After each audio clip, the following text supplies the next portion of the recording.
noch Musik an irgendwo. Unsere Hausmusik. Ist noch Musik? Warte kurz.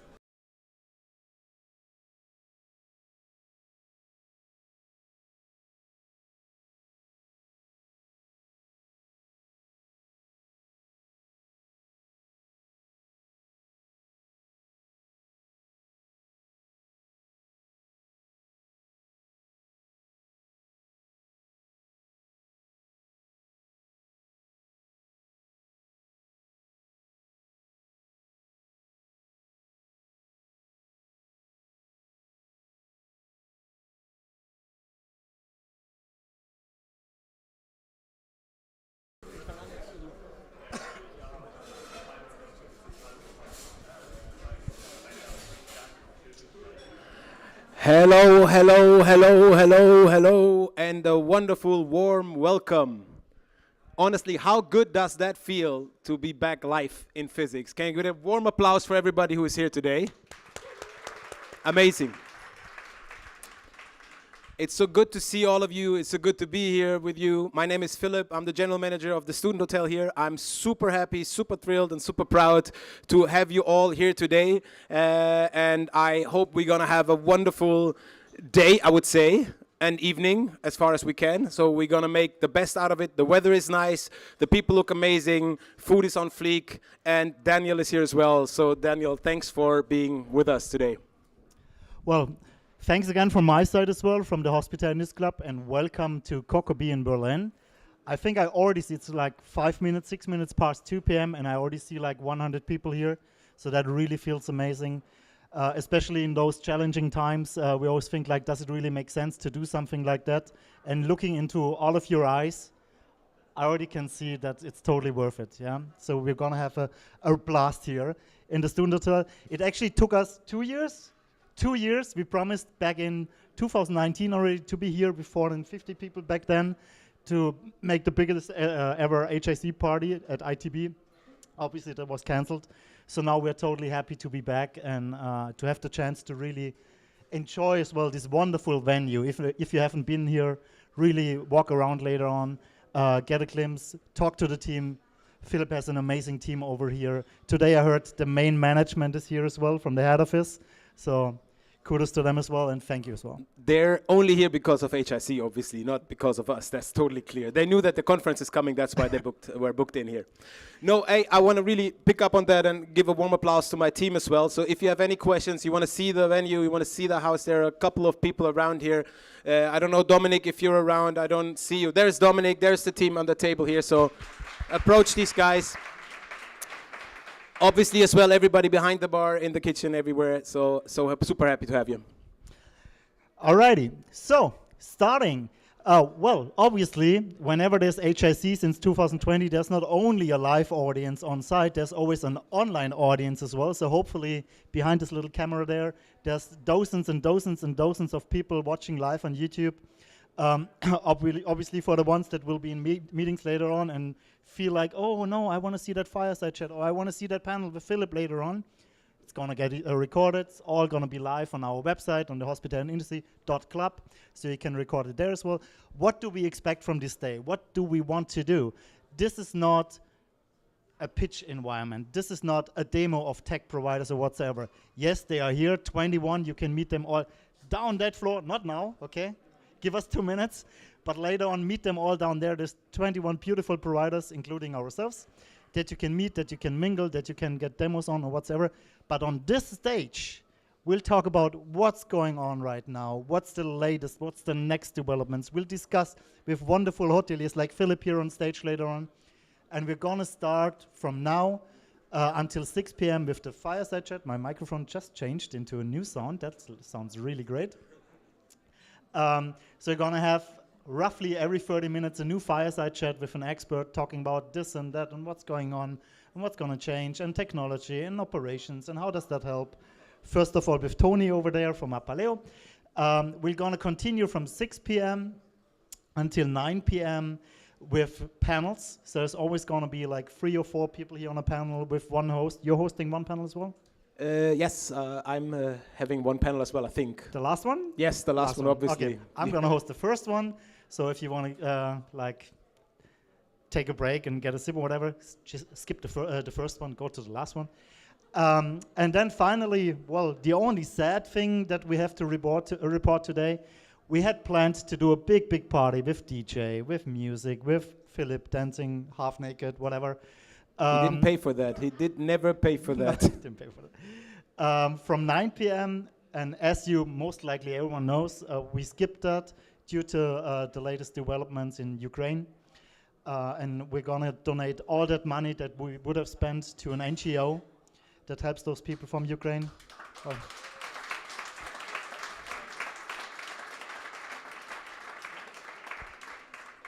That applause goes mainly not to us, but to the providers who made that possible. So I cannot emphasize enough, really, the SiteMinder people of this planet, for example, because I see your shirt, Clemens, the Apaleos and so on. Really, that goes out to them, and we cannot be happy enough to have such a strong support, and we'll support an NGO that we know personally that drives over stuff to the border. So challenging times, and especially as I learned that yesterday, the hoteliers from Berlin can speak a big story about that with all the things they are doing, and I think we need to give a big, from a provider point of view as well, a big applause to the hoteliers from Berlin, because they are crazy. They are doing so much. They are hosting, like David from Big Mama, hosting 40 people from Ukraine. Others are delivering food, like Philip and his team, so it's crazy. Thank you so much for that.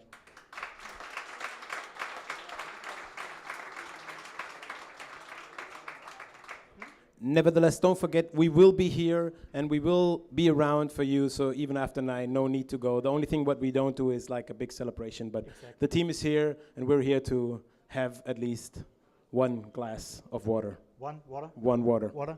Okay. We'll stay. We'll be here. So everyone, please stay around. I think you can have a free drink on us as well, as far as I remember. Not sure. But I'm more than happy to shake your hands if you want to and have a little chat. I don't know. He's more interesting than I, maybe. So we're good on time, right? We're good on time. So I have to leave. I have to leave and give you real experts because Tony is waiting, ready to hit the stage. So I say thank you and I see you around. Thank you. Bye-bye.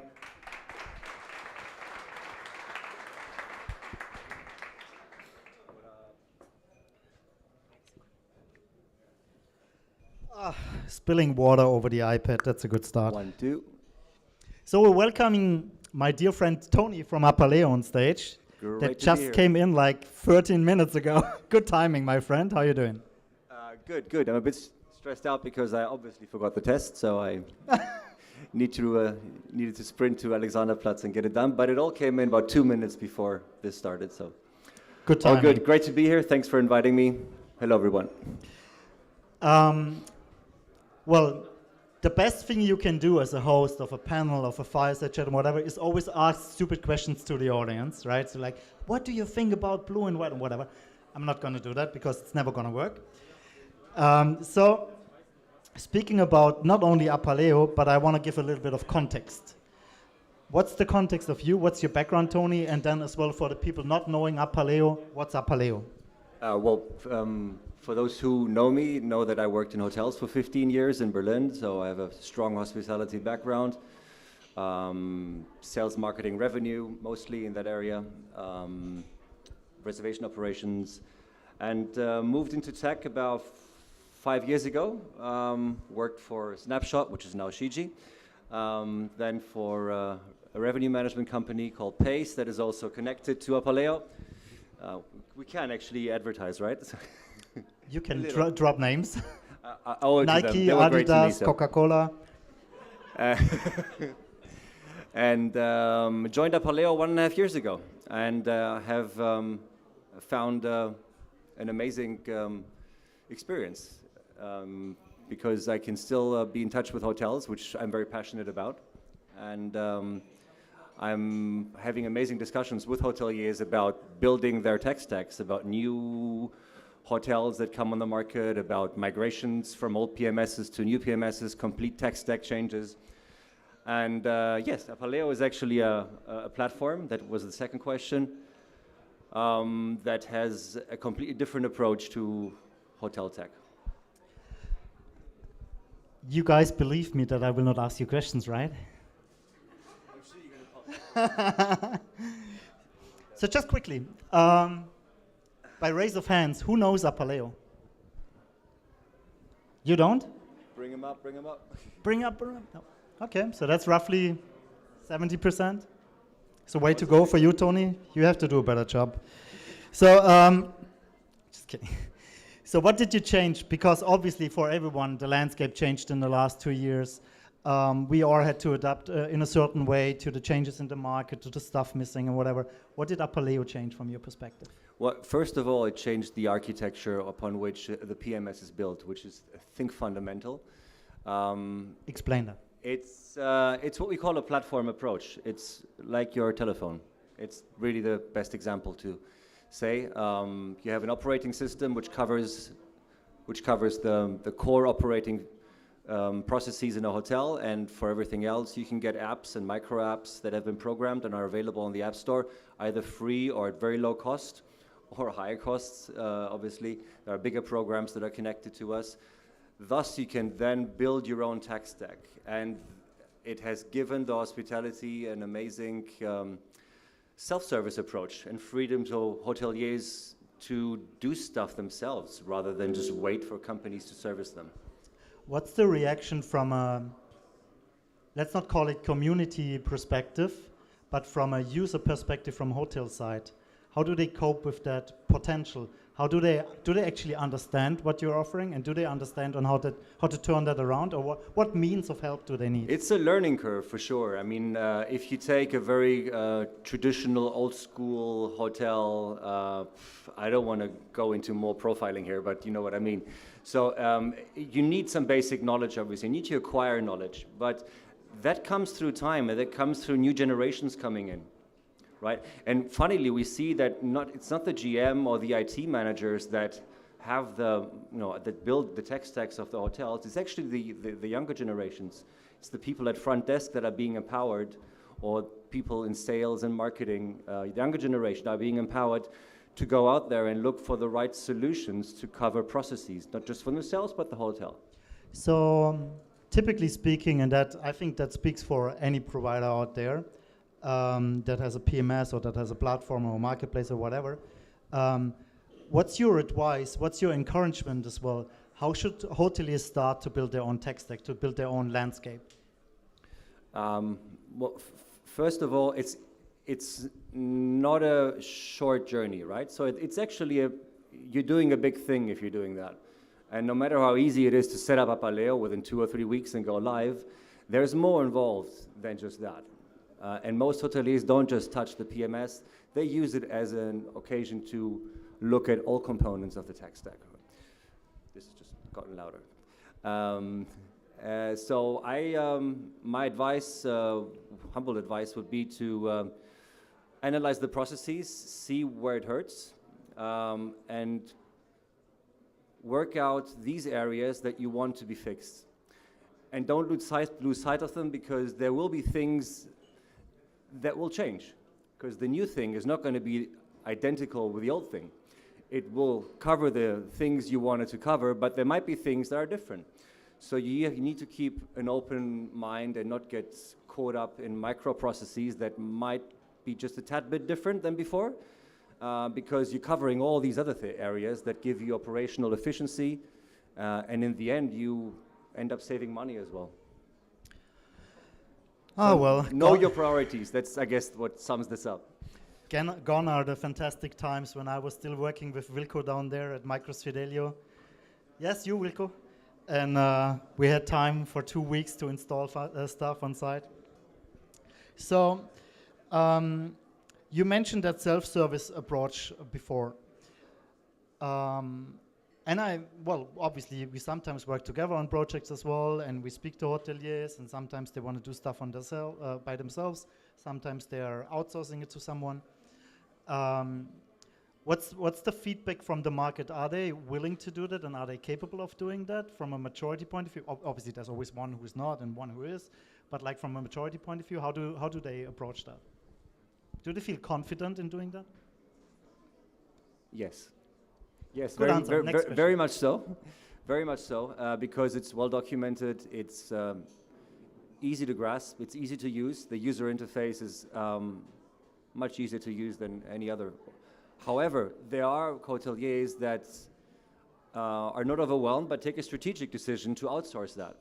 So the setup work, the whole building of tech stacks, we have consultants such as your outsourcing teams that we hand projects over from hoteliers that do not really want to spend the time to A, set up Apaleo, B, connect all the third parties, and they outsource it. So what's the ideal starting point when I want to go out as a hotelier and start creating my new tech stack? What's the first thing I need to approach? And classically speaking, obviously it was always the PMS first, and then there's everything behind it, whatever was possible. There's no interface to Hotelnet solutions. Okay, then we have to pick someone else. So what's the approach currently? How does that change? I think what happened in the industry is that the focus shifted from PMS, so it's not PMS-centric anymore, because PMSs, as we all know, covered a lot of areas, and still do actually. The new generation actually covers just one part, which is the main operational core elements that you need to be covered from a PMS, and the rest is left to third parties. So the first thing, I guess, that changes is that you look at the area of CRM, of distribution, of PMS, of POS systems, if you have F&B outlets, with equal importance. And you try to make those match. The second thing is, do you have components? Hold on, I think that's pretty important, that change, and hi Martin, I hope everyone is aware of what that means, because that changes the entire process, right? It does, but it gives, and it gives so much freedom, not but it gives freedom, because you can actually now look at these components and go, okay, how do I make them stick in an integrated way that everything communicates with one another and there are no data silos, because that's at the end of the day what all hoteliers want. We haven't spoken about this yet, but automation and working in an integrated data environment is actually the key to unlocking all this operational efficiency. Right. And by being able to connect all these components, you do just that. We'll have a panel later on with Sebastian from LFPI, with Markus from 𝗏𝗏, and with Nasiri from Straiv, formerly known as Code2Order. Still getting used to that. And that's going to go into operations and how technology changes operations. So that's going to be a deep dive on that. We had a call. I can't see whether you're speaking or not behind the mask. we had a call 2 weeks ago in preparation of another panel we'll host in 3 weeks, and you dropped the Apaleo community. Walk me through the Apaleo community. What is that? What's going to be the potential behind that? That is actually the most significant launch, which actually exceeds also feature launches, I think, because it's of amazing benefit to the whole tech community that works with or around Apaleo. It's basically just a communication platform for all users, customers that we have, to communicate with one another, to share best practice, to drop a question and get a few comments, to get in touch with coders that can program additional modules for them, because Apaleo is completely open. You can connect anything if you have the right staff to build it. And obviously they communicate with us.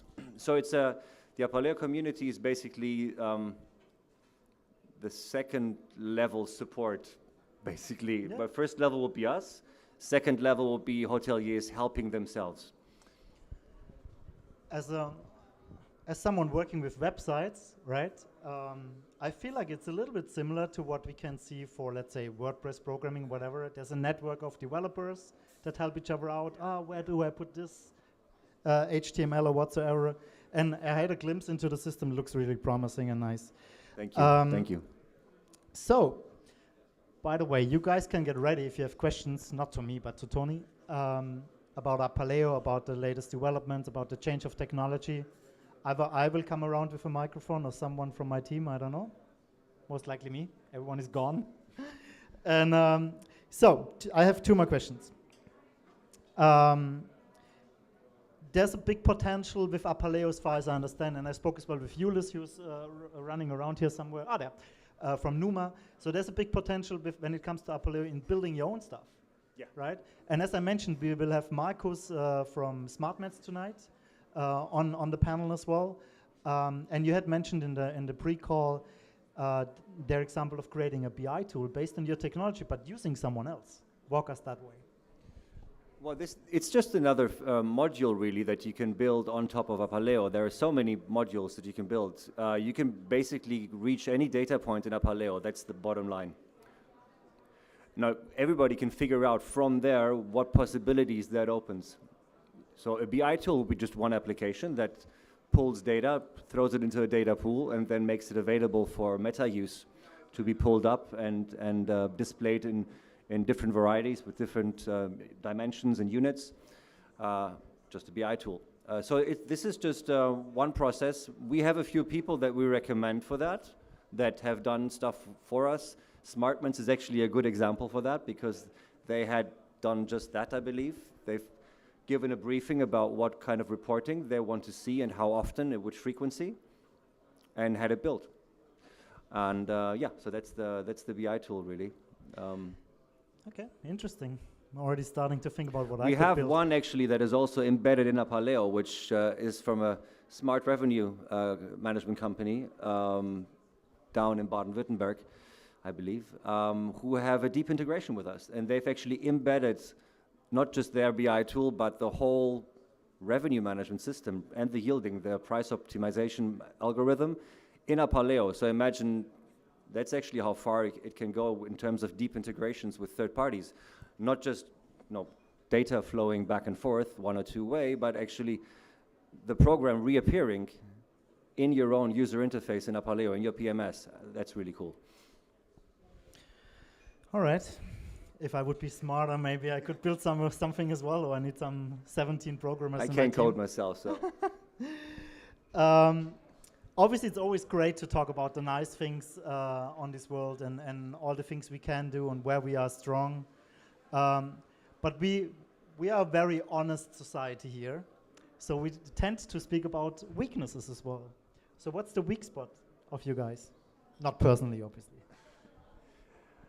Well, no system is complete, obviously, and we're in our 5th year of operation. And in those 5 years, we've started out with the basics, which is a lean, mean PMS that obviously doesn't cover all the micro steps that the matured systems in the market cover.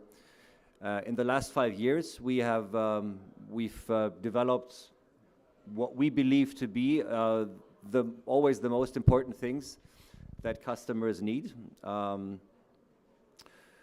And we continue covering weak spots. I mean, the weak spot actually depends on, I'm evading the question now. What? It actually depends on now I'm leaning back too. Now. See, I'm defensive.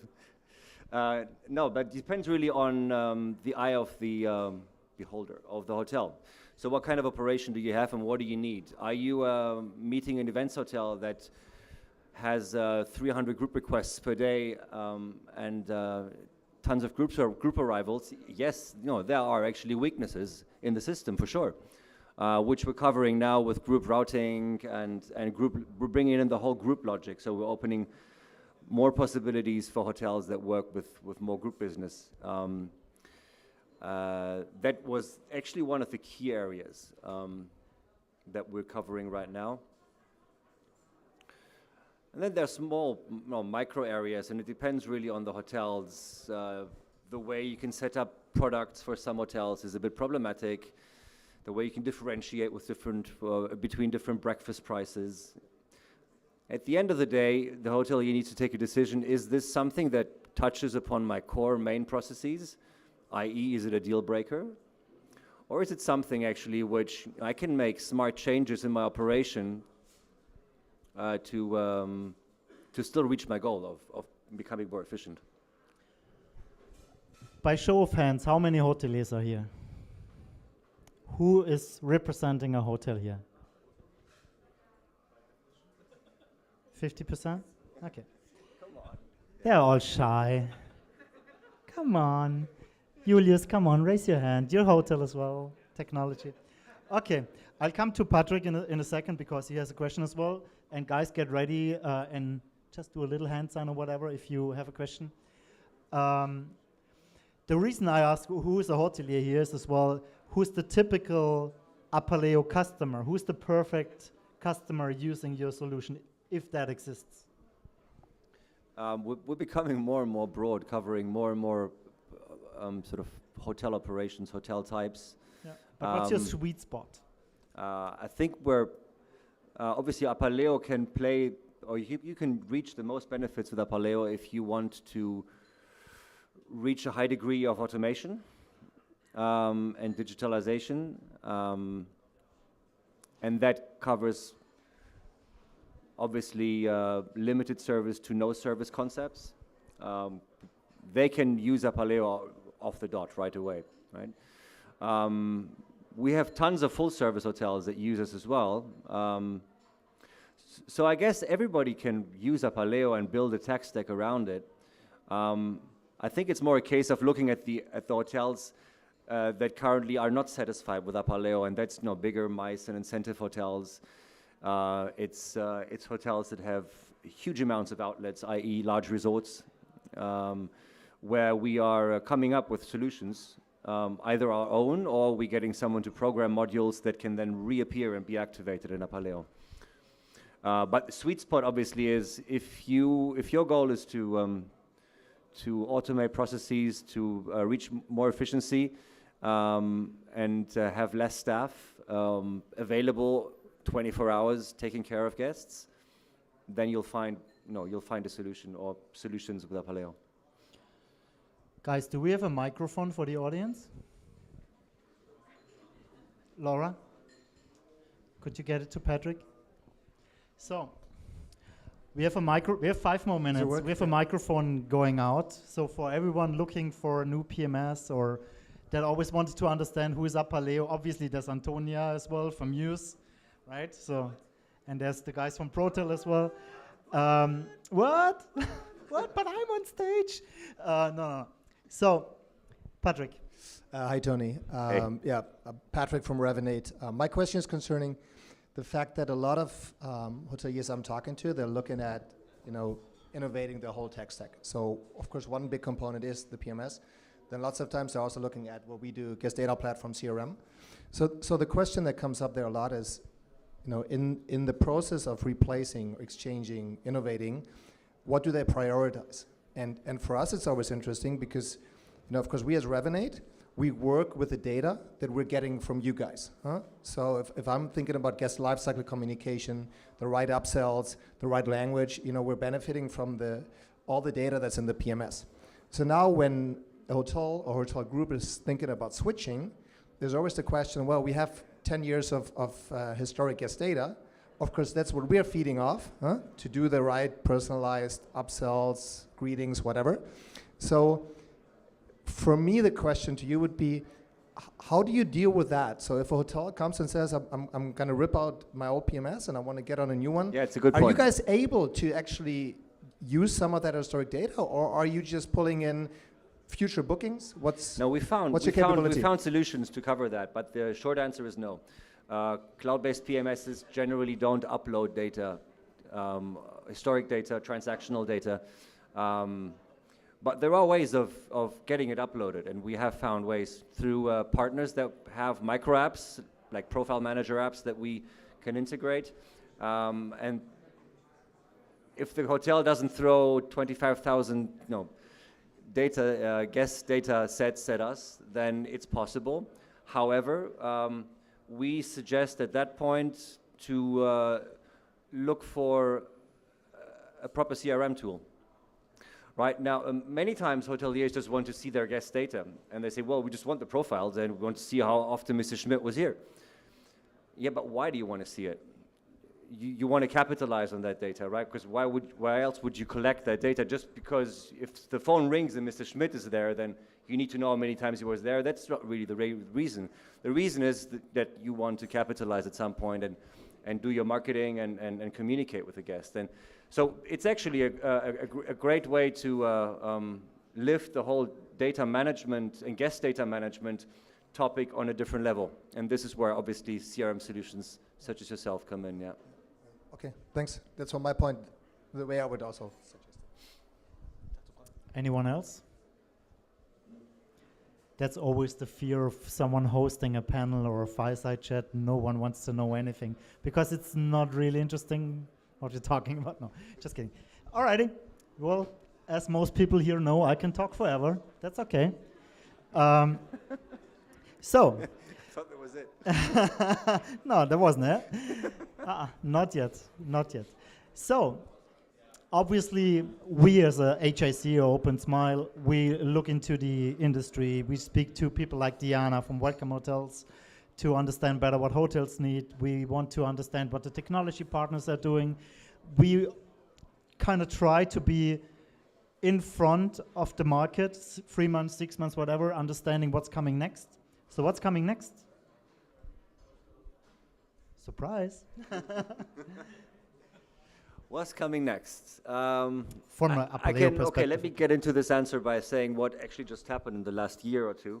I think the whole cloud PMS platform approach actually stepped from being experimental to progressive mainstream. And this trend will definitely continue. Things will become more integrated. There'll be more solutions out there. There'll be more people providing freelance tech solutions to bespoke solutions to hotels that need something specialized for their needs. And this will just continue and keep moving on, because I see hotel companies that 2 years ago wouldn't even think about, and hoteliers who wouldn't even think about going that way. And now they've actually. How come? What changed? Obviously, it's the mindset that changed. Well, two things. Obviously, COVID changed the market, and everybody had to adapt, because from the one side, guests were actually demanding new processes, and from the inside, operationally, you had to become more efficient because staff wasn't available like it was available before. So that was the main reason of the last 2 years that really got a few hoteliers moving that. Were very conservative in their way of doing things and wouldn't even touch tech, to becoming, we call them pragmatic innovators. And no shame in that. It's a very pragmatic approach to innovate your tech stack. Right? And there'll be more of those, lifting people up from sort of sleeping beauties in terms of tech to a more innovative environment. And the others that have already been in pragmatic innovators and have already taken that step, they will actually move on ahead and move further. Well, from my point of view, in addition to that, proud is the wrong word, but I'm really happy after such challenging 2 years to see so many positive faces as well, and basically telling the people out there as well, we are still here, right? And we're still evolving. And we see it as well with our customers, with the people we speak to, that they have this new openness, right? And they, for the first time since many, many decades, they really had time to sit back, look at what they are doing, and look for what are the innovation Absolutely, points. I think, and also what will change is that hotel stacks will obviously change, because, like we said before, you look at your techs in components. It's not just one program covering 5, 6 different things. It's 6 different programs covering 6 things. You will, and there'll also be more companies that will actually build their own user interface, which has already happened on a few occasions with our customers. They've just taken Apaleo as a transactional platform, and the staff is not using our user interface anymore. They've built their layer on top of it. Right. Plus, obviously, all the modules that you can connect that you have being programmed for you. So I think this will move away from experimental cases and hotel projects that are limited service and that need high scalability, to actually larger groups as well, that we'll move away from clunky big PMS solutions to something much more flexible, obviously then challenging us in terms, and we're being challenged now by larger groups as well, to not so much to change what we do, a few features, yes, that we need to do ourselves, but more to connect to partners that they already have in distribution, in CRM, and to make, and so they can actually connect the dots. All right, I'm getting told we are running late already. Fantastic.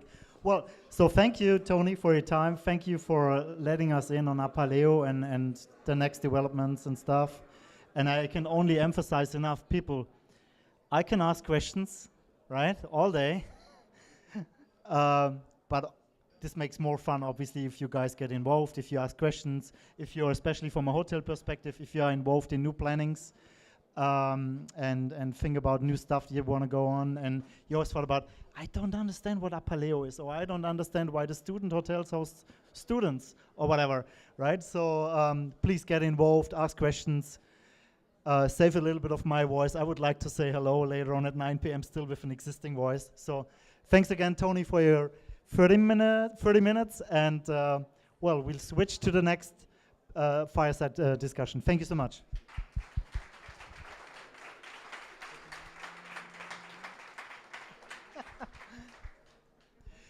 Introducing next, hi Marion. Great pleasure. Your microphone, do we swap the microphone? Yes, we do. So 1 second. I'm the cleansing lady here as well, and the microphone change lady as well. There's yours. That was untouched, I think. I'll still give it to Tony wherever he is. Tony, this is your water. All right, so, hoppla. So last night, my dear friend Lisa told me, Daniel, by the way, you will be doing the interview with Marion. Well, let's have a lot of fun then. And I was like, okay, that's really great. And then she filled me in. Oh, she's killing me now.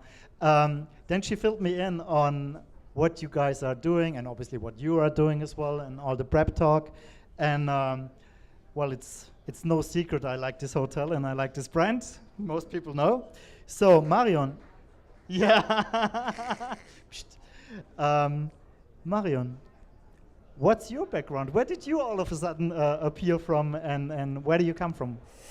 Yeah, well, first I have to explain a little bit my voice, I think. I enjoyed Berlin a lot, so probably it's that. And I need a lot of water, so, but I'm really happy to be here. Well, where did I come from? Yeah, totally different background. My father said, well, your circle is round now, because I did education in hospitality. But then I went into the telecommunication industry, and I owned several companies, and the last one I owned was a marketing digital agency.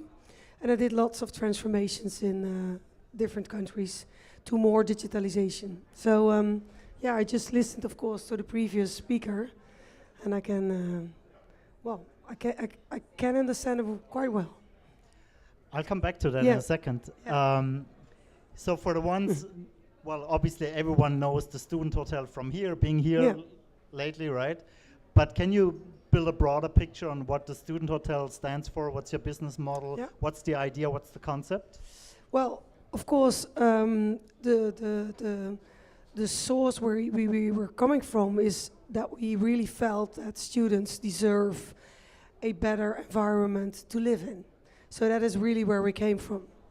And but what you see in the meantime is that, of course, not only students deserve a better life, but also, well, hotel leisure guests deserve a better life, and even we working from home, but also from different environments, also need a better life. So where we come from is really that we think, okay, you deserve a better life, and that we think it should not only be for students, it should also be for, well, leisure, tourists, and also workers' business.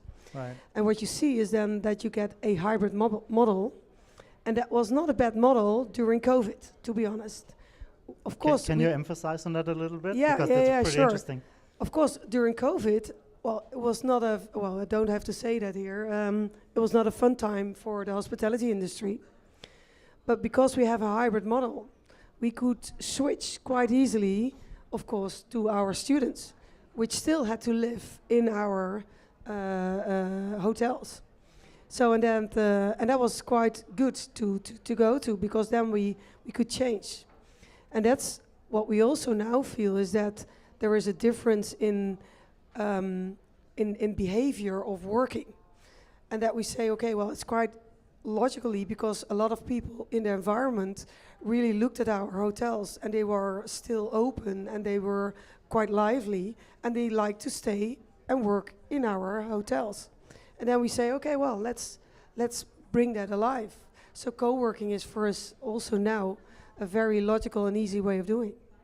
You're doing my job already. You're Oh, covering sorry. all the questions. Yeah. Perfect. Well, So, maybe. coming back to that, what's the next evolution of the student hotel? What's coming next? How do you evolve? How do you change operations? How do you change your product? Well, or the funny service? thing is I'm just 4 months in. I'm 4 months in, and I'm together with a great team, of course, and of course also together with Phil's team. And we have many locations.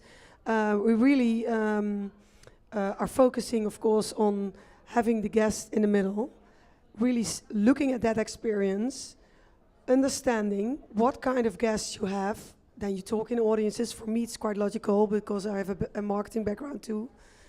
And when you look at the different kind of guests you have, and you look at the experience they want to go through, then you also understand what you have to change in your physical environment, but also, of course, in your digital environment.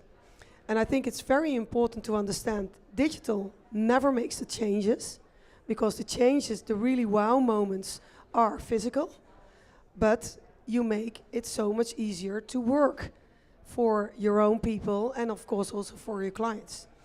Can you already speak to what are the key learnings from that, and what you already decided to change? Well, what we decided to change is that we only now start for every product concept development from a guest experience.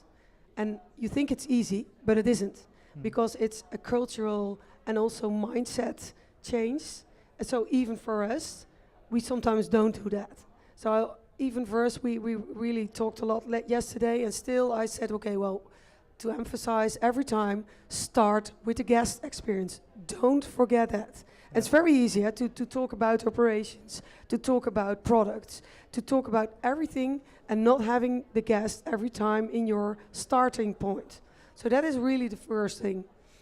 And if you are doing that, then you have to make it very simple, because then of course you can put it in the real life, but putting it in a digital environment, you really have to write it down very simply.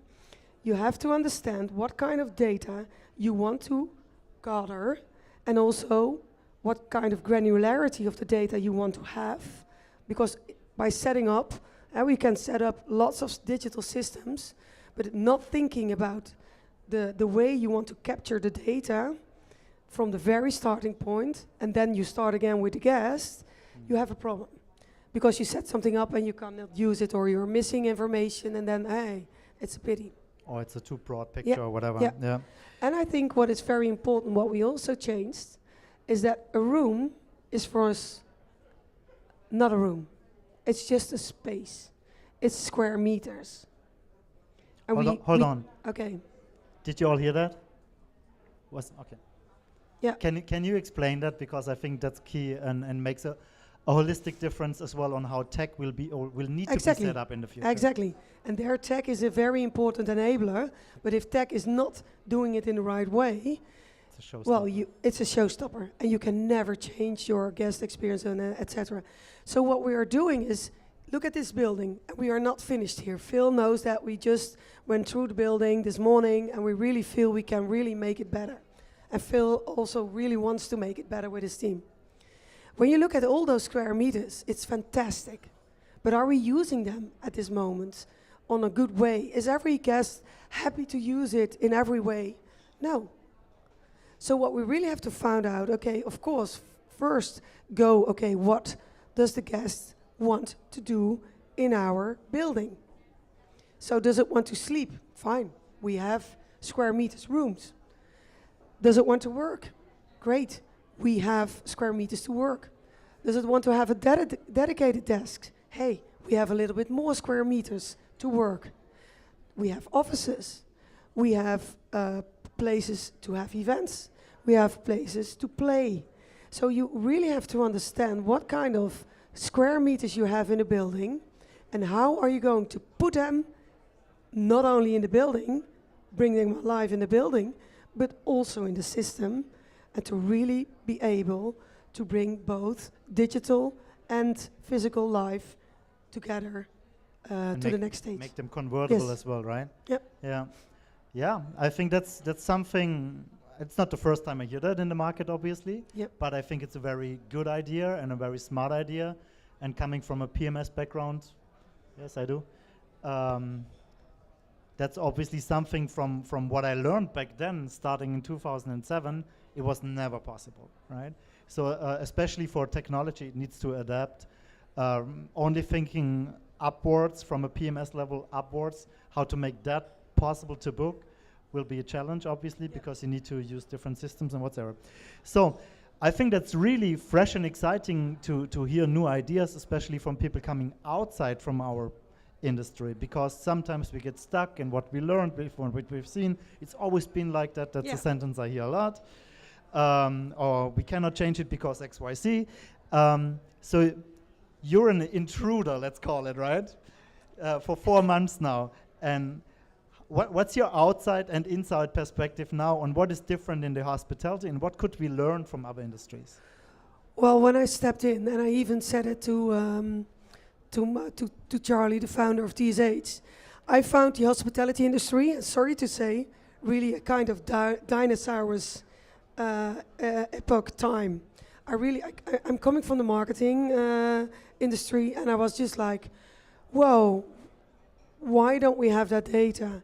Why are we not helping people via digital devices, enablers, or our own people working via digital enablers? So for me, it was really like, okay, I have first to make some steps back. Right. But I want to say something else, because if you're able to make it, and I think in 10 years, it's a common good. It's really nothing. You see it also in the marketing. It's a common good. It's not a differentiator anymore. You need it. It's just there. It's good. You need to happen. It's hygiene. Yeah. So what does make the difference then? The difference is then really, okay, the people you're interacting with, and of course the brand. And that's fun again, because I think a lot of people think, my gosh, okay, the tech, the data, how am I able to do it? It's difficult. I have to make so much combinations. Is there not one company who can do it for me? Never do that. Never do it with one company. You have different layers on which you work, and you have to be flexible. Also, the previous speaker said it. Be flexible. For every part of tech and data enabler, you have specialized companies. Make use of them.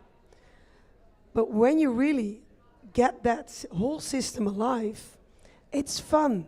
It's really fun, because then it's again the really physical moment, the really moment that you can bring, and that you have the talk with the client. It's so easy, and that you can really bring that wow moment to the client. It's fantastic. Or guest, I'm still talking in client, sorry. And the brand makes the difference. What are you doing? How are people really feeling that it is so logical that you step here in the student hotel instead of all the other hotels, or just the other way around? So, well, that was the perfect sentence for my next question, obviously. Yeah. What's your vision for TSH in the near future? How's the student hotels going to evolve in the next years? Well, what I already said, we have a hybrid model we know it works. So I think this model we will embrace even more in the future. We will be more a community than just for one group, and that is very important. So, and it's also not only when I talk about rooms which are for square meters, you can imagine that you can do a lot more with a building than just having rooms to sleep in. Honestly speaking, I'm using the student hotel a lot when I speak to other hotels as an example. Yes. Especially when we run into, okay, we have 15% occupancy, 20, 25, 30. What can we do? How we can change operations, if they can, obviously. Not everyone can change. No, I can imagine. Or they're just waiting for stuff to come back because then they will just be slam packed again. But sometimes there could be a path to evolution. What would you, from your perspective, and speaking out of the perspective of your brand, what would you recommend other hotel brands to look into first? Well, I know that's difficult. No. I think it will not be different than what I would say maybe a year ago. I think always stay very close to your core, because there is a kind of a core in you where you build on, and that core is so important. If you don't have a real core in your company, it's really difficult to change. Yeah. But when you know that the center is there and you know that it is very valuable, you can change a lot. But never use your core values. Never lose them, sorry. Always use them. And then you can build, and then you can change. And then you can maybe become more modern on a digital way. But even you can also evaluate with other audiences. Because in that core, there are inspirational parts which are also very good for guests maybe you don't think about now, but they really you can call it the halo effect, but they really like to be with you. We saw that with the students. There are a lot of startups, there are a lot of small companies, there are a lot of freelancers, there are a lot of even also big companies where people say, I really would love to stay in the student hotel because there is a nice vibe. People are playing, people grab a coffee, people are listening music. I want to be there. I want to have a good feeling there. Yeah. Well, be welcome. You can work here. And we even facilitate it now a little bit more, that you have, of course, electricity, that you can load your laptop or whatever. Yeah. But still, I think we also leave it a little bit because people really like to be in a playful environment at this moment. Yeah. I've seen similar models working really well. For example, in the Mosaic House in Prague, Hotel Shani, and some others, 𝗏𝗏𝗏𝗏 in Hamburg, for example. So, and I can only copy that, right? For ourselves as well, when we travel, or when we used to travel more until the start of 2020, that was kind of the places where we wanted to stay, because it has a good vibe, it has a good feeling to it, and it's not superficial or artificial, whatever. Exactly. People are open-minded and they want to communicate. Yeah, and so it's very important to stay close to that. Although maybe you add other groups, really be close, and also be very, sometimes a little bit severe on, okay, people like to change a lot. Sometimes do not change everything. It's not good. Good one. Alrighty. We have 1 or 2 more minutes. Is there any question to Maureen? Yes. Where's the microphone? Philip, are you taking? Okay. So, thanks a lot. Thank you. Gonna sit down again. You put so much emphasis on seeing the hotel not only by room count, but as well like by square meters. Like saying, okay, we have X, Y, Z available square meters. So is it already a KPI you run the hotel by, saying like you have revenue X, Y, Z per square meter? So I mean, like it's a complete change of change the mindset.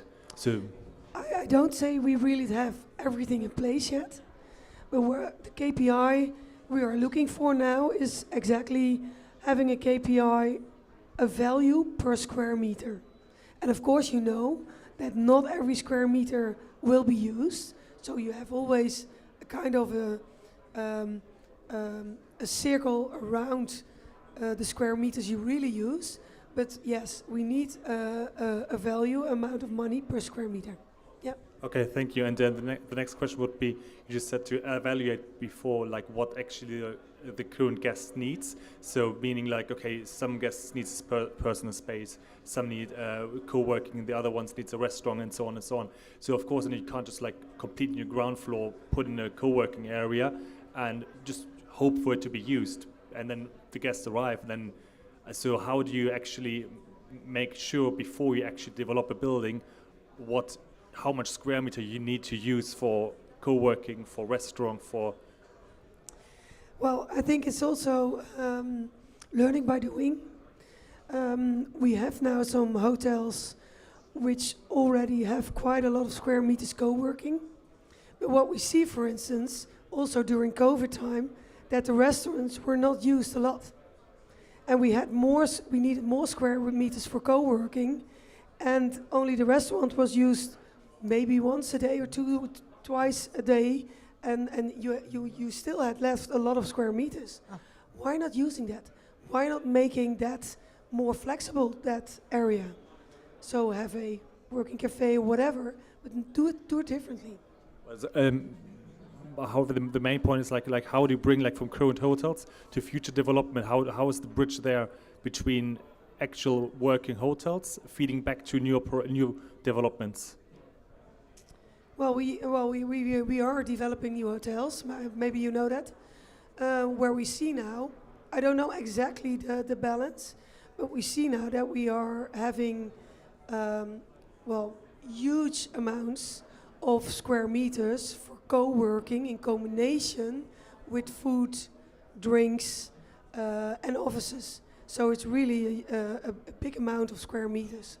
And we don't make a lot of distinction between food, drinks, and co-working. Okay, thank you. Yep. Awesome. Thank you so much for your questions as well. So we were running late. Marion, a great honor for me as well. Bedankt. Yeah. I hope to see you around. Will you stick around a little bit longer? Yes, I will. So if you guys want to learn more about the student hotel, again, Philip, Marion, and the team is available. And I hope to see you later as well. And thank you so much. Thank you so much. Great pleasure. Okay, bye.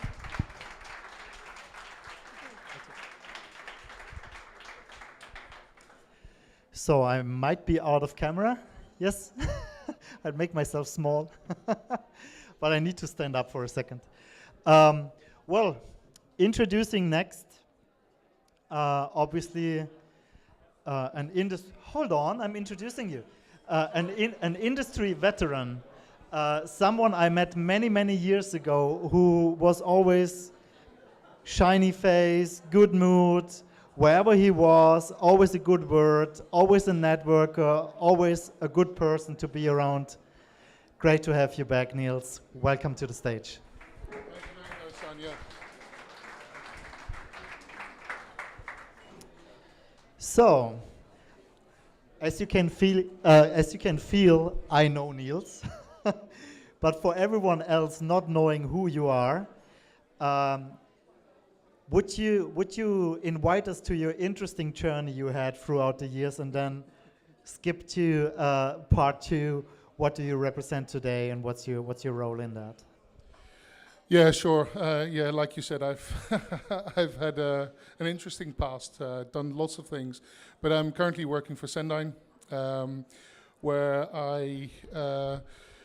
we have a number of solutions for the hotel world. We have CRM, we have web design, we have revenue management, we have CRS since the Pegasus merger. So there are lots of different things that we can bring. What we always say is we want to bring that entire circle of customer value. So what we're actually doing is we're migrating all of our products that we have to a single database so that everything can be powered from that single customer data platform. Because that single source of truth is something that's really valuable. So that single source of truth for us is the most important thing. but then also to work, like for instance Marion and Tony said, you know, sometimes you need to work with specialists that know better and that can add more value to you.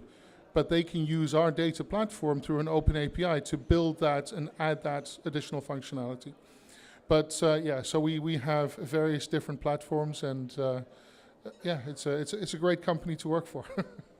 And it's an interesting journey because with all the mergers and the acquisitions happening in the last years, Yeah. I pictured it quite challenging. And as you know, I have a background with Pegasus as well, so can only congratulate to that and say hello to the team in Scottsdale. I will do. In preparation of our fireside chat, you mentioned you would like to speak about a new perspective, right? When it comes to especially guest communication and how to include them, the ethics of communication. Can you bring us in on that? Well, the one thing one of the things I always hate when I go to conferences is people that talk about their products and what their product does better than other products. And, you know, I think that's not the value of a conference. The value of a conference is to learn and to learn about questions, learn about things that you hear in the industry. That for me is the value of a conference. So I don't want to lecture people here on stage. You know, they can come to me later and ask me about it, absolutely. But here on stage, I want to talk about something else. And ethics is something that I often hear. And it's not just hoteliers, it's especially non-hoteliers that ask me things like, you know, how can you hoteliers always put up the rates when it becomes busy? That's so unethical. You know, you continue to put up rates and, you know, you just try to capitalize on you know, busy periods. And so that's one of the things that I want to talk about because, like you said, I think it's purely communication. And you know, leading on from that example, what I always say is, listen, as a hotelier, we should never communicate, oh, we have a daily rate. Because if you have a daily rate, that's the perception that guest will have. You know, how come your rate is this one day and that another day? So if we say, listen, this is the highest rates, and this is going back to the old days where we had rack rates, right? And this shows my age, but if you do the strike-through rates, that brings us back to retail. And you know, one of the reasons why Booking.com always does those strike-through rates is because people love that. And that's why I don't understand why hoteliers don't want to adopt that. And they say, no, we want to stick to our daily rate. So yeah, but then you're not showing the discount, and then you're just showing every time that rate goes up. You don't show when the rate goes down. And showing that discount gives the guest the feeling, oh wait, you know, I'm getting a discount on that. And then if you're in, you know, real deep shit, let's say, then you really need to reduce your rate. The guest goes like, oh wow, I'm getting a real good discount, right? So that's one of the things I find a mistake that a lot of hoteliers make, but also, you know, a lot of providers. Before you go to the next step, because let's emphasize that a little, because obviously it's easy to say, why don't you? How should they do that? Well, you know, it all comes down obviously to having the right tools, and you know, I'm not going back to our tools, but having the right tools is the one thing. But it is about that communication, right? And it's if you communicate something and you don't communicate the whole story, it doesn't show that full picture. And that showing the full story by saying, okay, this is the highest rates and this is how much discount you're getting, that's showing the whole story. That's when you go into Saturn, you will see the televisions advertised, they have the full price, and then they strike through, even if that's not the real full price, and even if that's a fake full price, they will still put the full price there to show you the discount you're getting. Right. As we're streaming live to YouTube, there's as well Conrad, and there's MediaMarkt, and there's other brands where you can buy your TVs. So, I founded a storytelling company years ago, and we transferred now into a digital agency. So I always look on how can you explain something, how can you tell a story, how can you frame something, how can you build metaphors. And you already gave an example of striking full price or whatever, but the opposite of it is obviously raising your price, right? So how can you, what are means of explaining such manners? What are means of, how can you approach your customer and explain, why is this going on? Why am I raising, dropping, whatever? Why am I sold out and you have to go to another hotel next door? How can you approach that? Okay. You know, I think there are a couple of things there, but raising the price, you know, one of the things that hoteliers were asking me during COVID is, you know, I have to provide extra services, but the city is empty, so I have to reduce my price. And I said, well, no, you don't necessarily need to reduce your price, because people during COVID need to travel, and the people that are traveling need to travel. So if you tell them, listen, we're keeping this, you know, we give you this price, it might seem very expensive, but we have a lot of additional services that we provide. We clean the rooms much better than we, even better than we did before, let's put it like that. We have all kinds of sanitization procedures in place. You know, we leave rooms empty between your rooms. So you're basically giving them all of the information that explains to your guest why it's more expensive. And, you know, leading on from that, when you say, okay, when you fill the hotel and then you overbook and you have to book out, this is, you know, I'll never forget, and this was at the, it was Crown Plaza, Hanover Airport at that time, but it was, is actually, you know, now it's changed to a different brand. I won't name the brand for YouTube reasons. But I'll never forget, we were booked out and I had one guest arriving and I had no more rooms. And the next, I had already done my ring round, and the next available hotel I found that had some availability was in Osnabrück. So, you know, a taxi would have been very expensive. So when the guests arrived, my heart sank, and I was on night duty, and I thought, oh my God, this guest has come, and I have to tell him I don't have a room for him. And I basically made up a story. I said, listen, you know, we have this, your room, unfortunately, the toilet's broken, it's flooded, and I cannot sell you that room.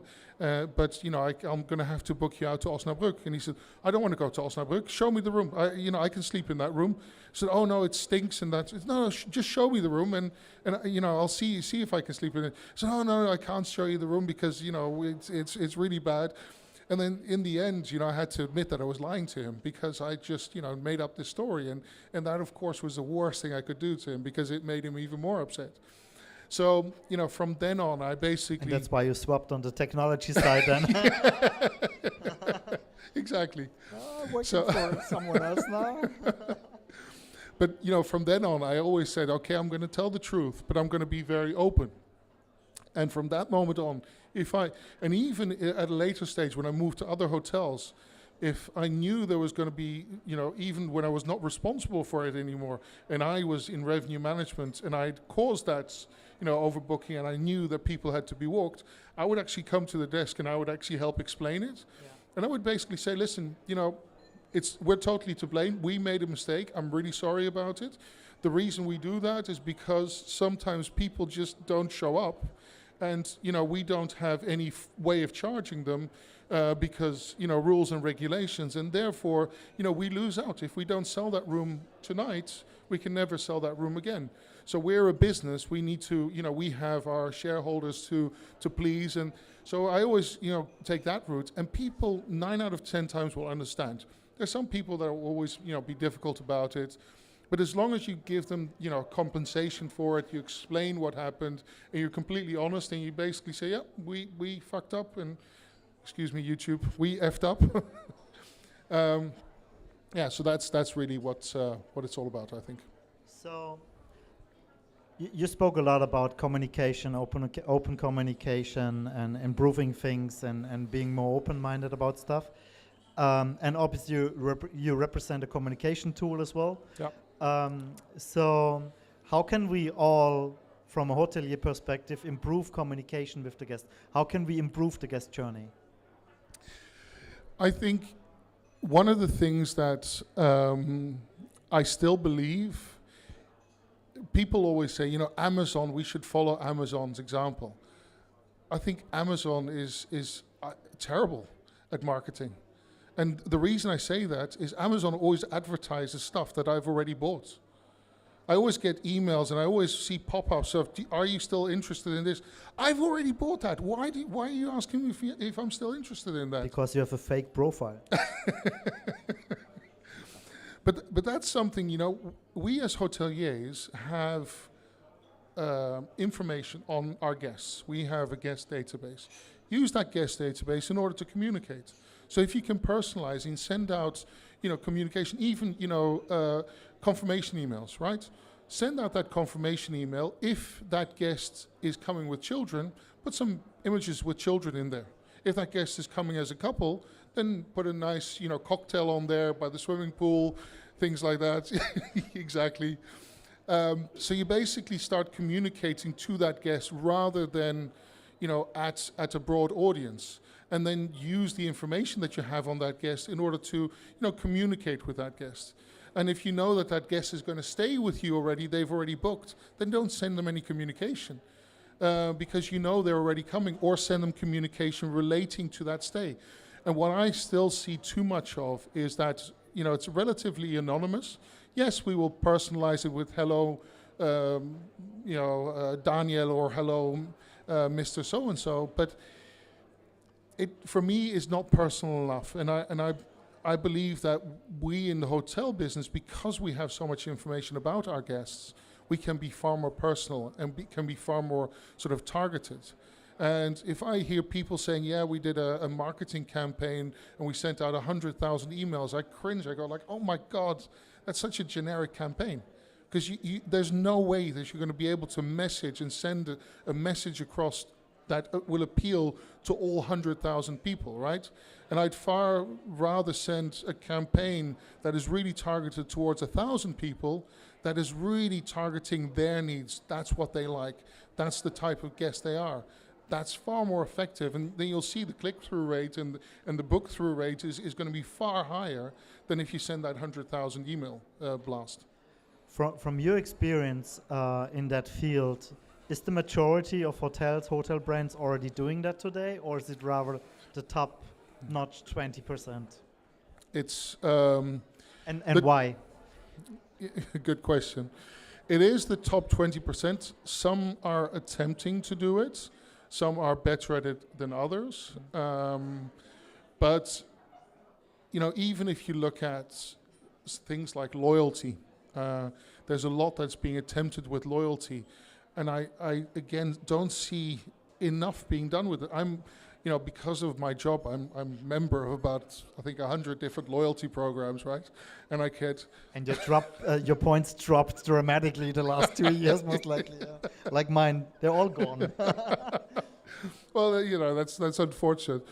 But, you know, I think people say loyalty is dead. I don't believe so. It depends on how you do it, right? Even if you say, listen, we've got a portal that you can log into, and if you log into that portal, you get special deals, you get special rates. It's not about the points collection, because nowadays, you know, points collection is a little bit old-fashioned unless it becomes something really exciting, right? Unless you can collect points and get an iPad, unless you can collect points and you know, get a tremendous experience. We're now working with a hotel chain that is part of a bigger global brand. They have multiple different brands under the same brand name. And what they're doing is we're tying the loyalty club together with all of those different loyalty clubs so they can use it across the brand. And now they're inviting external brands in there as well. So you actually have, like, you know, coffee places, so you can spend your points on espressos or latte macchiatos, or you can spend them on, you know, whatever you want. So you earn points in hotels, but you earn points in the coffee shop, you earn points everywhere. So that becomes something that is really interesting, because it's not just hotel related. And when people say loyalty programs are not interesting or they don't work anymore, yes, if all you give is free hotel rooms, yeah, that's probably not going to work. But if you tie it into together with other exciting things, then it can actually become something really exciting. Are there many showstoppers in that context, or is there a lot of tech stacks that enable that today already? Because obviously, you as Cendyn, as an example, you could do so many things, right? But as long as it's not integrated into these all different outlets, there's going to be manual processes involved, and then it doesn't work anymore, right? Yeah, I don't think, manual process is never a good idea. Manual process always leads to failure and leads to missing things. So if you do something, it should be automated. But I think it's worth investing a little bit of money into doing something like that. There are suppliers other than Cendyn that do it as well. So, middleware is something that facilitates that, and there are a number of middleware companies out there that do it. So, I don't say it's certainly not just Cendyn. We're very good at it, but but it's it's just not just us. But I think when it comes to hoteliers, it's quite often you want to play the safe route, and I think what the student hotel have done very well is that they've gotten a new concept, which is great, that really works, and as I say, they stick to their vision. I think the one danger that you always need to, I always say, not stick to your vision, identify who you want to appeal to, identify your target audience and stick to your target audience. Because one of the things that happens is that tastes change and that interests change. So if that target audience interest changes or that taste change, then you potentially need to shift your model to continue to appeal to that target audience. And there's one Dutch brand that does trendy limited service hotels, and I won't name any names, but a son of a friend of mine who's now 19, he actually referred to that, oh yeah, they're getting a bit tired, those hotels, whereas we in the hotel industry still consider them to be quite advanced and quite forward-thinking. And the 19-year-old is actually saying, no, they're actually getting a bit tired. I look for something other exciting. And student hotel was one of the concepts that he really liked, right? So that's it's and so you can't get complacent, and your target audience in the end, that's who you're trying to attract, right? Well, we still have a few minutes. Are there questions from the audience? Does someone want to change the way they communicate with their guests and learn from my dear colleague here, or try to tackle new things? Looking at you, Diana. Okay. Well, feel free. Just raise your hands, and we'll get a microphone around. I have another question, if you want to. Yeah, no. There's one other thing that I often get asked, and that is about corporate contracts, right?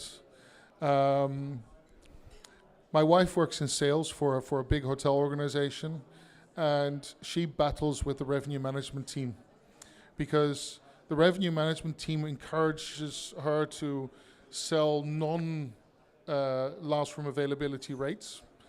And then what happens is those corporates start shouting at her when revenue management closes out their rates, and they suddenly can't book rates. And the corporates come to her and say, listen, we bring you so much business. Why are you not, why can't we book our rates? And suddenly now we have to book bar rates. What's the point of having a corporate contract? And so that's where I always say, there it is very important to be very clear in advance. And I believe what she's being forced to do, you should actually give that corporate client the choice. You should say, there are two options. I'm going to give you a lower rate, which potentially is more restrictive, so it will be closed out earlier or more flexible. Or I will give you slightly higher rates, but then you will always have that availability. You will always be guaranteed that rate. So it's your choice. So then you get, well, how do I know when that rate is going to be restricted? I said, well, let's create a demand calendar. We all in hotels know when we're going to have big fairs, messen, special events going on. You all know when the rates are going to be low. Of course, there will be periods where it's going to be up and down, but you can generally say these periods is when you're going to be able to book that rate, these periods you won't be able to book that rate, and these periods is a guess. So you can say, okay, this is my demand calendar for the year. So these are the periods that you can definitely get that lower rate. These are the periods you can definitely not get that lower rate. And then some corporates actually say, listen, you know, I can actually plan my events surrounding those lower occupancy rates.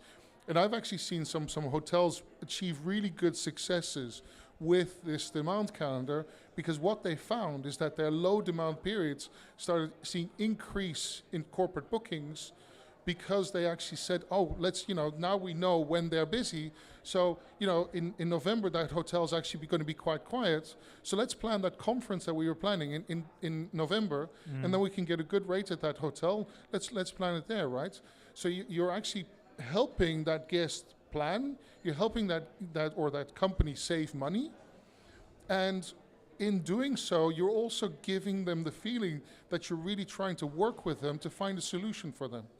But you also explain at the same time that, yes, you know, if you get that lower rate, it will be more restrictive, and I have to be more restrictive because in the end, I need to make money as well.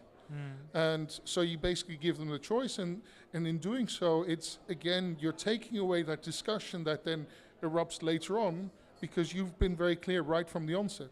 And that's, you know, again, it comes down to communication. Communication is the key bit in, you know, in all of what we do. It's being very, it's the same with restrictions, right? Like longer length of stays.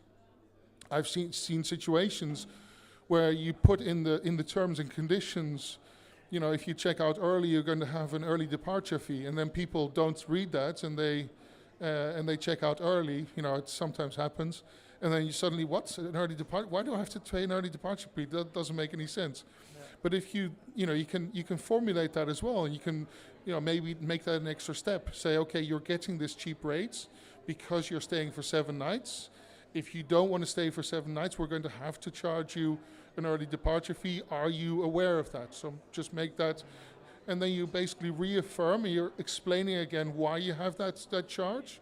So it becomes much clearer to the guest.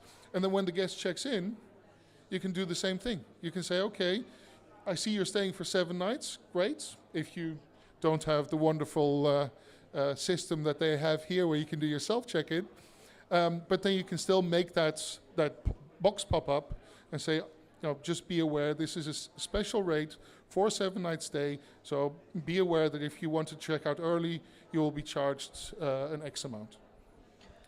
You definitely speak more than I do. That's great. Covered everything.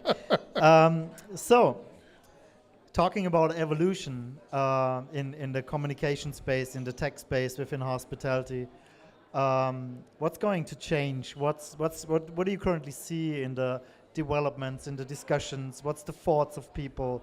How do you? I mean, you mentioned some stuff in the beginning, obviously, but how do we see a big shift in communication, not only from a perspective point of view, because we talked ethics, but as well from a technology point of view and from a guest journey point of view? I think personalization is everything, but I think personalization via the right communication tool and communication medium is also important.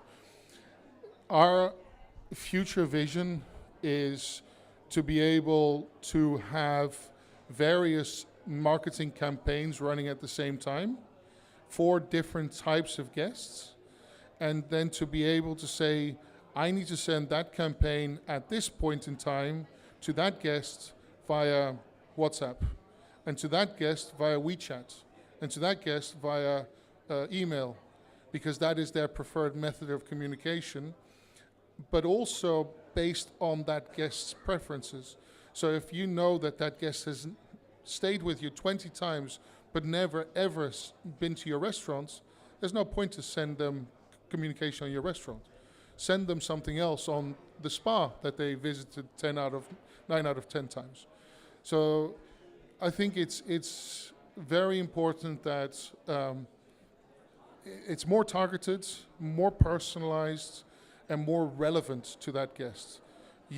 And then, you know, bringing things together where you basically say the revenue management system tells the marketing automation tool when do we need business, when do I need to communicate, because when is the period that those people are going to book, and what facilities in the hotel should I offer.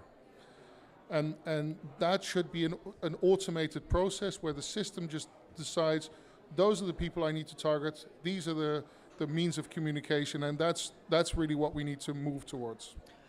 If there's a hotelier in the audience or in the online audience that thinks like, oh wow, what Niels said, that sounds really interesting, compelling, but I have no clue where to start, what would you recommend? What's the starting point? The starting point, you know, I always say, you know, marketing for me,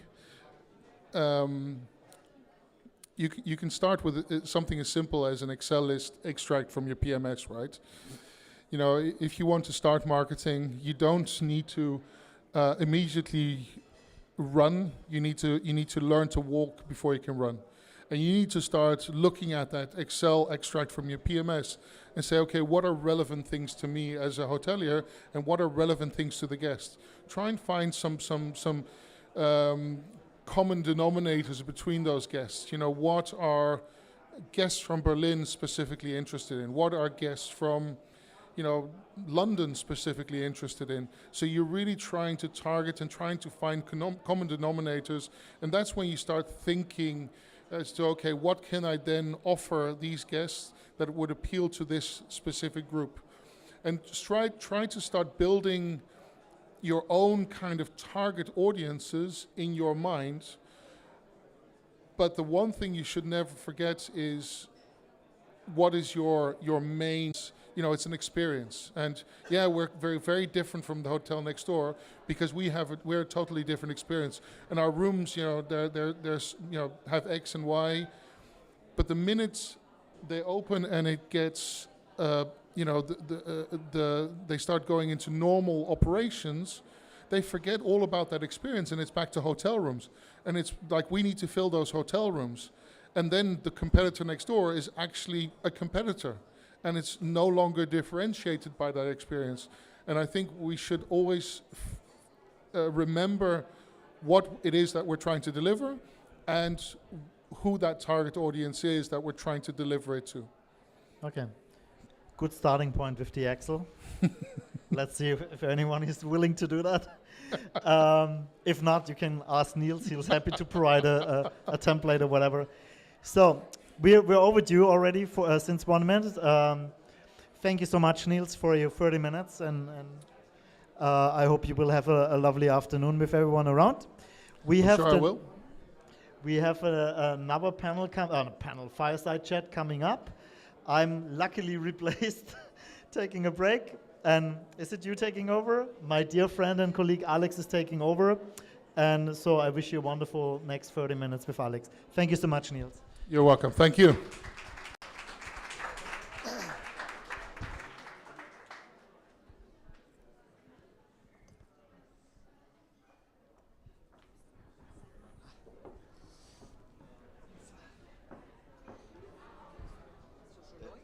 Das ist, glaube ich, noch zu. So, welcome everybody. I'm perfectly prepared with some paperwork. I would like to introduce Antonia from Mews, and I think a lot of people already know you, but maybe you can just introduce yourself and especially what Mews is doing. Hi Alex, and thanks for inviting me here. It's great to be here. It's actually my first event this year in person, so thanks for the initiative, and love the format already. So I'm Antonia. I'm a sales director at Mews. I've been working for Mews for about 5 years. My background is really hospitality. I've worked in all sorts of segments in hospitality, from branded properties, from Marriott and Radisson. Spent a lot of time in operations, especially. I went into resort hospitality as well, so worked for Sandals in the Caribbean. And in my recent job before Mews, I actually worked in the hosteling industry, which is the exact opposite of, I guess, resort hospitality. Really, really interesting. Worked for Generator Hostels there during a phase where they started rebranding and expanding heavily, so a lot of learnings from there. Thanks. So now with Mews offering a cloud-based PMS, you're actually the core system within every hotel. What changes do you see were made over the last 2.5 years? You mean system-wise or company-wise? System-wise and behavioral-wise. You see a lot of changes because everything is built around the PMS. Absolutely. I think one important change that we've seen over the last few years is that hoteliers critically start rethinking the workflows in their hotels, right? Especially from a staff perspective as well. And I know we tend to talk a lot about the guest journey itself, but equally as important is the staff journey, especially in times of staff shortages. Actually, you hear it everywhere, right? So I think that is one of the critical elements that started changing, and one of the reasons why actually hoteliers are looking at cloud-based tech stacks overall. And I guess another point here would be remote working. You know, that's my favorite topic. I told you that before. Yes. I actually had a great chat with quite a few partners here at the event. It's great to see that a lot of concepts have gone towards working from anywhere, really. That sort of concept. It's something that we've been very vocal about, I think, on the Mews channels as well. And me personally, I mean, seeing that even hoteliers can work from anywhere these days, right? Enjoying some time in the Canary Islands or wherever else, it's just great to see that change. How does the remote working or the remote first concept actually helps the hotelier? And maybe also, where do you see the benefit for the customer from a hotel point of view? Absolutely. I think from a hotelier's perspective, I understand that you might be limited to certain departments working from anywhere. I understand that operations might not necessarily be the #1 department that can just work from anywhere, but I guess if you're a larger chain as well, you can do that sort of cross-exposure as well between different locations as well. But I guess the main aim here being that, you know, staff is generally happier, I guess. Change of scenery. I just myself did that last week. I decided to work from Barcelona. We don't have an office there, right? I went into a co-working space and I made so many great connections. And it kind of puts you into a complete different atmosphere where you start rethinking your daily work, the approach you're taking with certain people, and it just gives you the space to think freer. So technology is key for working remote, but how do hoteliers can empower their members of staff to make use of this remote work? That's a good question. I think, first of all, it's really important that you obviously operate over cloud tech stack, right? That makes you more flexible to really work from anywhere, right? You don't have these traditional dependencies on server, VPN, whatsoever else, right? So that's the first step there. Remote working, again, it can encompass any sort of department in a sense of sales, marketing, events, and I've seen a lot of hoteliers actually boasting about it as well on LinkedIn, that they're able to do that with the systems that they have in place. So that's absolutely great to see. So I guess, how do you encourage them to do that is really, it's everyone to their own, right? There's people that like to work from an office, that like to have the team environment, the office environment, but really giving them the flexibility to say, hey, it's okay if you, I don't know, spend a weekend away with friends and you might want to work from the office there for 1 or 2 days, right? I'm not saying do it all the time. Mm-hmm. All I'm saying is give your team the flexibility to think about, would they be happier if they had the flexibility to work that way? So what do you think about working cross-functional? A lot of people or a lot of hotels currently suffer from staff shortage. They try to involve new ways of working. What's your point of view, and what's your opinion on cross-functional working and cross-functional teams? Yeah, it's a really good question, because we all know there's a saying, teamwork makes the dream work, right? And it's absolutely true when it comes to hospitality, when it comes to tech companies, whatsoever else. I just think it brings the best out of people. And again, there's an idea exchange through different lenses, right? For instance, I think a really good example to use here, what we've done at Mews is, obviously we're quite an agile company, right? And we have to build roadmaps. It's always a very exciting time, right? And traditionally, in traditional companies, you build roadmaps by just having product managers and technology or developers speak to each other, right? And that's about it. We're going about it differently. We set up a cross-functional team, which is called the Product Council. So the product council has a representative from every single department. So let it be sales, let it be customer success, let it be support team as well, that can be the voice of that department. And when we go into discovery for certain roadmap planning, for example, then all of these departments will be around and will be consulted on what they believe should be priority for that particular quarter that we're planning it for. And that's a really good example to use also when you then translate this into hospitality, right? Whatever it is that you might want to change, right? Set yourself some objectives for it. Form a project team really that encompasses so many skill sets and expertises. And again, I'm not just saying take the department head, right? That would be the most logical thing to do first, but take people that are in the front line, right? That might be keen on, you know, they have some sort of interest in website building, knowledge in technologies in any sort of way, right? Anything that they might be interested in really, put them together into a group, give them objectives, right? Transparently, obviously. And really let them work through that project from all of these different lenses, and I promise you it will be a much more successful project. Which should be the key, or should be the target. So a couple of years ago, usually when you decide for a different project or for application, the general manager or the owner of the hotel decides which product we would like to realize. Now you're speaking about involve your team, make your team part of this decision process. How do you measure the success? Is it only that we do have a new system, but how do you see the success of a new tech stack or of a new application from the vendor point of view? Absolutely. So there's obviously, it's really important, as with anything, that you set yourself some clear objectives. We call them OKRs, so objectives and key results, right? That really translate down to what it is you're trying to achieve. Let's just say, what did I have the other day? Oh yeah, I had a hotelier who came to me and said, we have a new system that we implemented. We have less occupancy, right? But somehow my queue at the reception is longer and my check-in times are longer, right? So he's already identified some key metrics that he's looking at that he is very clear about. He wants to reduce, for example, the check-in time, right? Or the waiting time by the reception. Or let it be, I guess, the amount of manual payments that are being made and how long they take, right? Like it can be any sort of metric. Look at your guest journey, look at your staff journey really, and then look into the metrics that you're trying to solve, right?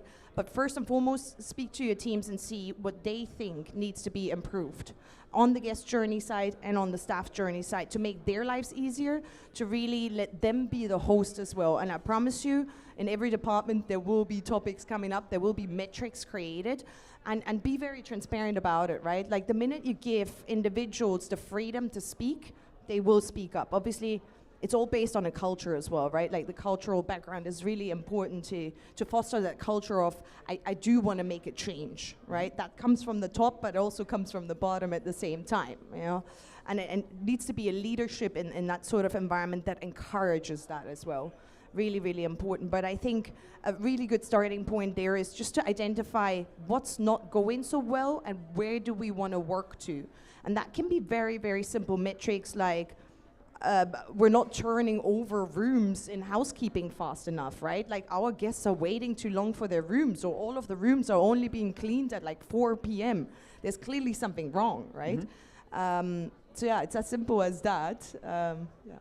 Talking about new metrics, what do you think next to those standard metrics about budget, occupancy, ADR, what do you think will change or already have changed in terms of metrics which are important to my hotel business?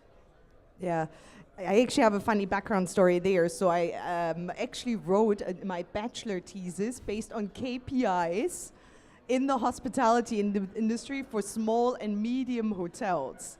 And I went back at that the other day and I figured, man, we're still using the same KPIs from like 20 years ago approximately, you know?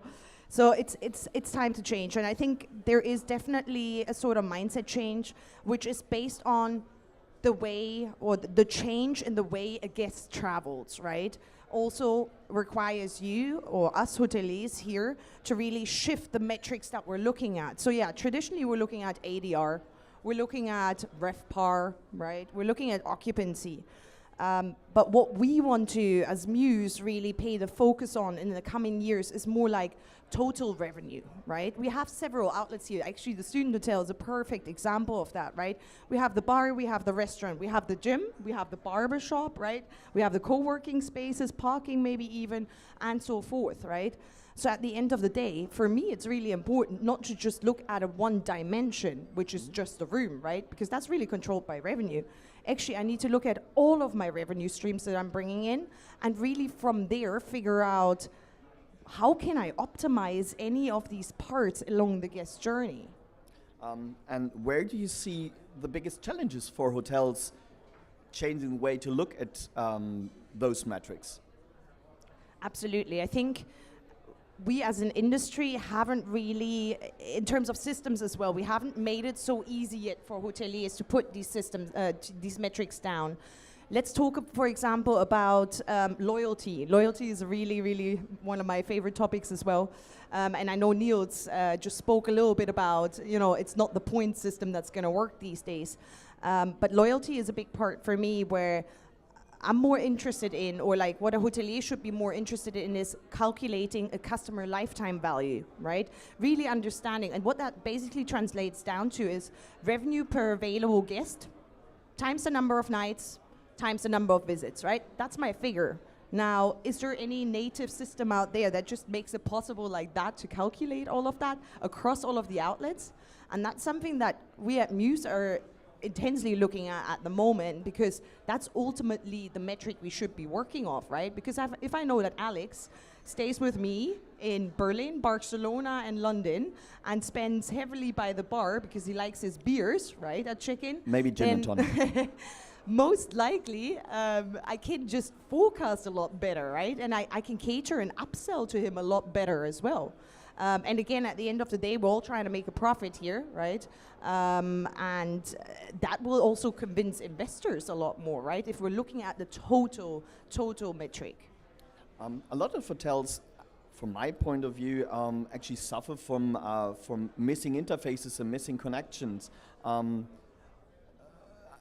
How do you encourage the hotels and maybe other partners of the tech stack to really work on a combined point of view? Because you, from the PMS point of view, are looking at one metric.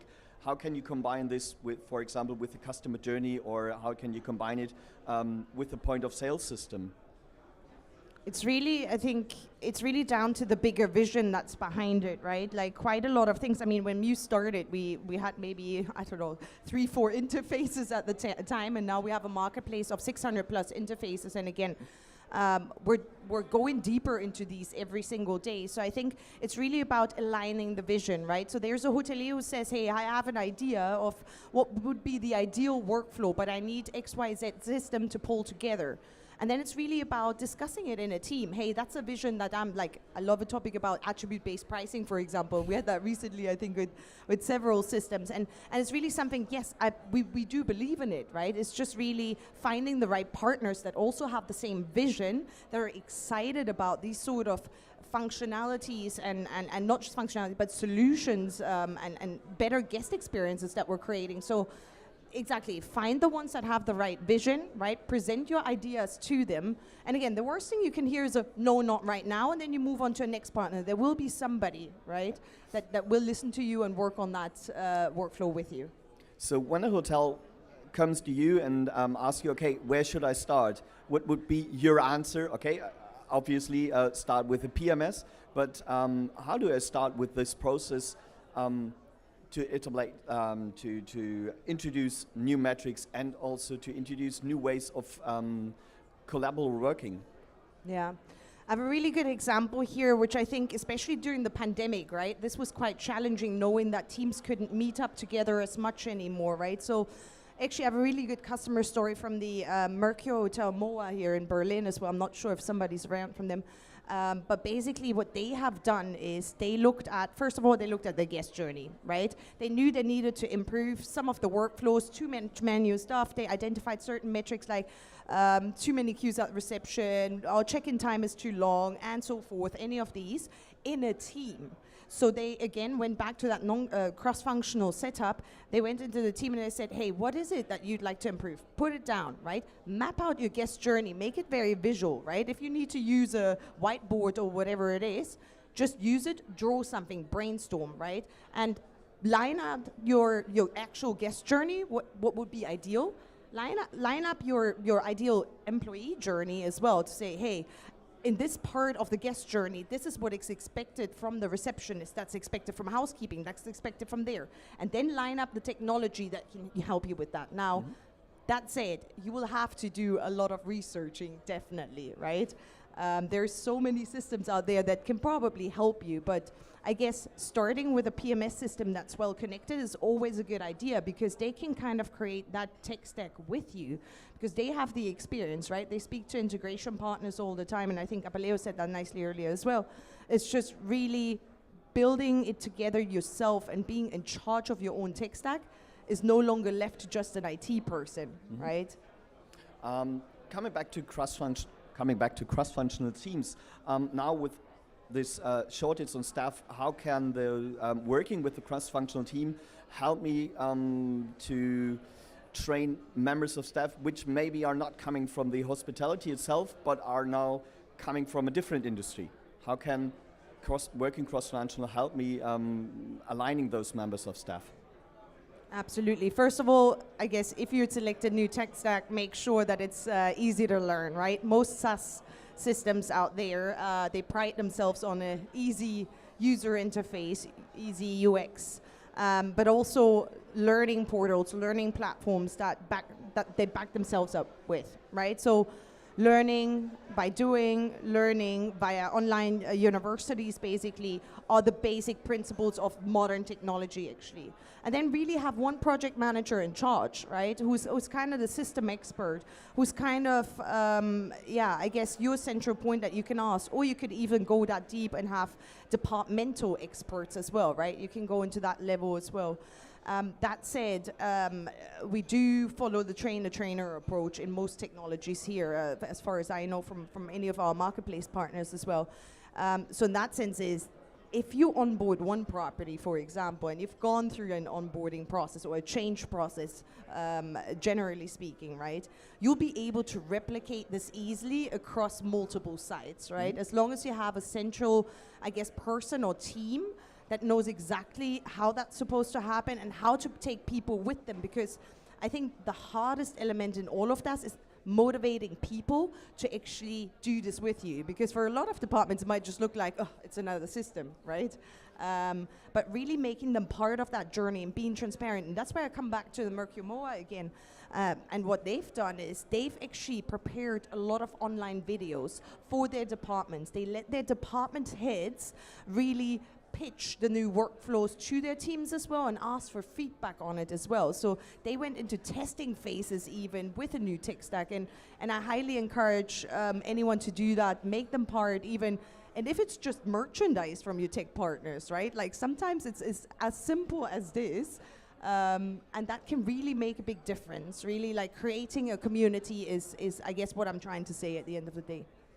So if you want to give an outlook into the future, what do you think are the 2 or 3 most important trends coming up in the hospitality overall, and especially when it comes to tech stack?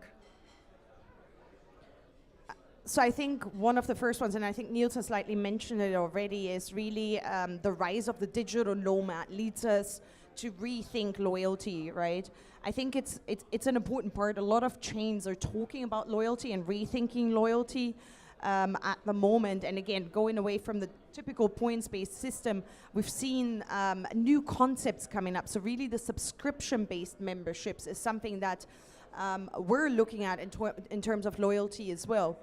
Think of the likes, I think the first one that came up with it were Cendyn. And they created this basically 2 concepts. One was more corporate, the other one was more targeted at long stay guests. And really, I mean, what they're ultimately, because loyalty is a returning customer that uses all of your outlets and services in an ideal way. And making that guest come back, right? That's loyalty. And I think subscription memberships like that are an ideal way to cater to, I guess, the modern traveler who, might work in Barcelona, then jump onto London, might not even have a flat anymore or an apartment, right? They might just live out of a 𝗏𝗔𝗻 or a student hotel or whatever else it is, right? So I think loyalty is a big part of the discussions that we're having internally as well this year, and I see a lot of changes coming up there. It's not your typical discounts anymore, basically, that you go in with. It's more the total picture and the experience behind it. And then I think a second part is really data. Data and silos, and we talked about metrics a lot already, right? But every time we're going into projects with companies, with the hospitality businesses, the first thing we already identify is there are several data silos, right? And that's hard to maintain in this modern world. And it basically, if you have an infrastructure like that, how are you going to create metrics like that? How are you going to create your daily data reporting and really work through that as well and live that, right? So I think the first thing is, and that will come up more and more in the coming years, is removing the different data silos and really working from one centralized point of view to enable, I guess, better decision making, generally speaking, and faster decision making as well. As you can see, the world changes quite rapidly, and fast decisions are key these days. You got to be the first one to make things happen, and I think, that's really one of the key points we're focusing on this year as well. From a customer point of view, how do you think, or do you think the ultimate tech stack will actually influence the customer to book with you? So does the customer care about which technology is actually working inside the hotel? Does the customer or the guest really acknowledge what's happening on the tech stack side inside the hotel? Or is it more about just experience a seamless customer journey independently from the systems?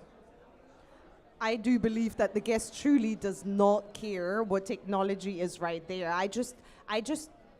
Or what brand is behind the technology. That's what I wanted to say. I do believe that certain travelers, and again, that's where we need to segment again, millennials, Gen Z, right? Let's talk about that, are much more tech savvy these days, right? So they expect to be arriving without having to queue at reception, right? They might want to use a self-checking kiosk like the student hotel does, right?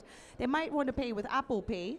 And they might want to, not bother with anything else, or just maybe go to the bar, charge everything to their room, and that's about it, right? Might want to use a co-working space for 2 hours. So long story short, I don't think that they particularly care what technology is behind it, but they obviously want to live their lifestyle, and they choose certain hospitality businesses based on their lifestyle, and that comes with certain technology enablement for sure.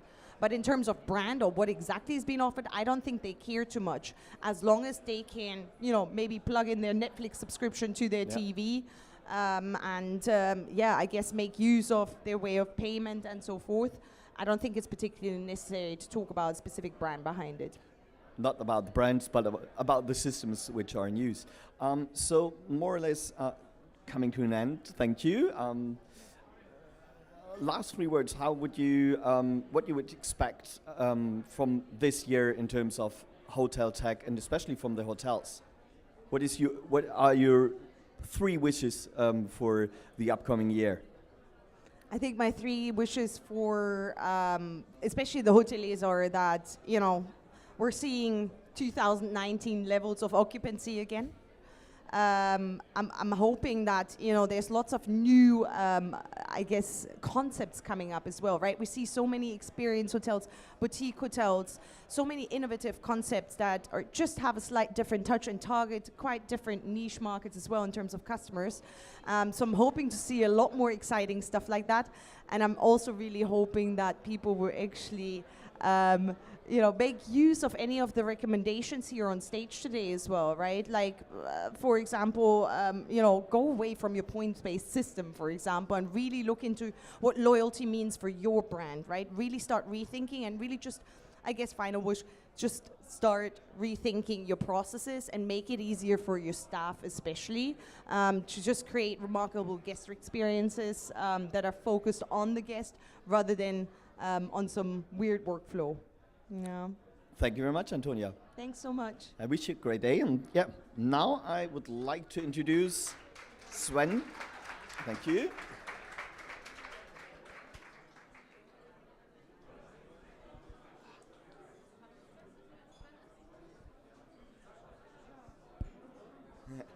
Hi, Sven. I think we have to get you a mic. There it is. Hi. So, whoop. Thank you. Welcome to our stage. Maybe just introduce yourself and what are you doing at HRS? Hi. So thanks. A quick mic check.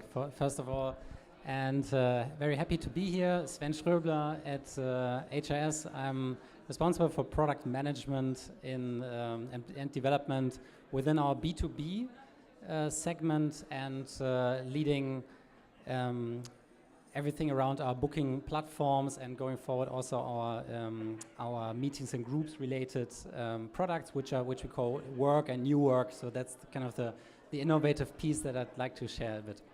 Okay, before we talk about our main topic about new work, from your point of view, how does HRS has changed over the last 2 to 3 years? Yeah, it has actually changed tremendously, and I mean it's obvious that during the crisis, the entire hospitality industry has been hit super hardly, and for us it meant that from one day to the next, bookings obviously were going down by 90%. Obvious. For that, but then what happened was that we actually brought up some innovations that were, let's call it one of the first true platform innovations that we brought that were helpful to the customers really.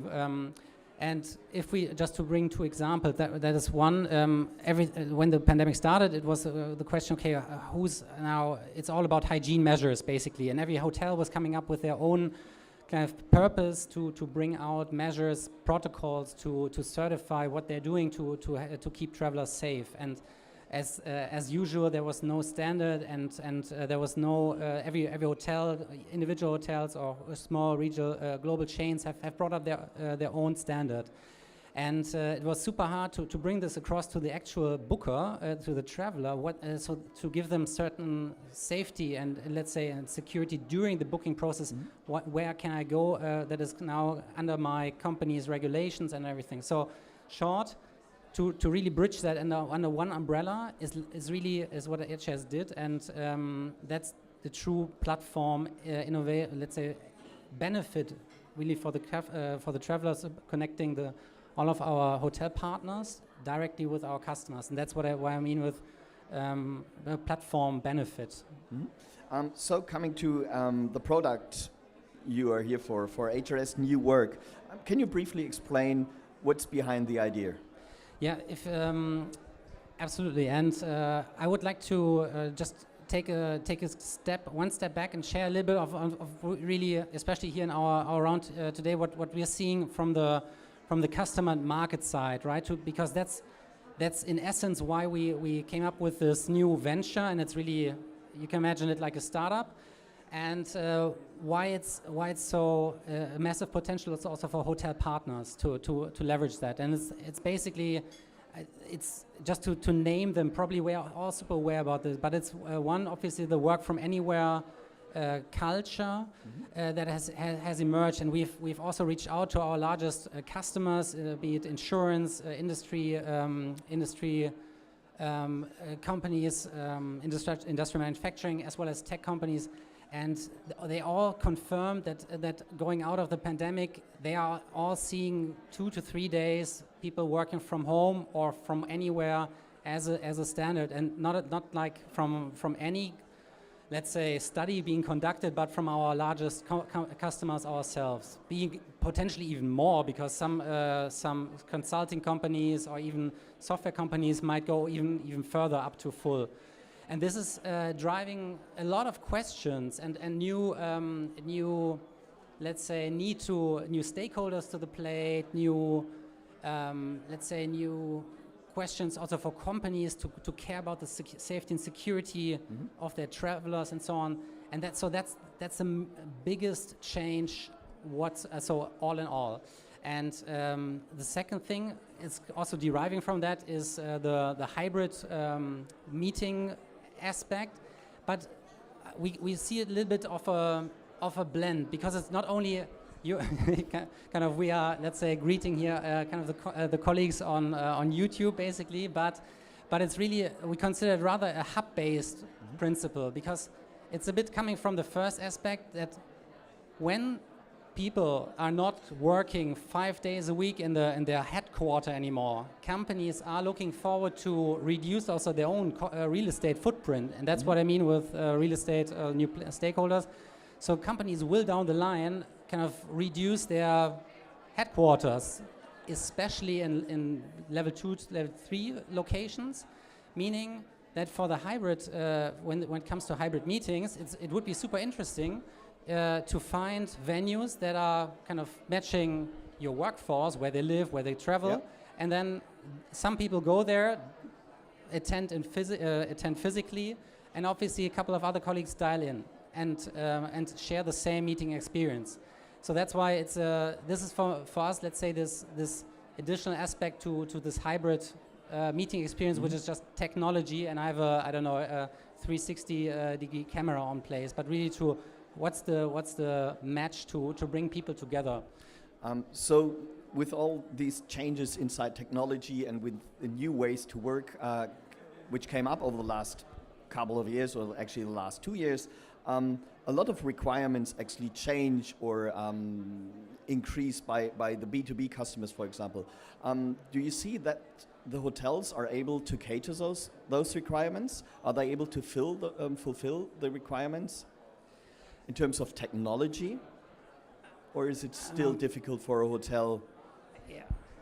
Let's maybe I'd like to take one step back before then answering to the technology, and that's, first of all, I think that and that's also very important to share this today, is to share to make this aware, or share this awareness in the with a hotel partner specifically about this massive shift towards co-working and the need for co-working and more meetings, let's say, in any kinds of place, because this is then yielding a tremendous potential, obviously, for hotels to and maybe we come to that a little bit later still, of what it means, what's the benefit, but that's why it's, first of all, super important to share. Secondly, I think hotel partners are craving for advice or insights on their customer base, not only on a kind of a personal persona level, but then also on a company customer profile behind. How can they kind of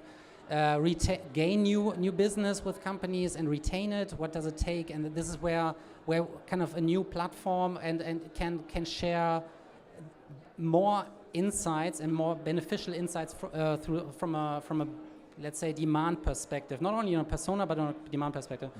And then coming to the technology side, I think to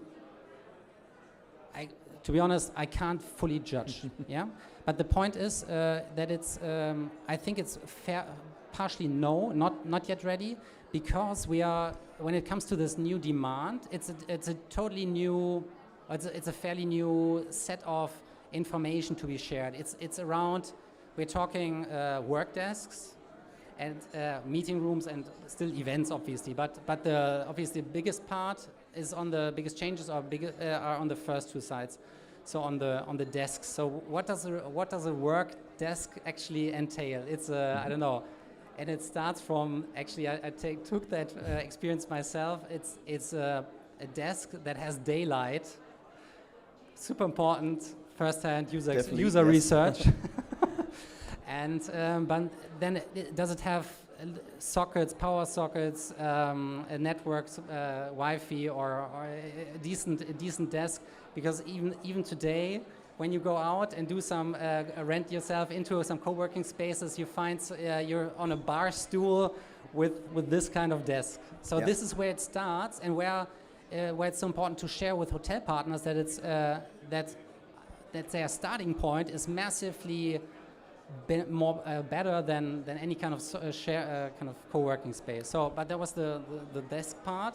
Yeah. And the second part, and for what it means for hotels is for sure to capture and share all of this new room offering information with all of their distribution partners down the line, up to platforms or customers. They are into their points of sales, end to end. And that's, I think, where it's not ready yet. So let's say we are looking on ourselves, also looking to bridge that, right? So how can we enable hotel partners to share that with our customers? Because we want to make our customers happy, let's say, to bridge that demand and enable our customers to book that and connect them with their...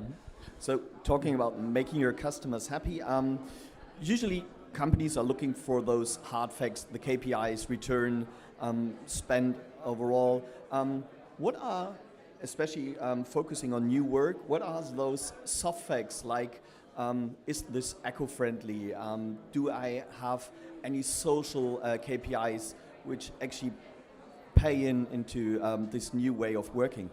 Absolutely. So especially on the sustainability side, we have it's so high on our customers' agenda to have transparency on that, and also steer and contribute to their own objectives. So we're talking companies in the like of Siemens, Shell, Allianz, and that you could not imagine how strict they are on their sustainability targets within the next 3 years.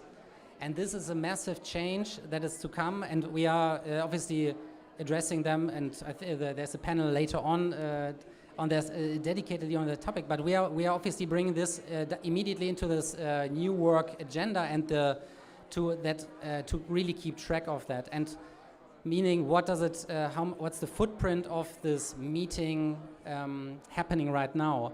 What has, I think, could be tracked in addition is, let's say, the opportunity or the theoretical saving of conducting a hybrid meeting or conducting, let's say, sharing a work desk versus a business trip. Because on a Fortune, let's say, if you take the customers on a Fortune 1000 basis, typically a business traveler does two business trips a year. With one night. So meaning for one person, it's like 50 weeks, it's 50 bookings, but 50 business trips going there and back. And now obviously main footprint comes from traveling, air, car, rail, whatever. And now imagining a switch to desk sharing or hybrid meeting, that is maybe let's call it once a week. You have this, and basically you're working 5 days a week and not only 1 day a week. But if you're just imagining commuting 1 day a week to this let's say friendly or to your work desk, you can aggregate or calculate the footprint of this work desk gig, we call it. How can actually hotels benefit from either those hard facts and also maybe from those soft facts? What do you tell hotels to participate in your program? What's the benefit for the hotels? By educating, it is actually access to customers' benefit. Customer business. It is actually becoming a mandatory requirement to participate in business of the largest customers in the world. So therefore, it is at this point. It's obviously a bit unclear. Do you need to be, let's say, the green, fully self-sufficient to put a utopia or the black and white contrast? No, you don't. But you for sure, hotel partners need to participate and get get transparency on their sustainability footprint, because otherwise they won't be eligible to participate in the business of largest customers going forward. This is really the mindset of our customers that and the largest customer that are really gearing towards full sustainability. I just got the sign that maybe in the back you should be a little bit more quiet because it's hardly to hear on the stream. Thank you very much. Just coming back, when the pandemic starts in 2020, a lot of hotels have been very proactive, offering rooms for day use office, for home office. Actually, New Work is a similar product. What is the difference in your approach versus what the hotels started to offer back then when the pandemic starts? Yeah, I think it's so two aspects. So it's number one is obviously, first of all, what's the average, let's say, difference in offering, and number two, what is, let's say, how we consider this and what we add to it. But coming for the first aspect is, let's say, it's obvious. It's first of all the price of the offering and what you. The normal work desk experience is a different one. Let's say the normal co-working experience is that you're working from an open space and you really just a confined desk, right? So it can be even more budget, but let's say that's the standard. And to put it into this picture, the hotel room-based co-working or workspace is basically a private meeting room.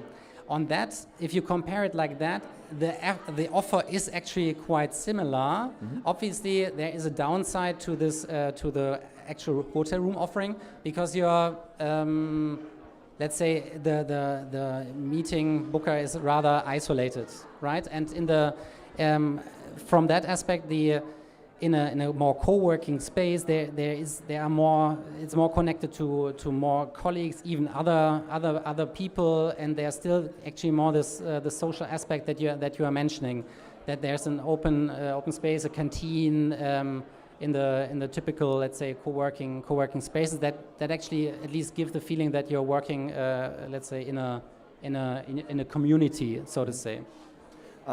So during the last years, a lot of companies invest a lot of money into data security, into compliance. How does you as a vendor take responsibility of this of this compliance when the customer actually goes into the hotel room? Are you able to make sure that the hotel office is compliant to the data security rules? Do you check this with the hotel itself? Actually, no, we can't. So we are, let's say, we are as a platform and distributor. Basically, we are compliant to data security regulations ourselves, and obviously having contracts with our hotel partners, but that by which company hotels are also ensuring that they are compliant, but we don't conduct audits or anything, and therefore we are obviously exchanging hotel data only on a, let's say, scarcity principle and need to know. It's only obviously the booking relevant information, but no, there are no further, okay. Let's say. So Antonia just mentioned that is her first face-to-face event this year. What do you think? How will the meeting business change in the future, or maybe already have changed over the last month, maybe? Yeah, absolutely. And that's actually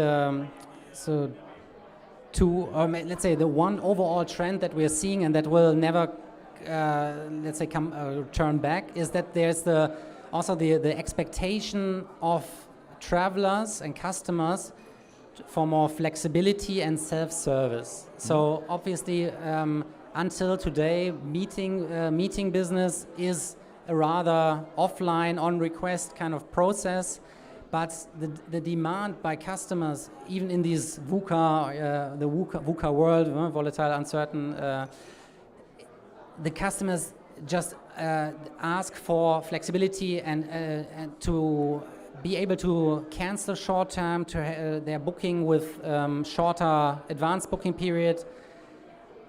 Big meetings are also going are becoming less, and there's a much stronger trend towards smaller meetings. And in that smaller meetings, it's again this need for more flexibility that travelers, like if we wanted to have a meeting next day, that we're able to book them ourselves on the go. And this is also a demand that I want to share with our hotel partners, because we need to engage them rather more into this online distribution for for meeting business. So basically to take the principles of what has been there for normal transient business, to bring that also into the meeting and group space, meaning instant pricing, aligning, sharing everything that is possible with the booker, with the traveler right up front, to basically compile or let's say meet the needs, because the needs are really changing, and that's why the meetings will not go back. We can already see that booking levels are back to 70%, I think, in February of 2019 in the M&G space. But that's really the massive change, this flexibility and the self-service need. I think there's one additional part. One of the major buzzwords currently is hybrid meetings.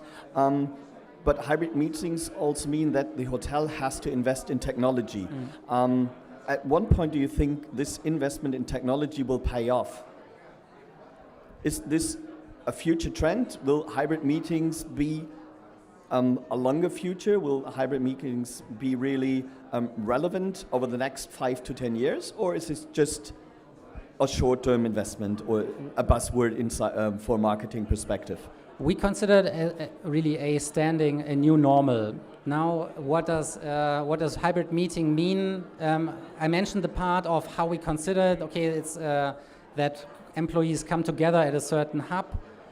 Some meet face to face, and some dial in. And this is the core of what we see that has come to stay and will not go away. Therefore, investments into virtual meeting infrastructure will pay off. Now, will it be how it's going to look like? I don't know, and I'm also personally not really the biggest fan of a utopia of the metaverse and anything, right? So, but one thing is for sure, that the sharing the same meeting experience, some on-site, some virtually, will come and stay, and that can be powered by many kinds of technology. And I think now, after 2 years of pandemics, everybody is very open to how this really looks like. One of the other recently discussion points is how can vendors like you and hotels for themselves actually automate the online business for meetings and events, obviously. Like we did for the hotels, we had a lot of vendors taking the work for us, selling the hotel rooms, now selling meetings and selling office spots. Is this also something where you as a vendor are making the pace and the hotel have to gain their own share, or what do you see will be the trend? First of all, yes, we aim first of all to set the pace and create the demand, right? And obviously thereby engaging and winning hotels to contribute to offer their capacity, also offer more capacity into this kind of distribution to become more relevant, right? This is obviously the flywheel of creating the demand and then sharing more demand. And what it means very practically is that we are also aiming to first of all reach out with a pragmatic approach, starting with a pragmatic approach, and then reaching out. It will very likely be, let's say, some direct integrations to power and share the capacities with us directly. We are also looking into obviously an ecosystem approach to connect, and because also I'm very convinced that we need to make it as seamless as possible for the hotels to automate also the let's say take away the effort from the hotel side, because that is then also can be the win-win situation by let's say integrating better. When you introduce your product to the hotel partner, what challenges are the hotels facing? Where do the hotel partners see maybe their biggest challenge? Not only the benefit, but which challenges are there, or are there challenges? We are actually, since it's really a new venture, we have just engaged really some pilot partners until now. But the one challenge is really the, let's say, onboarding of capacities of work desks, so of the inventory of the offering of rooms at scale, so at large. That to avoid that let's say a hotel partner has to enter obviously all of the data manually, sharing lists and all of that.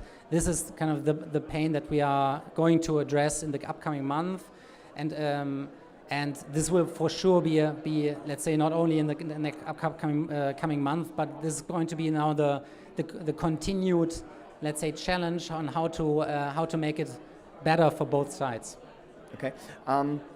Changing technology or bringing in something new always comes with a kind of a struggle with the members of staff on the hotel level. What would you tell somebody from the meeting and events department? How can you work, or HRS as the partner can help the member of staff focus on their work? What are the benefits for the members of staff, not only for the hotels in terms of more revenue of guests, but how can your technology help the members of staff on the hotel level itself? So as soon as we are able to kind of address and have the capacity, let's say, shared between hotel partners and ourselves or any other distributor like online, we are obviously taking a lot of repetitive, let's say, work away, so that everybody can really focus on the starting from the customer and the booker's meeting experience. So therefore, really focusing on the high value, let's say, activities on who is actually joining this meeting, what is the service that I can bring, let's say what are the added values that how we can make this a truly unique experience. So this is, and we by taking away the transactional part of sharing. Okay, yes, we do have 3 meeting rooms here, but the one has only I don't know, two power sockets, or doesn't have I don't know, some kind of technical equipment. So that's why taking out the transactional part really allows hotels to focus on the actual experience. Perfect. So if you had 3 wishes for free, what are your 3 wishes for the next 12 months? Yeah, what would you like to see from the hotels? Yeah, and first of all, the first wish is obviously peace and with that also a stable, let's say, recovery, especially for the hospitality industry to let's say recover from the especially last hard years from the pandemic, and then also number 1, obviously the also strong support of the hotel industry or hotel partners to engage in this trend, because they are such a massive business, and we haven't touched upon that yet, but the importance and the potential of engaging into a co-working business within the hotel is immense, because it's bringing local business. It's allowing local business to happen in a hotel, which is super different from a business traveler traveling from all over the country, but allowing a full ecosystem of things happening in the hotel. So, but therefore, to summarize, just the support of the hotel partners to engage. Yeah, and I think lastly, also some swift technical, let's say, integration that allows to progress, because that's obviously a challenge on how to embed because of the fragmented landscape of every hotel being which systems and processes are in place. Does their PMS allow, or their channel manager, what are the restrictions, what do they allow? So in practice, to really add value, it can be obviously hard also to convince hotel partners to engage. So that's why One last question, because you just mentioned it, and we had that little discussion with Antonia before. How does this new way of working pays off in terms of loyalty? Is your tool or your service something which actually supports brand loyalty or hotel loyalty? Is this something you can also measure as a KPI? Yes, absolutely. And we are, to take one step back, we are always aiming to bring to this new kind of category of new work all of the, let's say, experience and learning from the transient and the normal booking, let's say, or transient booking business, meaning to recommend, ensure relevant content, and also to curate content for the customers. And this is especially meaning personalization in terms of what are your personal booking preference when it comes to now a co-working space or meeting, because this is then again coming from the customer experience. So actually the customer, the booker or the meeting, actually the self-service meeting planner doesn't want to scroll through 400 supplies. He wants to get the relevant content for himself. And if it means he's a very loyal customer, we are aiming to show this to him, to the, let's say, along his loyalty, but always balanced obviously with other let's say factors, which is then his company or his employer. What are the commercial constraints that his employer has set, and so on. But of course, personalization is adding value to the booker and therefore also to the hotel partner. And I also personally speaking, especially in this, if we're talking co-working spaces, and I would say there's a even higher insecurity when travelers now travel everywhere, that travelers will be craving to know that they are for loyalty or for a common experience, right? Also on site. This is, I think, the good news, or the kind of also the potential for hotel partners. Why to engage? Because it is taking away complexity for the traveler. Perfect.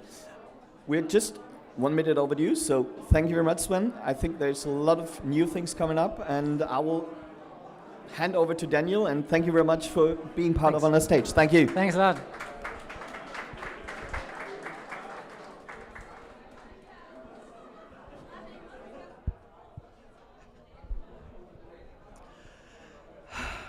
Welcome back, I guess. All right. So, I hope you guys had a good time with Alex. Yeah?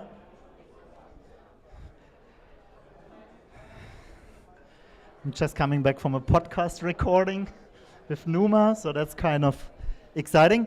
And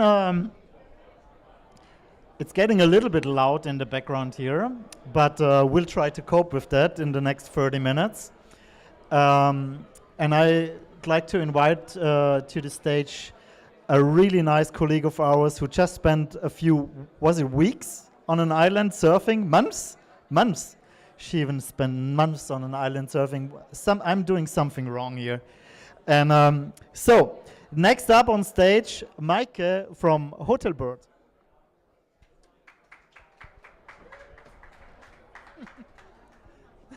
Thank you, Daniel. Are you trying to join a party or something and saying like, yeah, yes, always. I'm going to change the sustainability of Germany, whatever? Hello.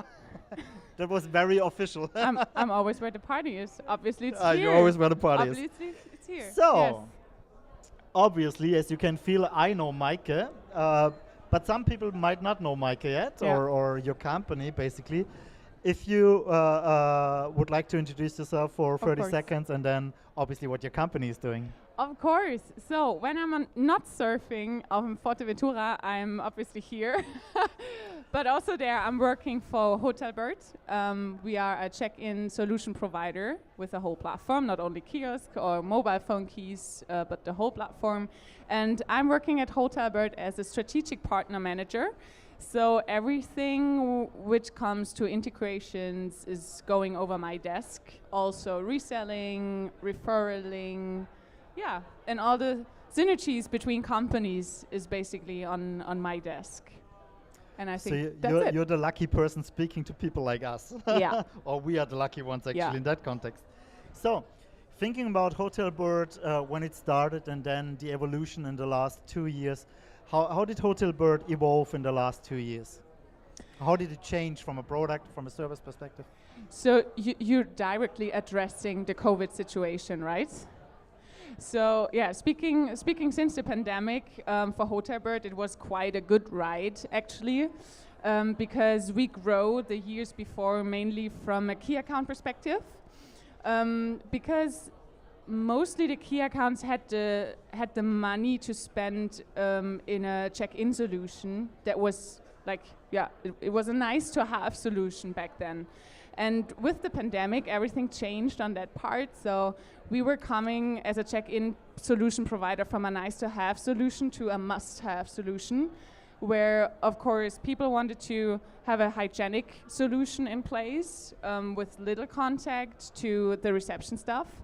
And, of course, now we lost many staff or people in the whole operational process of a hotel. And we have to cope with that in the hotels. And yeah, so we need to find automated solution on the check-in to, yeah, work more automated.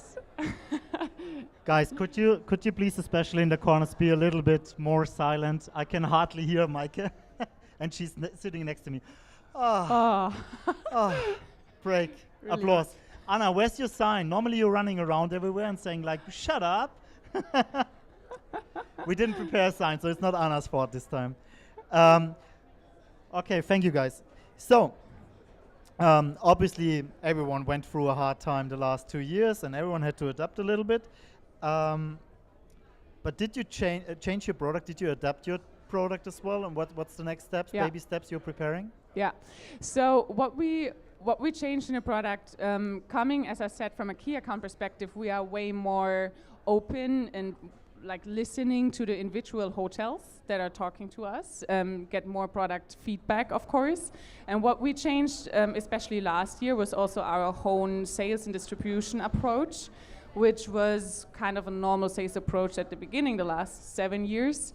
But last year we introduced our freemium model, which basically is the Spotify model, where people can really sign up for an easy to use check-in.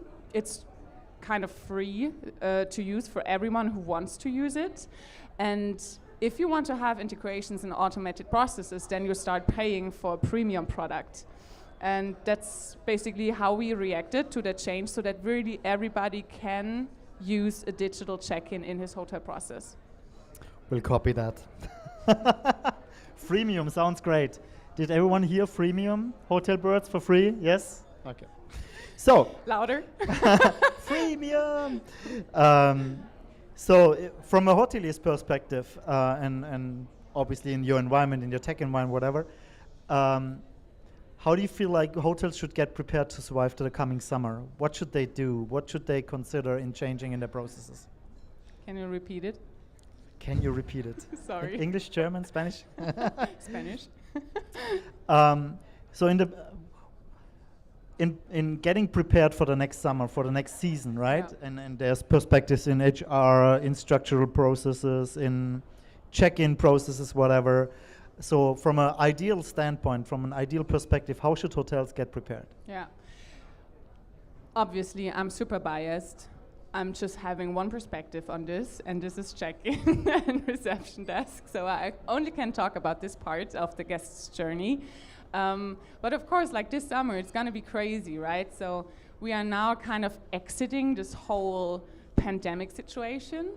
And I think as we don't extend, from a government's perspective, the short work I don't know if there's a Short labor, whatever, it's gonna stop, right? So maybe even more employees will lose their jobs or gonna quit on the industry. But the summer will be hard because people still want to go out. They have a lot of money on their bank account. They want to spend on holidays, and the holiday season will in Germany be like super good. And we have one more issue in this world, which is not referring to COVID, but I think traveling, especially in the eastern part of Europe, will not be possible. So again, people will stay in Germany. And yeah, we're gonna have lots of tourists and little staff. So we how do you have get to prepared? allocate the staff very, very smart to really put them where we really need them, where software cannot do the work and where we really need a person to do the work. But yeah, as a check-in provider, there are many on the market. We can really automate the check-in processes. It's no problem anymore. And you really can allocate your staff from these tasks to other tasks. Just in case there should be any doubters here or online still, is that allowed? Can you check in automatically without signing everything? I know the majority of people might know, but just to speak out and to say, okay, what is the current political situation? What's the law behind that? Yeah. What is allowed and what is not allowed? So it is allowed to check in digitally. There is a law for that. That law is in place since the 1st of January 2020, I think it was. And we have 3 tools and 3 ways how we can actually check in a person digitally. Either this person is authenticated through a SCA process, which is like depending on the credit card the customer is using, or with his eID, or through scanning the passport. And those are 3 options how we can check in legally conform a guest on the hotel's reception. As a guest, like you speak to the market, you look at numbers, you work with the government in preparation of certain things. What would you say, what's the percentage in the market right now using such tools and such possibilities? Yeah, you mean to like fully check in, or do you also refer to the door the concept, opening? we have Martin sitting over there, do the full plug automation process with no one on site where people can check in and do everything. Yeah. It's hard to tell because it always depends on the concept of the hotel. So we have hotels with no reception desk where we have really 95 to 99% of the customers checking in without contact to people. And when we're speaking about hotels as, for example, the Lindner hotels as a 4 or 5 star hotel chain, they have, if it's good, around 30 to 40 people who actually digitally check in. So yeah, it totally depends on the concept around it and also on the communication which is built around it. So if there are people, they're really searching for a digital kind of hotel where they can do stuff on their own, 24/7 availability, then they choose this kind of hotels where they can actually check in, and then really like over 90% are doing it. Yeah, but overall on the market we have usage rates for our check-ins, like in average over all hotels that are working with us, with around 25 to 30% of check-ins. Is that a model for the entire market? So speaking about, you just mentioned Lindner, and we have Concept who already do that. Is this a black and white thing? Or what do you see like would be the potential future model in the next 2 or 3 years? Will it be a hybrid? Will it be a full plug? Whatever. What's your perspective on that? You mean in perspective like what the customer is using? What the hotel wants to offer, right? And then what the customer is expecting as well. Yeah. So I really think when I entered Hotelbird, I was always using the word multi-channel platform. And I think this is also something that we learned from retail. Multi-channel is always the way to go. So first of all, we have different and diverse guests with different backgrounds, different ages, different abilities, and we have to prepare ourselves in the hotel to really like tackle and cover all the needs of our customers. So of course, we have to have a multi-channel, and we have to use different tools with several options for the hotel guests to check in. It's a hybrid model. I just dropped in between, and I don't even know if I'm allowed to drop that, but you will tell me. I just mentioned that you guys are involved with the government with the future planning of certain processes, right? Yeah. Could you elaborate on that a little bit, what that means, what you're doing there, maybe who's part of the group and why? Yeah, of course. So the government work we're doing is, it's not hidden, so we can't talk about that, but talking about names is a little bit critical. So what we're doing with the government is right now is working on the concept for a digital check-in. So what most of you might not know is that in the new coalition contract of our new government, on page 30, I think, it's written that the digital, or the process of the check-in must become digital in the next 4 years. So the government really put this down in their coalition contract, and there's gonna be solutions for that in the next 4 years. We are working in a project with the government already to have a smart solution in place to authenticate the people, to also protect hotels from fraud, of course. And yeah, there are several players in that. It's not only a government project, but there are also some bigger players in there. It's also not just a project which is depending or which is only made for hotels. It's a digital identity project which also covers, beside hospitality, opening bank accounts, for example, or having the personal ID in a wallet saved. Speaking about evolution and about things changing, right, and you're obviously involved in those processes as well, from your perspective, what is currently or what will be changing in the near future in such a context? What can we expect? Will there be things that make our lives easier? Will it be things that make our lives more complicated? Hopefully not, right? So from the conversations you have, what can we expect to happen? Who is we? Is we the hoteliers? hotelier? Yes. Speaking for us, Yeah. the hoteliers. Yeah. So I think a very important part for a hotelier is always to understand a software is always just as good as his user. So working in a SaaS company since 8 years now, it's always on the user. So there's always kind of a project management or something that we have to do settings. We need to communicate around that product, and the communication to the guest will always be crucial to every software that I'm using in the hotel operation. But in general, of course, after onboarding a software, after implementing it, or at least doing the decision to implement a software, you have a specific time where you really need to focus on get the project running. This is really something where you have to engage with your software providers and a product and really dive into it, get some communication straight and then out. And then after you went through this whole onboarding process and after you put your energy in it, then it should be kind of running without much effort, and then it's gonna make the life easier. It's more of a long-term investment. Of software is, in rare cases, a short-term investment where you have super fast error ease in a small amount of time. Mm-hmm. Are there any questions from the live audience here on site for Hotelbird, for Meike? If you have a question, or if you would want to raise something or challenge us, or challenge Meike especially, I'm Switzerland here.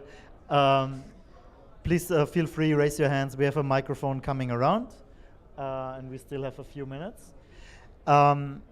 So I will have an eye on you guys if you want to ask something. From a Hotelbird perspective, and now, you spend a lot of time now in the industry already, and spoke to many people. What could be the next evolution step for you guys as a company? What do you have in mind? What's your roadmap? What can we expect? Yeah, I can really talk about that. As a strategic partner manager, it's mainly on my desk happening.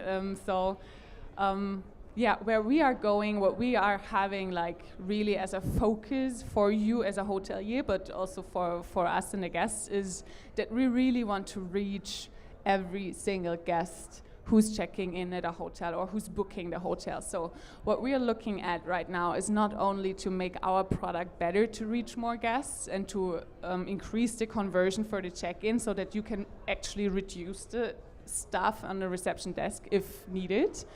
But we're also like looking out to find other channels to reach out to guests. So for example, our partnership with Booking.com as an OTA is super important for us to reach certain guests that we wouldn't reach in other cases. So Booking.com has on the guest side a very well-known brand.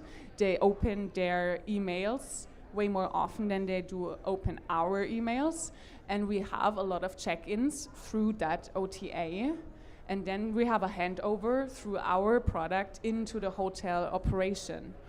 And this is became really important for us as a channel to generate actual check-ins, and we're gonna still focus like in a like midterm basis.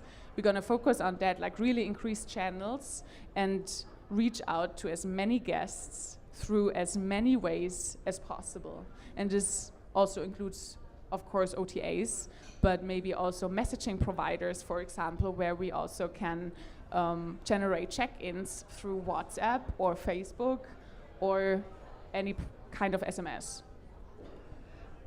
If someone has never heard about Hotelbird or 𝗬𝗏, I doubt it, right? But if they didn't, if they never heard about you guys and have a traditional check-in, there's a reception counter, people fill in papers and whatever. From a change process point of view, what should be the first step? What should they consider? What should they look at in their operations? What technical setup might they need, et cetera, to get going? What would you recommend? Yeah, so there are many hotels, I guess, they hear something about a digital check-in, then they like get information about it, and most of them, I think, underestimated how much is actually possible behind this project. It is a huge project in terms of digitalization. Like, you can do a lot behind of that. For example, we can also open doors with smartphones, right? So seeing this whole project as really a major change in the whole operations of a hotel should require a dedicated person within the hotel operation process. And I really think first step would be to really make a commitment for a dedicated person, maybe half time for the like a full employed person who can actually really take care of such a digitalization project. Over the course of what time period? Roughly? I mean, if I'm talking about check-in, I think over a period of 6 months, maybe, can be more. But if we're looking into the hotel, like there are many areas where you can digitalize stuff, where you can be more efficient. So I think this should be a person which not just takes care of the check-in process, but also about like other areas. And so I really think every hotel would need to have a change manager who's actively changing processes behind like digitalization opportunities. Change manager, next person you have to hire. I think there's a company coming, like the next interview company. Which was it? Forgot. I think they have something like that. I'm not allowed to promote ourselves right now. So we have 8 more minutes or 6 more minutes that we can cover. Is there something specifically that well, you talk a lot to providers, obviously, but as well to hoteliers. Is there something specific that you wonder in the context of everything you're doing? Why hoteliers do something in a specific way, and why they don't change it? It's a difficult question, I know. You mean we something you wonder always want to why- ask those guys down there? So I'm asking the questions Yes, now. you get to ask the question, and I might run around and ask someone. Yeah, I mean, Maybe. I really wonder, like speaking about this dedicated person, like why do hoteliers not invest more effort into like really setting up a proper software and also gaining knowledge about it in the background? Or to rephrase it, what would we need to do to give you as a hotelier as many knowledge about a software as possible? I think that's a question that could stand for any tech provider here, right? Yeah. Because we all share the same issue. Does any of the hoteliers listening in want to answer that? Razvan, maybe, because I see you. You didn't hear the question, right? Why do hoteliers not invest into more stuff taking care of smart tech processes? Is that a good summary? Yeah, more gaining Or rephrase knowledge. it? Or for gaining example. knowledge? I mean, like really trying to understand the software and really trying to understand how this is working and how I can make it better. My foot fell asleep. I hope I'm not falling here. I have mine. He can have mine. Razvan from Aletto Hotels, you can take off the mask. I don't know. We do invest in stuff, taking care of the processes and understanding. Probably because there's no time. It's always you have a lot of stuff in operation, and you don't have the time to think about it. That's the main problem, and that's why probably it's the best things to outsource some of the process. Oh, I bribed you yesterday. I bribed him. Yeah, no, but you have to explain them, because you can't take something out of the box.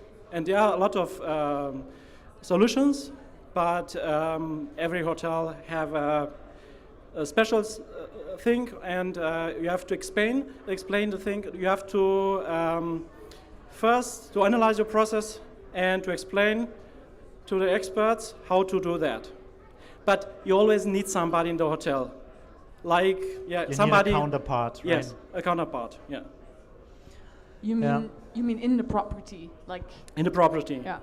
Or in the on hotel group level at yeah, the main yes. office. Yeah. It's. I mean, thank you so much. Sorry for getting you in here. Thank you. Yeah, I mean, I see similar things, right? When we speak to hotels, they're always busy with 10,000 things, and especially with now the staff shortage. There's a lot of challenges on the daily routines as well, and finding people now opening up towards April, May.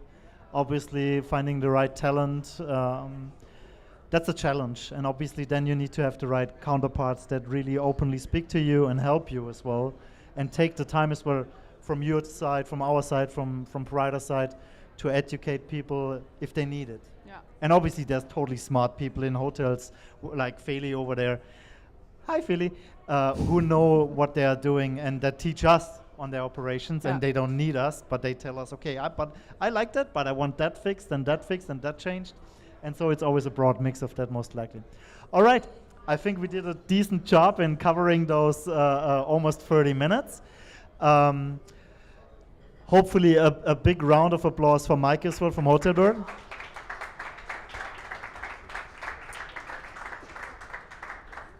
And we'll have a little 2 minutes break now, and then we'll continue with, I think, opensmjle on the file. So I'm switching the stools, and I'm totally curious what Alex will ask me, because I have no clue. So have a drink, get a coffee, mingle with our partners. I cannot emphasize that enough. Ask questions. Like, you can tease me now if you feel like, okay, you didn't want to tease Mike, you can tease me if you want to. And obviously, we hope you have a good time here. All right, thank you so much. Thank you for having me.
Come back on stage, Daniel. I'll took your seat now. You switch sides. I don't think you have to introduce yourself. I hope everybody knows you. But in terms of opensmjle, can you shortly explain what opensmjle is doing right now? Right now. Yeah, that's kind of weird because obviously always when we organize such venues, such events, we never speak about ourselves. So that's a first. And yeah, opensmjle. We started back as a storytelling agency and focused on that and did a lot of content, obviously, where we helped companies explain what they stand for, what they do, who they are, and why people should book them, work with them, whatsoever, and transformed now into a complete digital agency, which is almost 360, that does basically everything digital.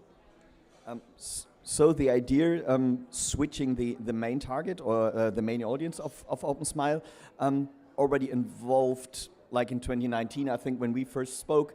How did the pandemic actually change your point of how to work, how to use opensmjle as a marketing agency or as an agency? Well, I think there's phases in that, right? And so I think most of us faced a difficult and challenging situation in 2020.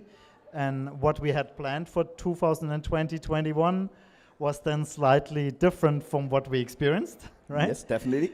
And but we still stick to our path. We transitioned some stuff, and lucky enough, we already had some ideas that we wanted to change anyhow that spoke to the need of the market, and that comes with the digital outsourcing, for example.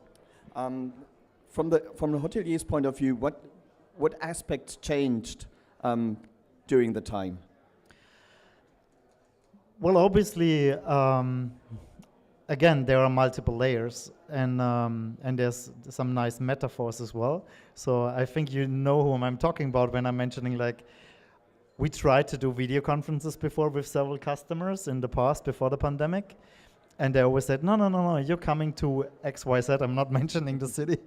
We want to meet face to face, and 3 months into the pandemic, all of a sudden they said, oh, I do video conference all the time with my staff now, because staff is not on site anymore, and they completely had a transition and a change of mindset and an openness all of a sudden towards technology, towards digital things, and many of the things that we discussed before.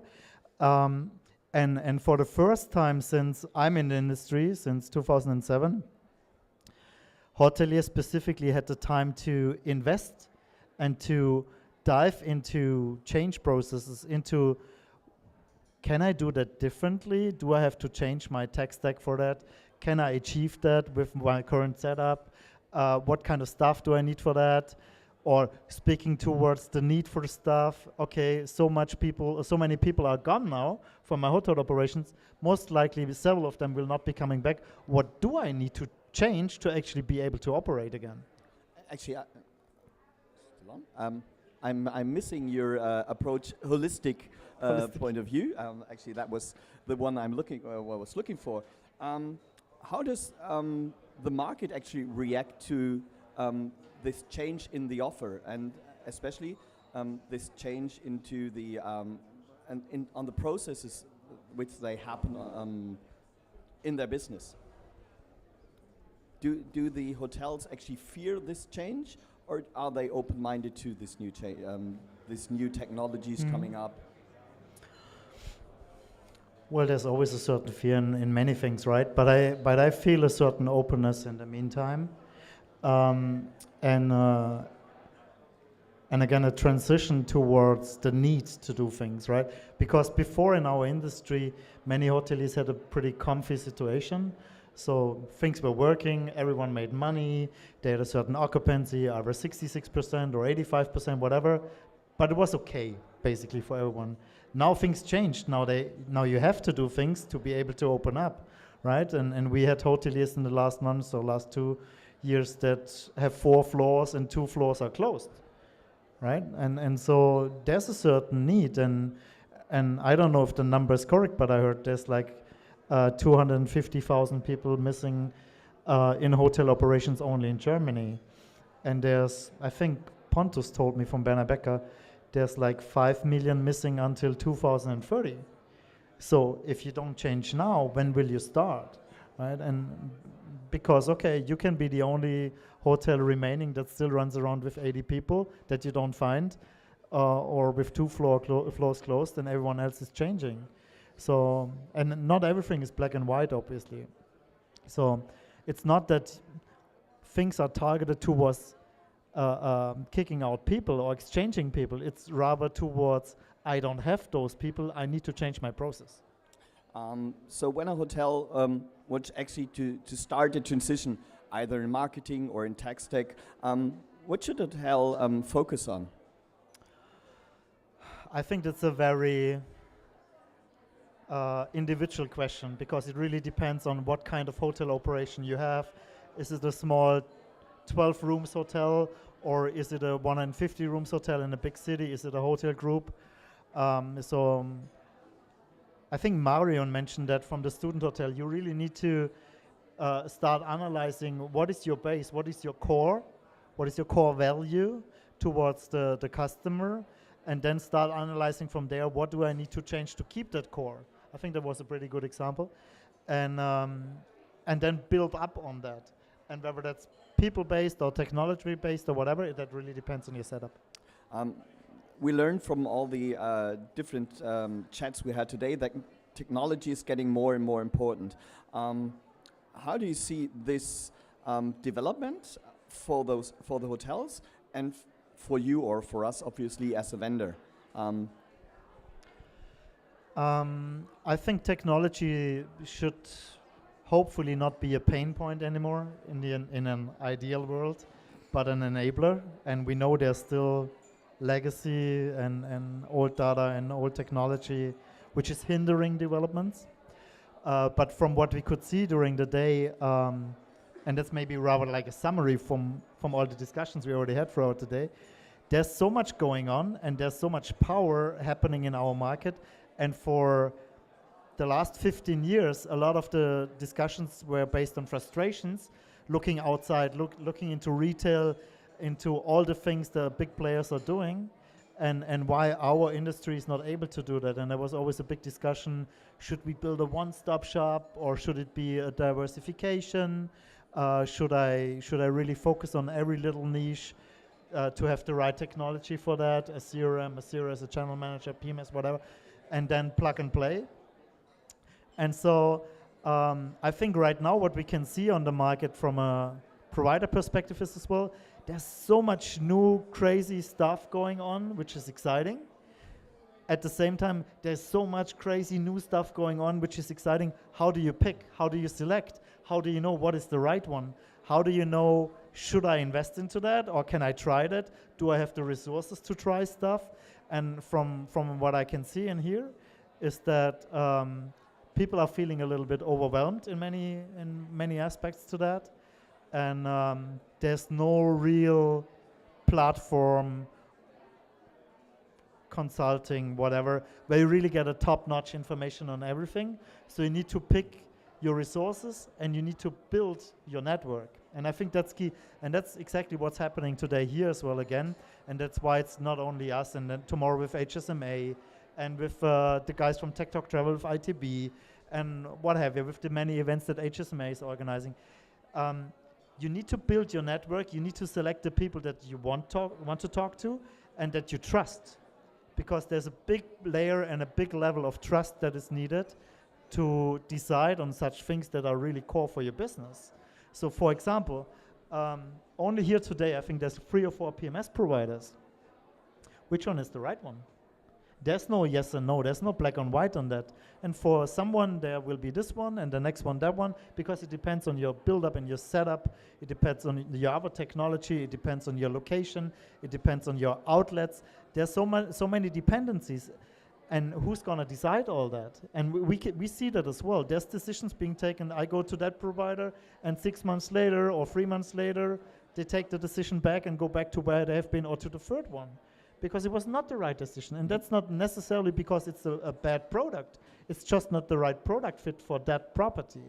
And so I think there's the need for network, there's the need for people you trust, there's the need for people in your environment that understand who you are, what you do, and that can help you. So you talked about the decision-making process for the tech stack.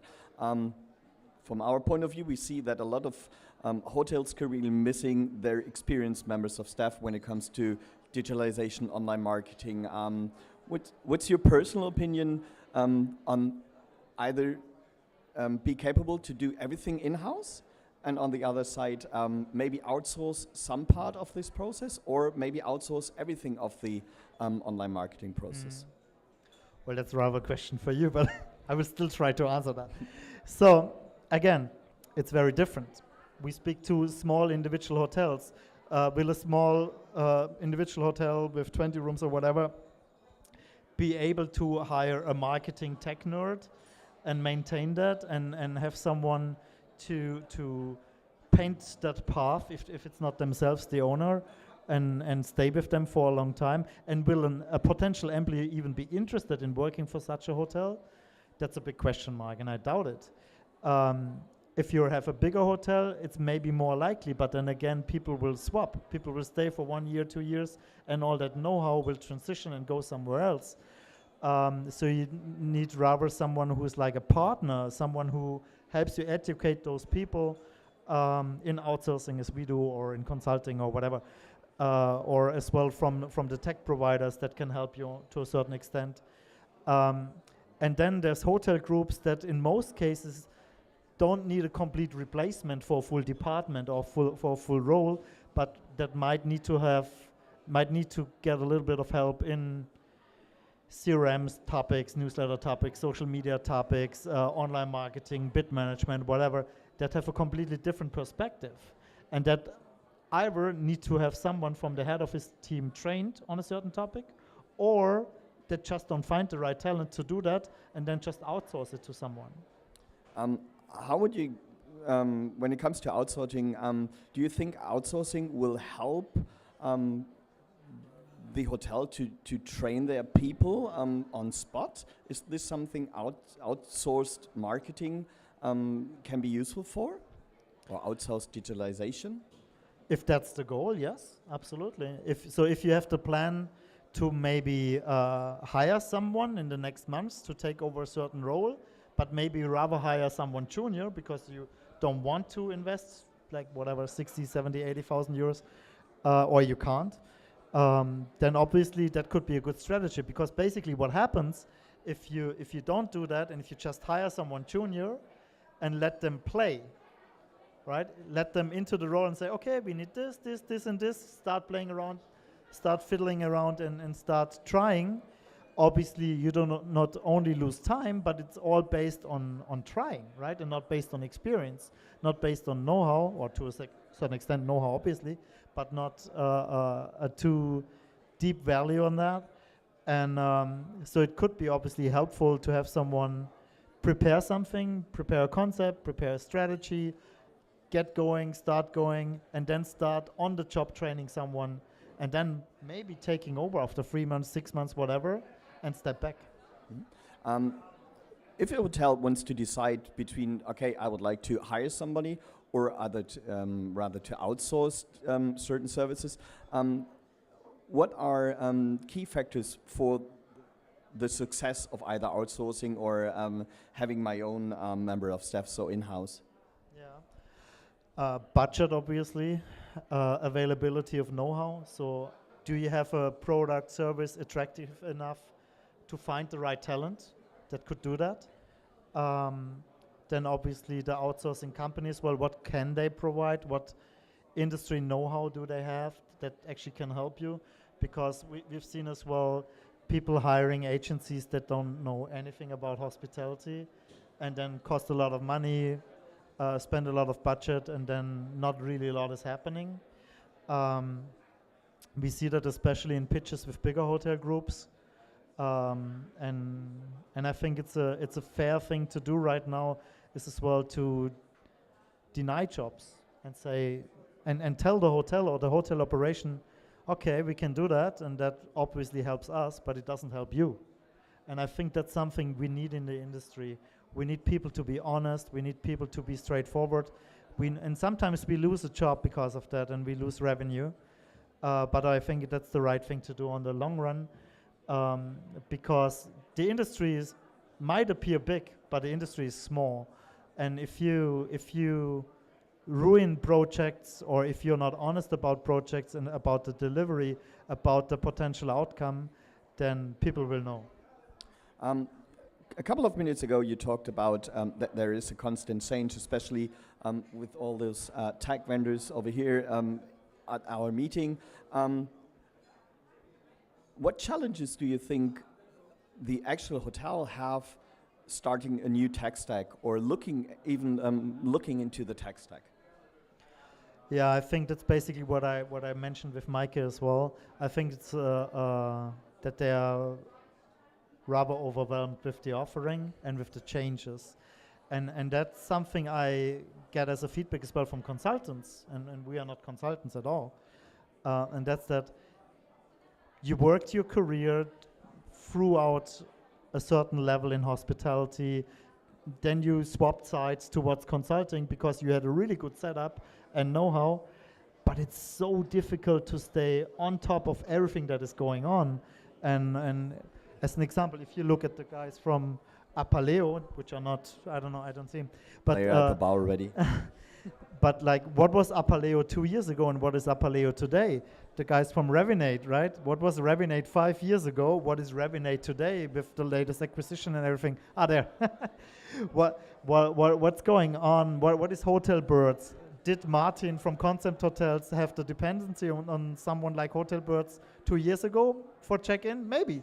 Does he still have the dependency today? Maybe not, right? So can you stay on top of these things as an individual? I think that's really difficult. And then from a hotelier perspective, that is involved with guests, with check-in, with staff, with finding staff, with operations. I think that's difficult. Switching the point of view to the vendors and to all our partners here at our little meeting, what are the actual approaches, how the vendors are coming towards us as an outsourced agency, and maybe what challenges do the vendors see when talking to hotels when it comes to technology? Straightforward, it's 90%, 95%, it's always exactly the same challenge. And that's basically the handling of a customer, the service, the setup of the product, and the usage of the product. Why? Because a technology provider in most cases has not the interest to spend hours and hours and hours with a hotel, training them, educating them, running the project for them, running the product for them, but basically to set up something fruitful that makes sense, and it makes sense in most cases, right? So most of them have a beautiful product. And then we face the hotelier, again, that is stuck with so many routines and so many tasks. There's like, okay, hey, from the pitch that someone gave from a tech provider, that Patrick from Revinate gave, like he promised all these glory, shiny things, right? And that's the truth, yeah, it works. But then you need to have someone on hotel side to actually turn that around together with them. And yeah, there's a lack of capacities and know-how obviously as well at certain times. So what feedback do I get from the tech providers? It's that there's this missing linkage between the hotelier and the tech provider, like a translator, let's call it. Someone who really helps the tech provider to increase the usage of the product and the sense of the product, because what we see, and I was on the tech provider side for many years, and we had beautiful products as well, but the usage level was kind of 10% of the power and of the potential. And then the frustration on the hotelier perspective, I spend so many euros each month on a tech solution that I don't really use. But is that the mistake of the provider, or is that the mistake of the hotelier? No, it's just like there's a coincidence in the industry that there's no real fit in there. and there must be solutions. So if you are able to give us an outlook of the next 2 to 3 years, what do you think will change in the usage of technology? And especially from the hotelier's point of view, what will change in targeting or communicating with the customers? What is your personal opinion? From a tools perspective, I think through the enablement that we see with the marketplaces from multiple providers and the deeper integration potentials and the disappearance of hindering points, let's call it, that you have to pay whatever 12,500 euros for the interface to implement it and then a monthly fee. I think that opens a lot of potentials, that this is kind of disappearing, and that opens the potential as well to try things as a first. That we see that happening already now, but if you think 5 years back, 10 years back, a normal hotelier, did they really go into trying a solution? Not really. They decided for something and then they had to stick with it, right? And that's currently changing because you can plug and play. You can use the data from here and put it there and see what happens. You can analyze it. You can build dashboards. There's new layers. You can build your own technology on certain products and see what happens and whether that helps you. 𝗵𝗲 is a great example. They use multiple products and technologies to build their own tech stack and run their own hotels and their own 𝗵𝗲 Go services with it. And so I think that's changing, and that ideally will change a lot within how we work and as well how attractive we are as an industry for employees. Because if you think about all the old blue DOS screens that I was still working with, and you most likely as well. Unfortunately, we are pretty old. Yeah. Yeah, that was not really attractive. And when I started back then with MicroStudeli and had to work with all those boring GDS screens, I was like, that's my future. That's what I studied for. Yeah, so you get disillusioned maybe sometimes with things like that. And now, if I think about if I would be 25, 26, 27 again coming into this industry, it's exciting. When you see all the potential, when you see all those potential solutions out there and all the things you can do, what Niels said before, all the things they can analyze, all the stuff they can dive into, all the clusters they can build for different levels of customers, families, individuals, couples coming to a city, leisure business, corporate business, that you can approach individually. And that sounds very like a lot of work from a hotelier perspective. But on top, you can automate these things. And that's the second part I wanted to dive into. There might be so much automation based on data coming that, again, it will be possible to do these things. And isn't that exciting? It is, definitely. So more or less coming to an end, now you have the right audience to address actually two wishes. One to the vendors and our tech partners, and the other wish to the hoteliers. What are those two wishes you would like to address right now? You didn't brief me on this conversation. Yeah, definitely not. Wishes to providers. Well, several of them are doing that already, but I think what is key is really openness and sharing data. And I think Andre from Hotelchamp is a good example for that, because he says, why do we have to stick to our data and protect it? Like, this is ours. No, it's not. It's the data of the hotels. And so I think a certain openness towards sharing and evolving and spitting out everything you know and giving it out so people can use that, because it's the same example for us. If we share information with people we work with our customer, whoever, this information in 3 months, 6 months is already old. So why not share it? We are evolving constantly. We are trying to improve what we do constantly. We are trying to build up new technologies, new services constantly. So why not share what we know today? Because that's going to be old tomorrow. And towards hoteliers, yeah, stay interested. Try to, as I said before, try to build your network. Abuse your network, especially when it comes to tech providers. Ask them 1,000 questions. They want to sell something, ask them, right? So trust to a certain extent. So if you speak to providers, if you speak to hoteliers, try to build your trust level and ask them as well, what's the right product fit when I start changing that or operating there? And then, and I think that's even more important, build your network as well within the hoteliers. Because if you only look at the student hotel, I was at Aleto Hotel yesterday to understand what they do. And then we look at Citizen and then we look at Hotel Shani, then we speak to the guys where we have our office in Hamburg of 𝗏𝗵𝗲.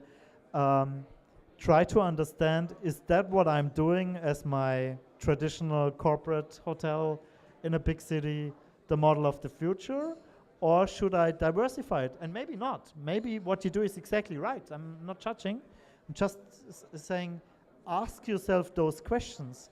Am I still the right thing? Am I still offering the right model? Am I still hitting the right occupancies? Will I be able from April, May, June onwards to hit those potentials when things open up again? Or am I stuck in 2019? Yeah, that's perfect. The perfect last word. I think we now have the time for a 2-minute break and get our coffee. Oh yeah. Daniel, thank you very much. We see you later on stage again. Oh yeah, 30 minutes I'm back. Sorry. So, talk to you soon then. Thanks. Thanks so much.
So, welcome back on stage. Next to me, it's Clemens from Siteminder. As usual, Clemens, just introduce yourself and also important, introduce Siteminder to our audience. Hello, thanks for having me. As you just said, my name is Clemens. Working for Siteminder. We see ourselves as a hotel commerce platform, connecting hotels with distribution channels, helping them to increase their direct bookings, helping them to gain more online visibility. So kind of, if you want, the one-stop shop for everything hotels want to do online when it comes to their distribution. Great. So during the last years, a lot of things have changed in e-commerce, a lot of things, not only throughout the pandemic, but also in the discussion OTAs versus hotel direct. Where do you see, at what point do you see that a mindset change took place on the for the hoteliers? It is a really good question, and we're observing this very closely at Siteminder. How do guests actually book their hotel rooms? And if you observe this over the last couple of years, the shift has been quite tremendous. So maybe just as basics for those who don't know exactly what we do. In essence, we enable all kinds of distribution channels, so your booking.coms, your Expedias, your Kurzurlaubs, your Check24s of this world, into one channel manager that basically allows you to centrally navigate your distribution, your inventory, your pricing. And what also counts as a distribution channel is, of course, direct bookings.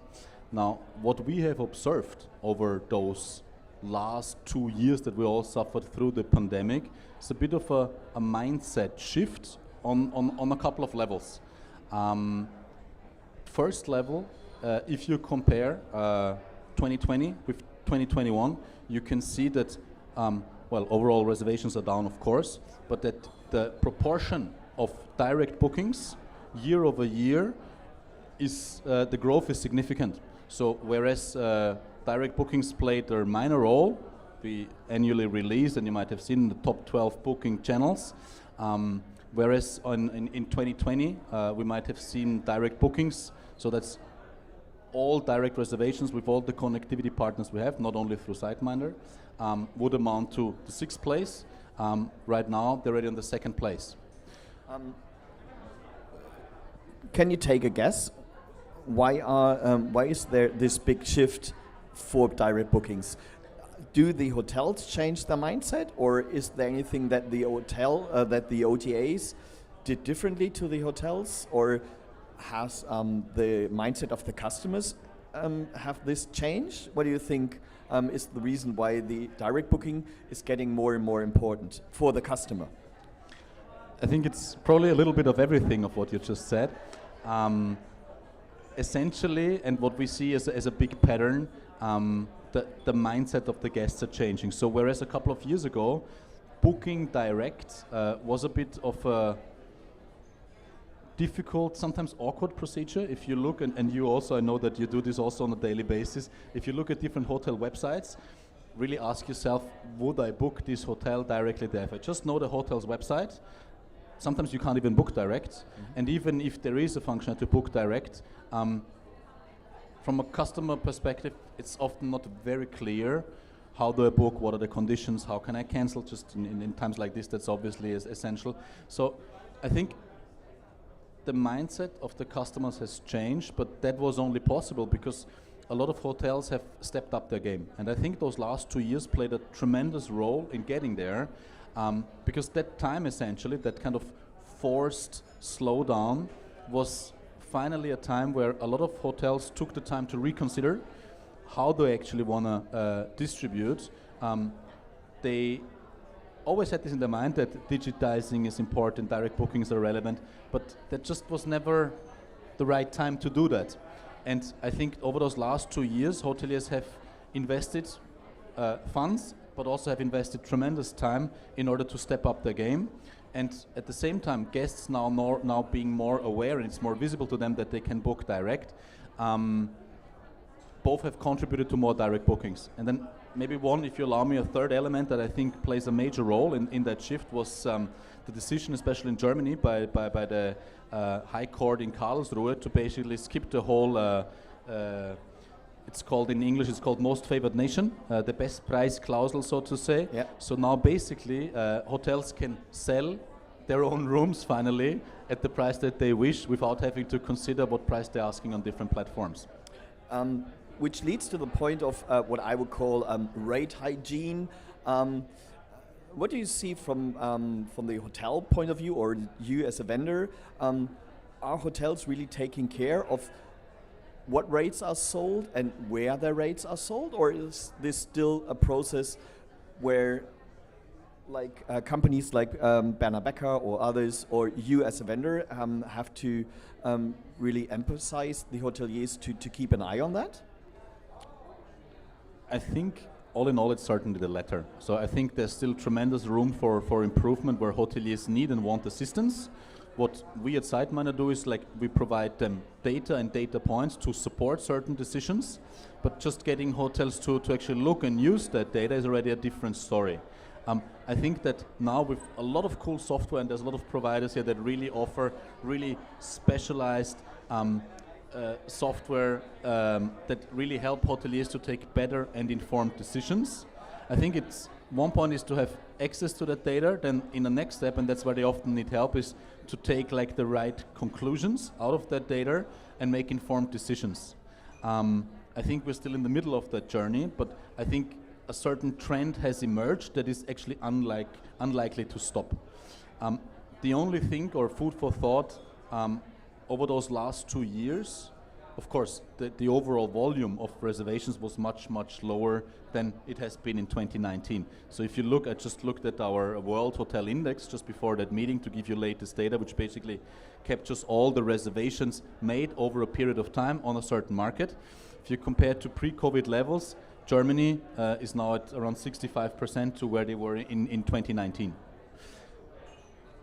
Go on. If you look at other markets, they already have bounced back. If you look at Spain, they're already over 100% to pre-COVID levels. So there, the pandemic, I don't want to give any conclusions where we are with this pandemic, but you can see that we have reached pre-COVID levels, and there's more bookings than there were 2 years ago, which is certainly a good sign. I think not so surprising that eventually those reservations are coming back. Now, when reservations are starting to flow in again, the question is, will hotels be able to keep up with that share of direct bookings, or is it all just going to go back to the big OTAs? One key factor actually for direct booking is the actual conversion rate. Taking a step into the booking engine and taking the holistic view, what are your 2 to 3 important or major topics? How can I increase my conversion rate? So I think a good way to approach it is to compare yourself with the best ones that are out there. Try to make a reservation on booking.com. They are market leader for a reason. And compare how easy it is to make a reservation there, and then compare this to the experience on your website and your booking engine. And I can tell you that a big percentage of hoteliers will already fall short. Now, if you put yourself in the customer's shoe, why should he book direct if this is more complicated than booking this via an agent, a third-party agent, that maybe offers you the same price, but that also offers you support on the side, you collect points. So there's a lot of thought should go into that. So that's certainly something. Compare yourself to the best and see how you and be honest, right? Rate that and ask guests, ask around with your friends and family. Let's compare this booking process. How would you book and why, given there's the same price? Over the last years, a lot of vendors were talking about personalization and individualization. Is this something an IB and channel manager as a tech company can provide to its customers? So, absolutely yes, and let me elaborate a little bit on that. Yes, you should customize. Yes, you should certainly make it easy to make that reservation. You should invest time, but that all basically, in order for that to happen, you need traffic on your website. how do you get the traffic there, right? You need to start at the beginning, right? If nobody knows you around, if you're not in top of Google search, if you're not visible to them, they won't end up at your website, right? Yeah. And that's actually where we can help a lot. And at every other occasion, I like to mention that, because there is that famous billboard effect. Now, how does that exactly work? If you list yourself on platforms like Booking.com, on Expedia, on Check24, on 𝗏𝗏, on 𝗨𝗏𝗏𝗏, you name it, right? We connect to over 300 of those channels. You list it there, your hotel is visible there. The only thing you need to do is, like, you need to once upload a certain amount of content, rooms, descriptions, cancellation policies, etc., and you need to give them a certain availability. You're visible there. Now, what happens, and there's different studies going into that, a guest actually that looks for a hotel in Berlin, you will never be able to compete with the Bookings and Expedia of this world to come up in the top of the search, right? They have billions of marketing budget, but the good news is you don't need to, right? You use them as a vehicle to gain visibility. So let's look for hotels in Berlin. A number of hotels comes up. What actually more, and there's different studies going into that, what more than half of all the users actually do after you've seen a specific hotel in your search, where you just know you want to go to Berlin next weekend, they find a specific hotel and then they go to the hotel's website. In terms of making your hotel visible, recently saw a statistic that once Google Hotel Finder came up on the market, it really gained a lot of share on ad spend. What are your experience when talking about meta search, either to create visibility and also to drive direct bookings? I also think that this is one of the hot topics right now. It was a very carefully taken decision by Google to basically piss off some of their best clients, which are those big travel organizations, the Expedias and Bookings, and kind of in a way directly compete with them with, for example, Google Hotel Ads. Of course, there is more to Meta than Google Hotel Ads. There is Trivago, which is part of Expedia. There is TripAdvisor, which I'm sure everybody knows. Those are essential places where guests that plan a trip, right, in the planning phase, in the inspiration phase, they will pass by there, right? So it's another vehicle to be visible, and it also allows you with, for example, there's a product that we have, Demand Plus, but by all means there's different providers out there that allow you to also work with Meta, compete with the big OTAs by also listing your official website. Now, if you take this together with customers being more open to book direct and having that official website banner in there from Google, you're up for something good, right? The difference, if they book you via Google Hotel Ads, it still goes through your booking engine, and it's still a direct reservation, meaning you're still gonna receive all the reservation details, you're gonna get a real email address, etc., etc. All of this data that everybody's talking about, that is like, you know, the new gold that then allows you to work with. Actually, I would like to stick to that point. How important is it for the hotel to own the data, to own the booking? And what is the benefit out of it, to own this personal data and the reservations data? Well, I'd like to approach this question just from the other angle. Let's say you don't obtain that data. There's not much you can do. If you get an alias email address, if you get a timely limited virtual credit card, which is a great way of paying for your stay, don't get me wrong, but how good do you know your guest, right? The better you know the guest, the more you are in a position to start thinking about to catering better to that guest. If you don't know your guest, meaning you have no data about your guest, there's not even a starting point, right? And I think everybody in here would probably agree with that, that you need data in order to take informed decisions, to individualize, to target your audience better, and also to understand, right? There's certain patterns in there that you will never really find out unless you have certain data points. Now, there is so many there's so many ways to obtain that. I think like hoteliers just need to give this a really hard thought, and I'm glad to say that many hotels in that time that was a bit calmer than usual did exactly that, right? And set themselves up for success. Now the travel is bouncing back. And don't quote me on that, but I wouldn't be surprised if in a few months' time we are in Germany now in terms of amount of reservations where we're in Spain today. It's certainly the trend is giving us positive sentiment for the future.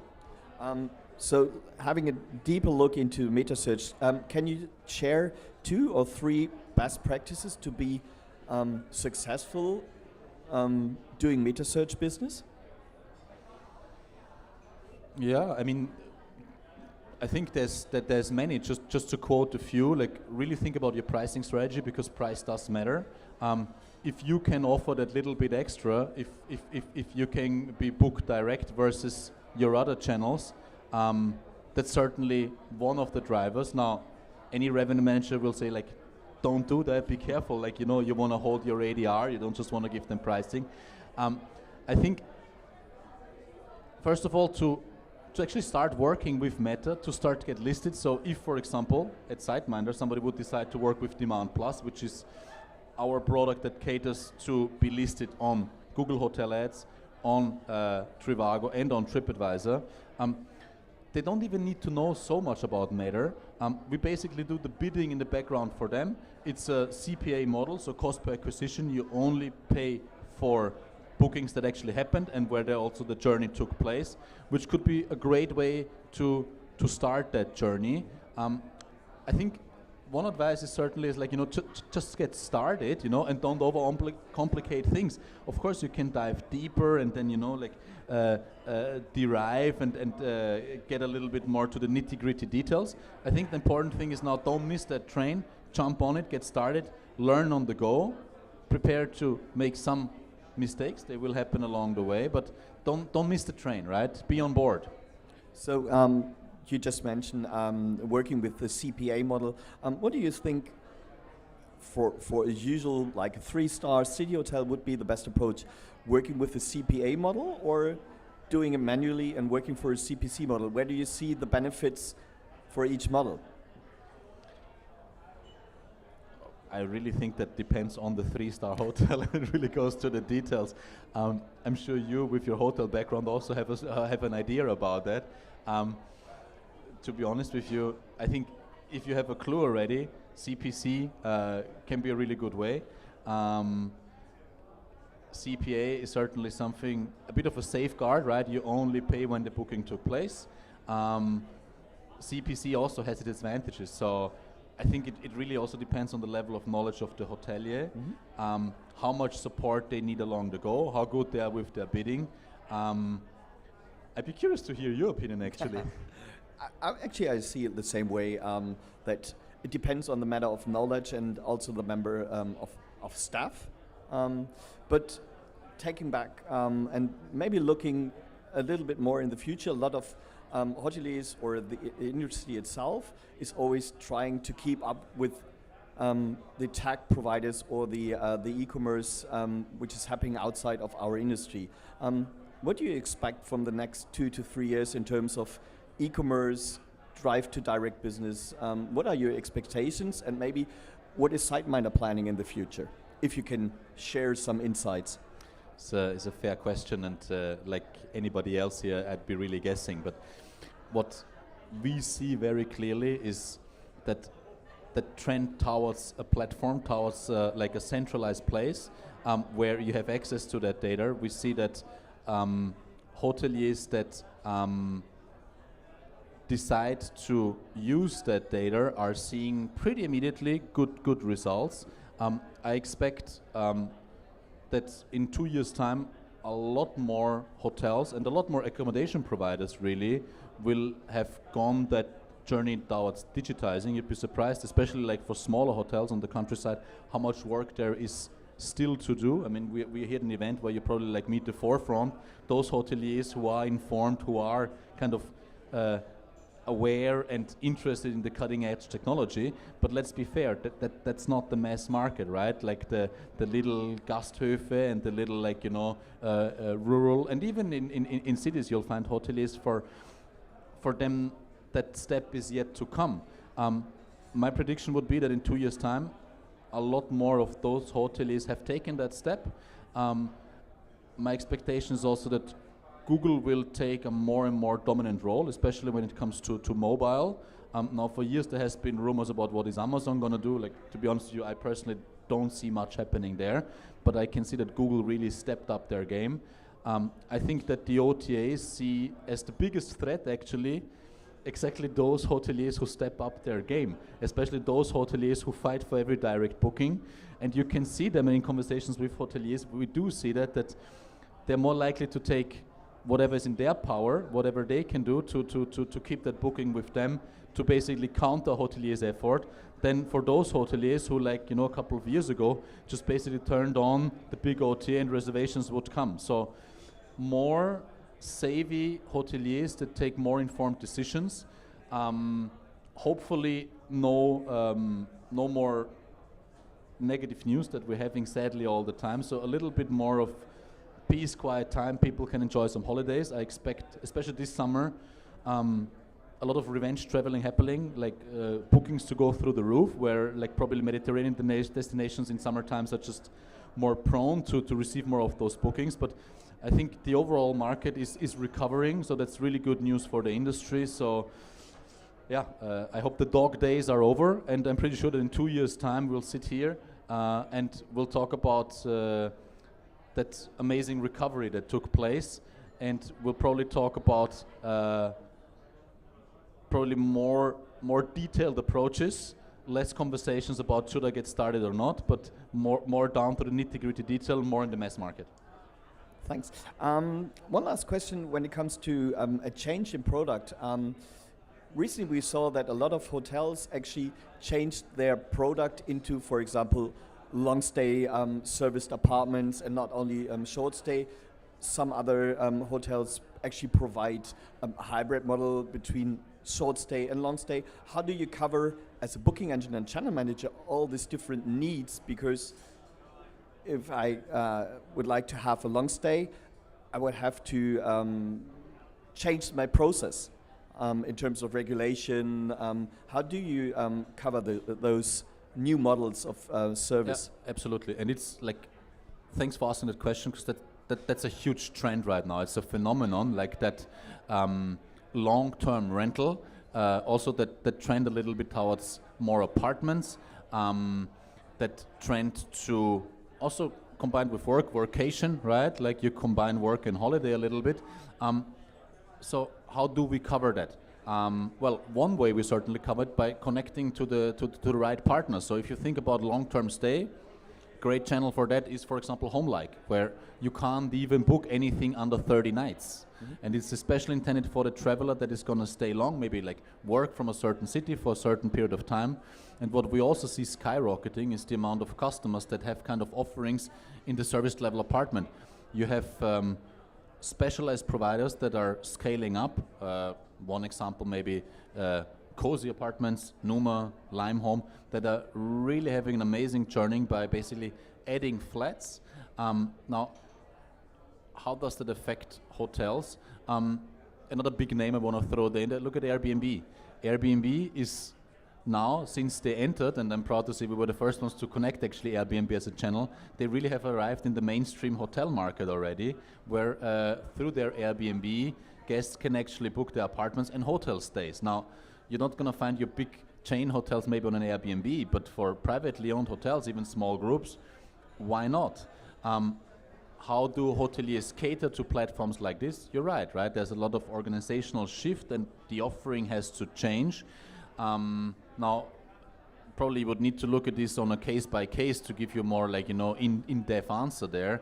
But it's certainly a trend that every hotelier should give a strong thought, because it's a mega trend, right? The demand for this is increasing, so catering that market is certainly promising for the months and years to come.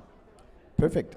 Thank you. And yeah, as we are closing the fireside stage, I think for now, now you are able to address one last wish to the hoteliers. What should they focus on for 2022? Actually,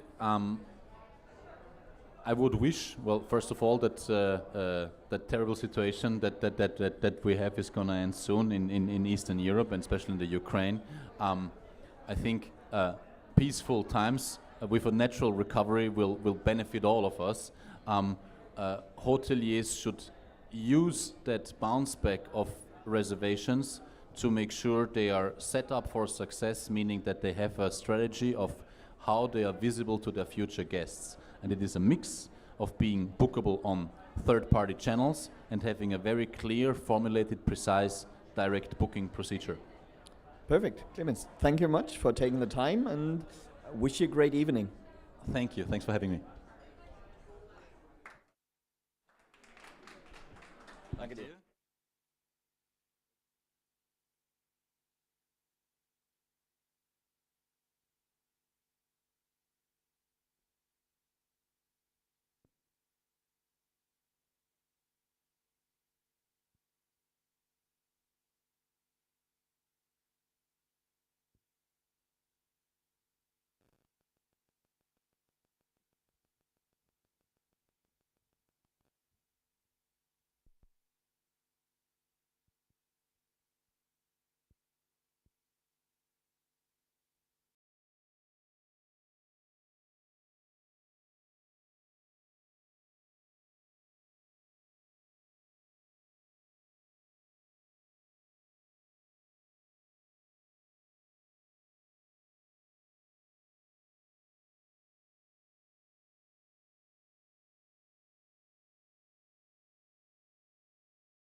Hello and welcome back, people that want to hear and listen to CoCoBe live from Berlin, and obviously to our live audience here as well.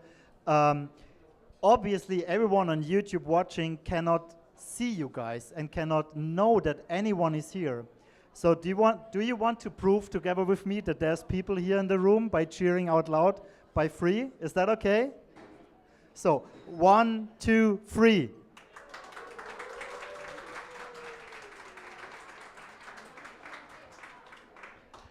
My dear friend Alex from Straiv, formerly known as 𝗀𝗶𝗿𝗀, would say that was a cheerful greeting from 𝗙𝗶𝗿𝗀 SC maybe, but not from VfB Stuttgart.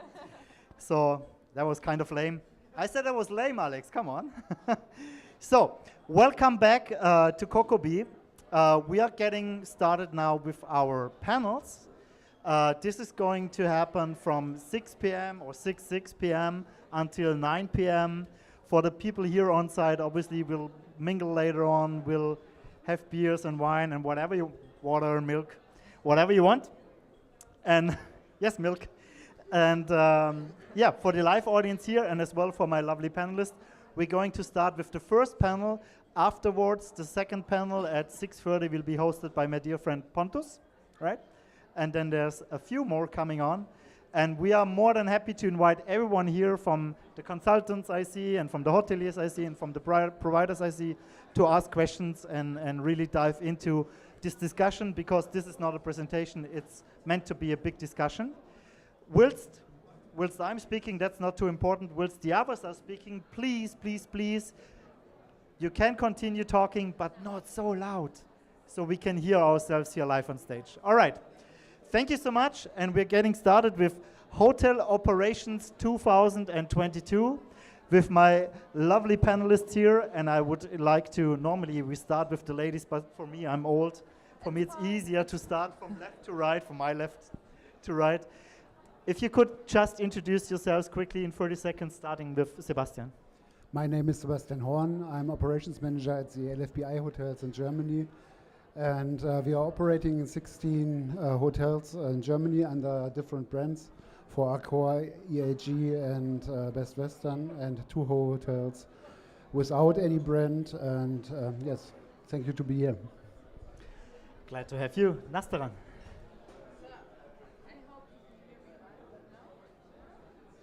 Could you turn on the microphone? Now? Yeah. Ah, here we go.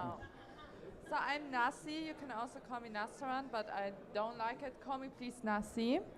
And I'm the sales consultant and Straiv by 𝗀𝗀𝗏. And yeah, I'm the specialist for all sales questions tonight. Markus. Yeah, my name is Markus. I'm from 𝗏𝗵𝗲 Business. I'm the director of operations there. We're operating 8 apartment buildings in Germany and Austria. So yeah, thank you for inviting me. It's a great honor. And so yeah. I hope it was not a too long drive over here. Oh no, it was a short way for me, yes. Something like that. All right. So basically, as you can already judge, we have 2 experts on hotel operations. We have 1 provider here. So we're trying to get you a good mix of what is currently changing, especially in the year 2022 and onwards. Because basically, for many hoteliers, many things have changed. For some people, maybe nothing has changed. So what has changed for you, Markus, in operations? For us, we have not so that many changes in operations due to we are starting 2019 with digitalization and all the digital guest journey, mobile check-in solutions without any human being there, so they have to go to our machines. So there's not that big change for us in that way. So, but our plans for the next years are to minimize that repetitive things that our hosts have to do there, so that they could be the host for our guests. So yeah. So to give context, with 𝗏𝗵𝗲, obviously you have a slightly different operations than, for example, 𝗨𝗶𝗍, right? And reduced staff, lots of head office operations and digitization already in place. So the transformation or the step towards transformation and digitization maybe was not that big. When we compare that to the guys at 𝗨𝗶𝗍 with so many different units and clusters and brands and whatever, how did you approach that change? Yes, we have a lot of problems with the technology on the other side because we have different brands, and so we have different companies to deal with. For the franchise companies, like EAG is another one, like Best Western or like Accor. So this is one problem, and also dealing with the staff members. And in these times we are already growing up in the company, and so we have a lot of changes done the last 2 years and the next few months. We are kind of a mix of a technology provider, service provider, whatever, and we speak to both sides, tech providers and hoteliers. And I personally get a pretty broad mix of feedback, actually similar to what you guys say. For us, it was not so big. For us, it's kind of a disaster, you know. For us, it's challenging, and for us, we changed everything. Nasty. What did you hear in the last weeks, months, 2 years? When you speak to hoteliers, when you get into the context of hotel operations, do they change? Are they open towards change? What are the steps they are taking? Well, obviously, I always tell my customers,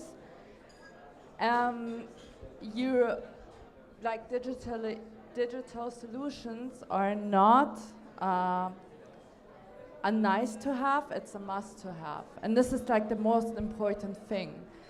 And thankfully you can optimize with the help of using digital solutions so much more than just a guest experience. Like, it's so much more, and that's the most important thing. I give you like the best example.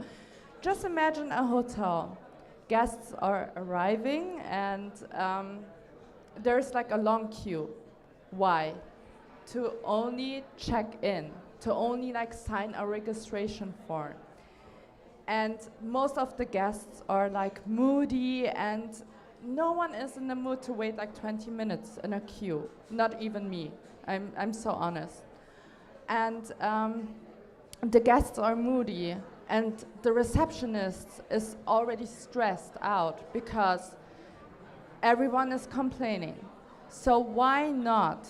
And this is like for both sides like the best thing, because you don't want to be like only a good host, but because you want to be also a good entrepreneur for your hotel staff. Like, you want to provide something. And that's why I think like digital solutions are like so important. Like, to go back to the example, like your guests are waiting in a queue to just like check in and everything. Why not provide and offer like an online check-in where your guests can like digitally sign the registration form, while your employees can focus on most important stuff than only to check in the person. And even as an entrepreneur, like, you can like offer so much more. Like, why the guests check in? Your employee can work remote in home office. I mean, like, it's the most attractive thing, like, to provide home office as an employee. And I think like that's the most interesting thing. Why do like, I mean, in every industry is like, it's like so common and natural to work remote. Why not in this industry? Yeah, I think the biggest problem in this case is, we talked a lot with Niels also.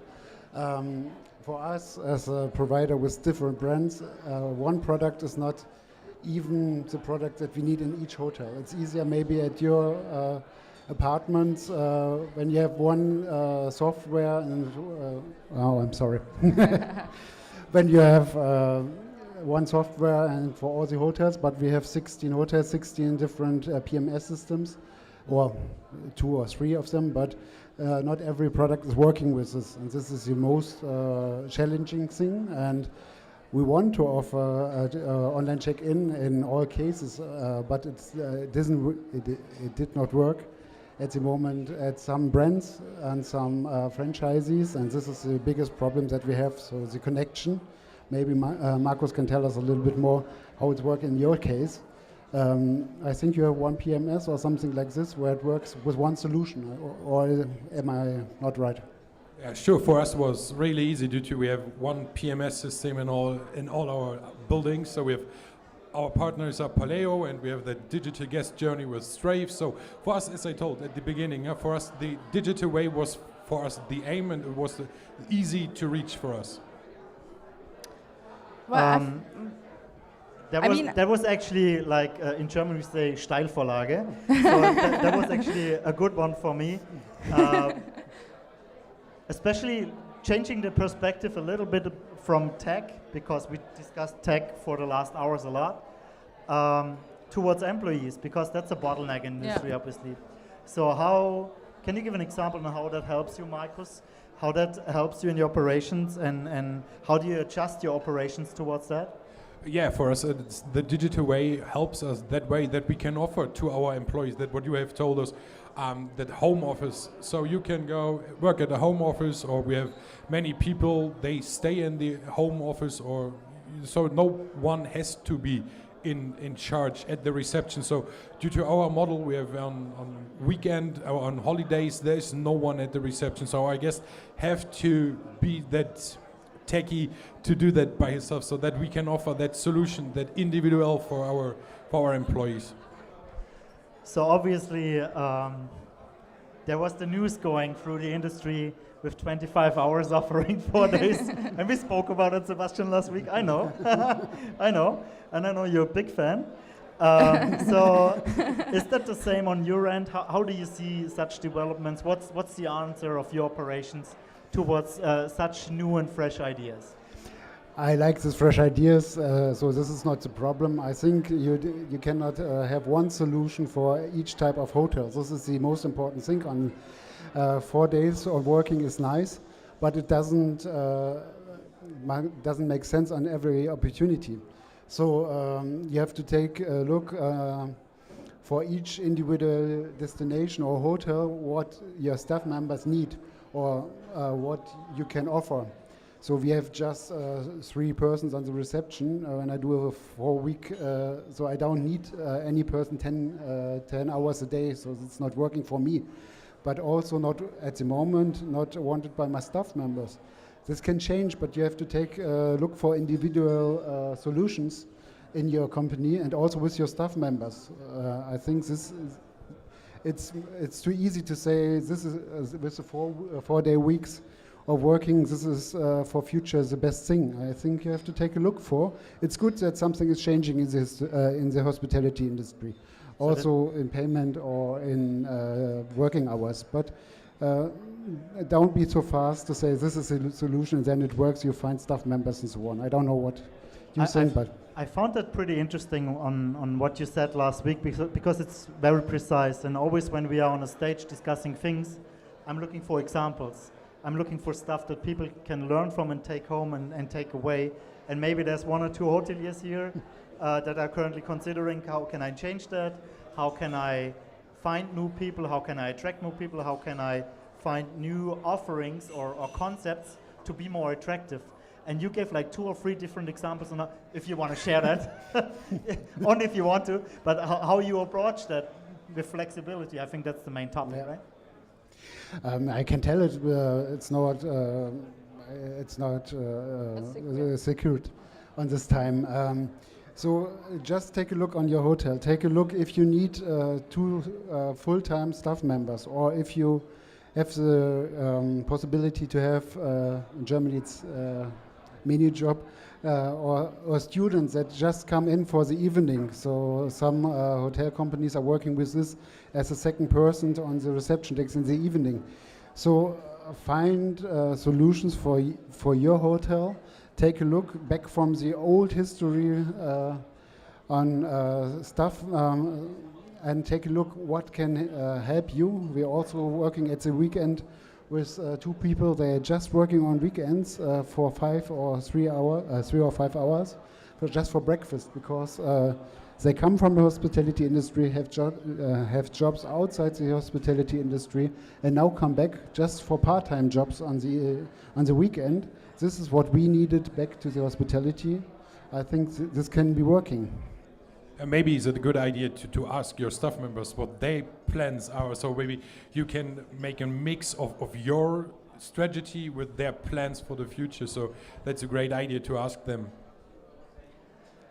By the way, to the audience, if you have questions, please raise your hands. We'll have a microphone going around. And as soon as I see your hands, I'll get you into the conversation and you can join in, especially towards the hoteliers.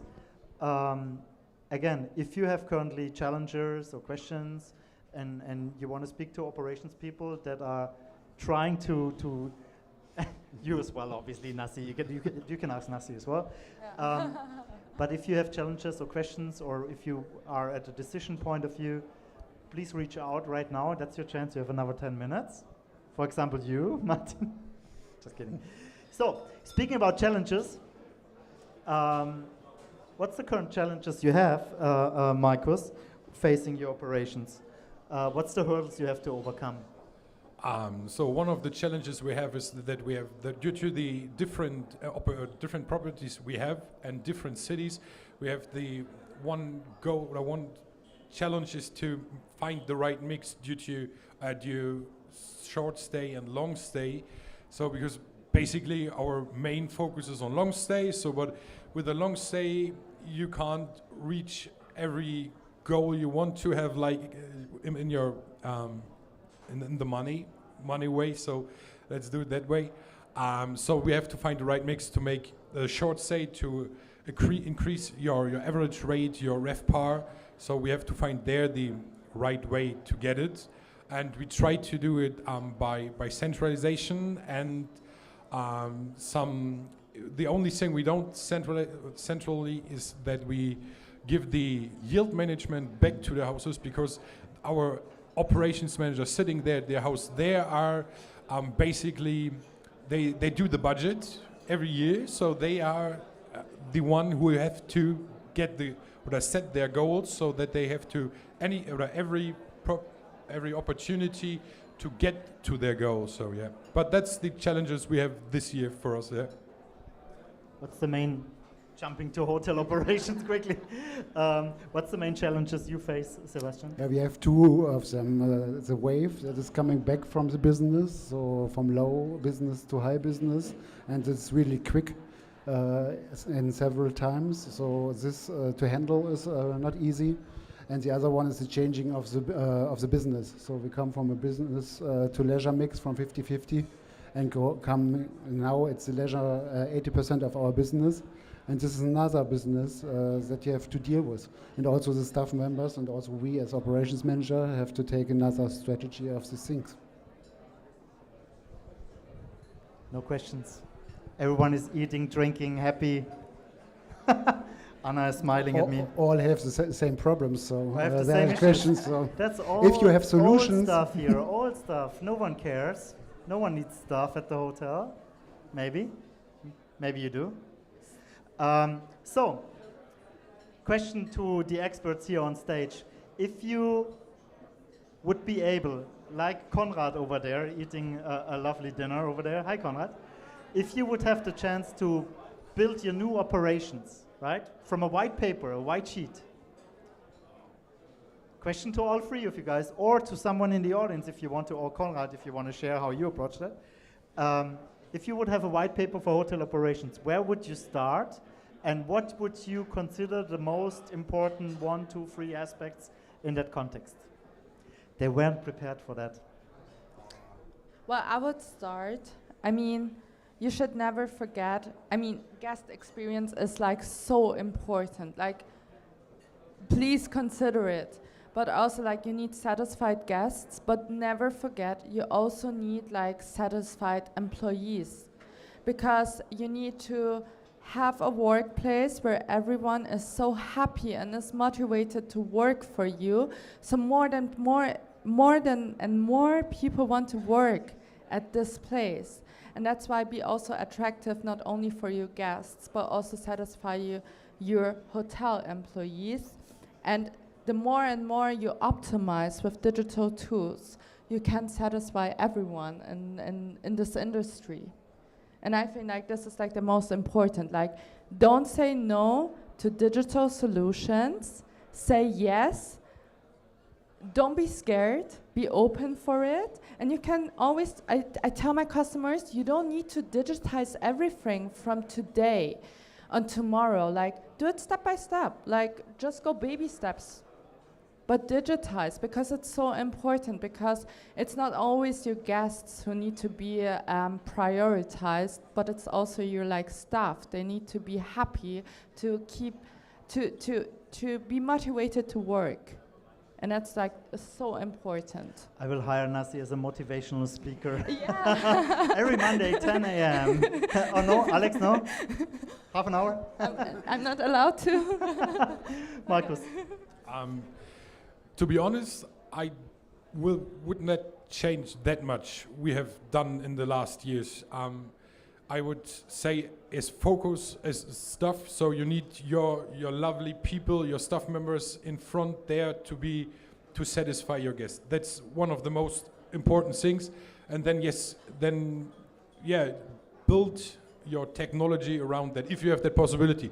Surely for you as a white label operator, it's a really big challenge to find the right partner to integrate in every PMS. So, but if you be able to have the white paper in front of you, maybe that's the way I would do. I would say, okay, first of all, I need that great stuff, that lovely people in front, and then build the technology to help them around that they could be that great that great host. So technology is not a hindering point anymore, but an enabler, basically. I have just one point that I want to change. This is working as a reception. Maybe it's working on your system at the moment. But I have the dream that it's as easy as to work at McDonald's terminal on the reception desk without any administration, without any paper billing, and also all the rest administration in the accounting afterwards. So this will be nice, and it will be automatically and easier that the staff member has more time for the guests and not in dealing with paper, billing, and so on, because this is stupid that we do this in 2022. So last round, starting from your right to my left, whatever. I'll forget about it. Markus. Operations, hotel operations. If you think about the next 6, 9, 12, 24 months, what's the things you want to improve or change in the next months effectively? What's your planning towards operations, specifically for 𝗧𝗵𝗲? Wow. As I told in the middle, we have that plan to make more things in our central. Due to we are going to getting bigger and bigger. We started getting 3 new properties in 2024. So, and we have to be prepared for that. So, because there's, I guess it's something like 450 units are coming with us. So then we are approaching the 1,500 in total. So yeah, that's one of the main goals. And yeah, to end the projects we have started in the last year. So maybe we've planned to have a housekeeping tech app. So we have to finish that. So yeah, that's the for the next 24 months. I guess that's the points we have to do. Yeah. 𝗧𝗵𝗲, for you, maybe even more interesting and more challenging as well. What's Straiv, formerly known as CoCoBe, going to change? What's the new things coming up? Alex is like, oh, nothing is coming up. I'm dying here. No. Nothing. Can she talk about it? Yeah? For sure. He said yes. Well, do I know it? No. I mean, it's like more and more new things are gonna come, and I don't know if I can specifically talk about it, but they're like so cool and so interesting, and it's gonna also support again. And I always say, like, all the customers are like so happy if they see our like solutions. They're like so satisfied, and it's gonna come in more. And I'm happy that I can assist them and support them to find the perfect solution. And I always say, it doesn't matter if you have like a small hotel or like a big hotel, because I think like digital solutions are like needed in every type of hotel. 𝗧𝗵𝗲, you take over my job next time. Like, say a lot without saying anything, basically. No, I'm just kidding. Without getting out the information Alex doesn't want you to give out. No, It's but perfect. I mean, if the hotels are interested, they can come and talk to us, and we can give them, because it's always like different. In the end, what you need as a hotel, it's so different, but we can support you. Like, come, talk to us. We're gonna help you. That was a promise. What's your improvements? What's your potential? Yeah, we will growing up the next months and also also years. And our most challenging thing is that we have also a head office that is at the moment a team of 5 to 6 people. So we have to growing with the structure. So this is the most challenging thing. 25 hours said some years before. You have something like growing pain. So when you're growing up, you get some pain in growing up. And I think this is a good word for this is what's coming up next for us. I think that's a good pain to have. All right, so we are overdue as usual. I went over time, so I did my job, I guess. So thank you all for being quiet enough so I actually could hear the guys as well. Thank you for being here. Please be quiet, Laura. That's too late. And I can only emphasize and invite you for the next panels coming up. And as I mentioned before, the next one will be hosted by my dear friend Pontus. I don't see him. Ah, there he is. And thank you so much, guys. Thank you, 𝗁𝗲, as well, for jumping in like last minute. And yes.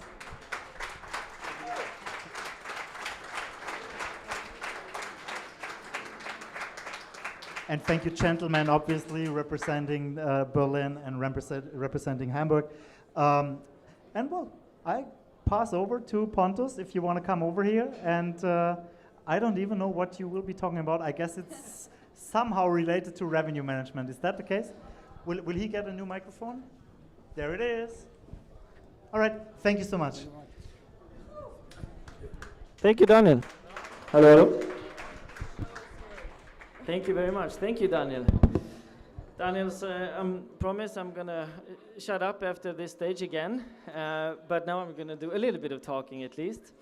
But I'm super happy to be hosting this panel debate. We're going to talk about revenue management meets marketing, the new dream team. And on the stage, I'm going to be joined by some lovely people who I'm also kind of meeting, some of them for the first time. But hello, Sophie. Hello, Tini. And Daniel. Hi. Nice to meet you. Hello, Sophie. Hello. Hello, Tini.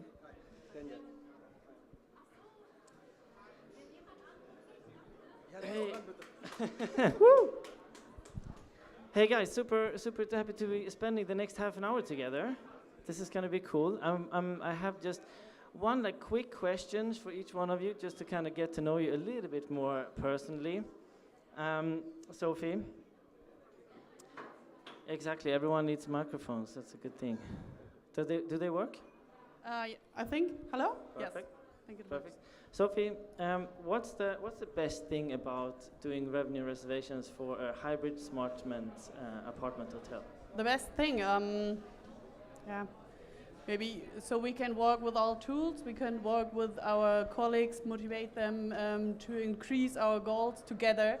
So I think this is the best thing to do. So we can work in a team all together, because as Markus told us before, we decentralized our revenue management and the properties.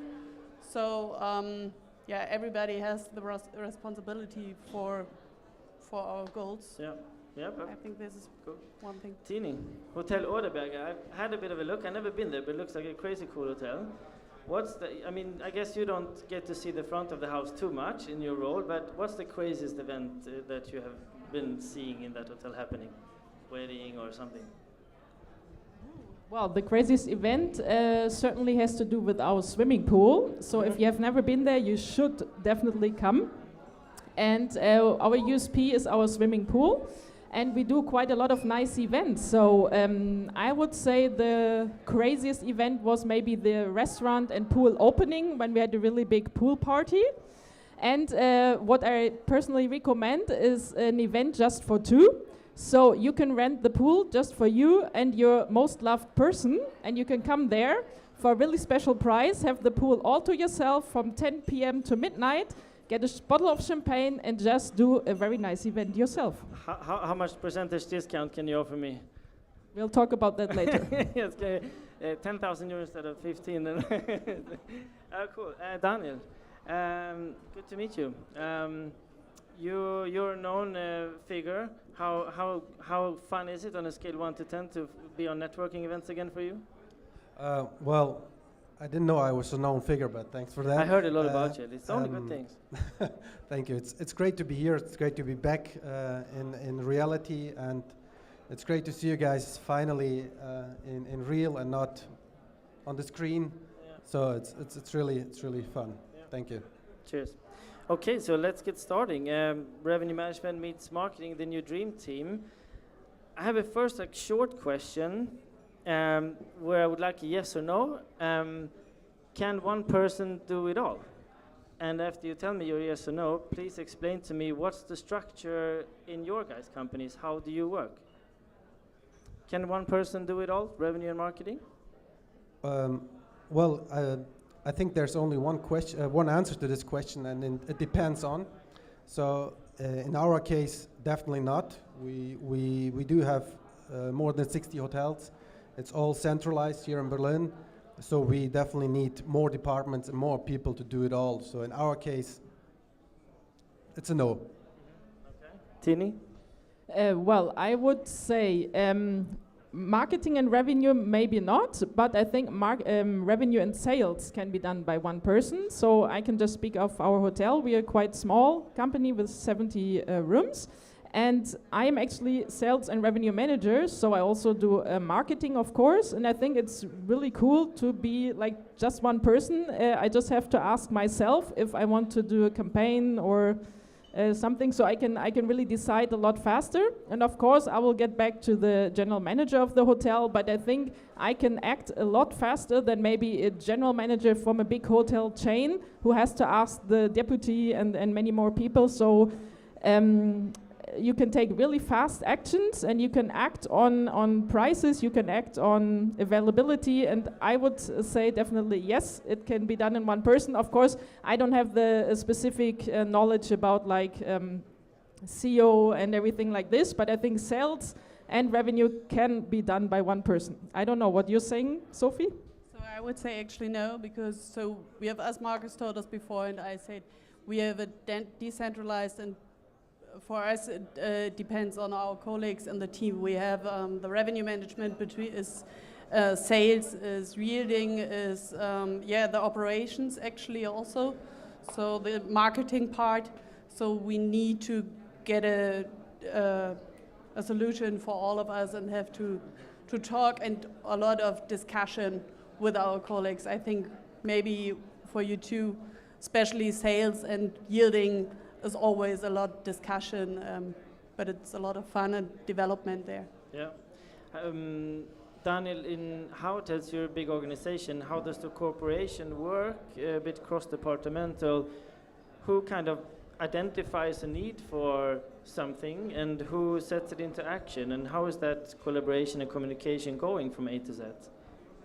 Well, in our case, it's still more or less traditional, so it's separated between revenue management, and revenue management contains MICE, reservations, e-commerce, revenue management, general management, and the sales and marketing department contains sales and traditional marketing. And so this is how we are set up, and we found out that for us this is the most useful setup. However, we always say revenue first, so this is like our hashtag, revenue first, and it's the revenue team which is deciding about more or less everything. So, and the sales and marketing team is following. So if a revenue manager says we do have a problem for this destination for the month of May, we talk to sales and marketing and tell them we do have a problem, please action on this. Okay. On this issue. That's interesting. So they're sort of empowered for the end decision making. Tina, I guess you don't have that problem. No, you do the decisions yourself. So, what, let's say, advantages and also disadvantages do you see by doing that? I mean, you said before maybe quick decisions, but do you also see some downsides with that setup, not having another colleague? Well, I think it's real different. Like Daniel, he's from a big hotel chain, or also Sophie, she's from they have more apartments. I think it's really different if you're just responsible for one venue. So I just have to take care of Hotel Oderberger and get the most revenue every month. And so I don't have like to focus on different markets, or I only have to know the Berlin market, and I'm just taking my experience from the last 6 years into account, and every year I'm getting better because I'm getting more experience, and I don't have to think about many other. Also, I'm always a little bit controversial, so that's also why I don't have a revenue tool which is telling me the price, because I'm really doing 𝗵𝗃𝗲𝗃, just like I think is the best, and until now it worked out just fine. I think our general manager is very happy. And so we get the revenue, we have the occupancy, and yeah, I really don't see any downside. I really love the way I can do it, and I just do it. Yeah, no, cool. We talked a little bit about before some stuff, and we talked a bit of Deutsch Reibereien. These challenges between colleagues cross-departmental. Sophie, do you experience any of that for you in SmartMints? Like, what could be a typical challenge that you have in communication or in the decision-making process with colleagues in other departments? Yeah, so one of the main discussions is, of course, can the sales team a lower price than we will need actually for our goals for each month. But for this, you have to get a lot of reportings to explain and to explain the colleagues actually just that they, sorry, I missed the word, actually to getting know the history data and learn about this and use them actually for working together to find them. No, but Daniel, do you have, let's say, these Reibereien a lot in your company, and with revenue having the end decision power, do you just like overrule, or you try to find common ground? Well, one of my revenue guys is just here, and he's laughing. I can see his face now. We do have those Reibereien, of course, and conflict is healthy as long it's a healthy conflict, and as long as you give good feedback and it's valuable. But it's good that there is conflict in between those departments. And I can also understand the sales manager who's spending the whole afternoon with a client, listening to his crap, coming back with an inquiry, offering those inquiry to the revenue, and the revenue just says within 3 seconds, no, doesn't fit. Yeah. So I completely get this frustration on the sales part, but this has to be. It's part of the job, and I'm glad it's there. As long as we can have a beer afterwards all together and laugh about it. It's good. Should a revenue manager even have decision power over a hotel GM? Yes or no? Yes, absolutely. What do you guys Sorry, I think? didn't get it. Should a revenue manager even have decision power over a hotel director, over a GM? Yes or no?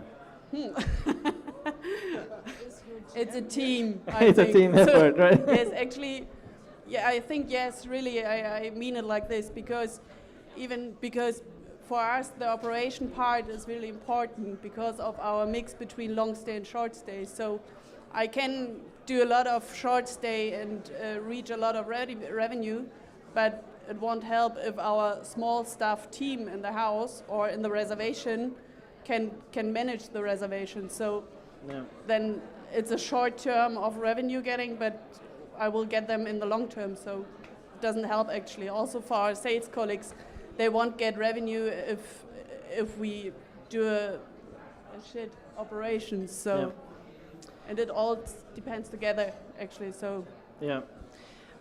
What would you say would be your number one tip for revenue and marketing and sales to be able to work closer together, and that something fruitful comes out of this collaboration. Do you have a tip that you could share with us?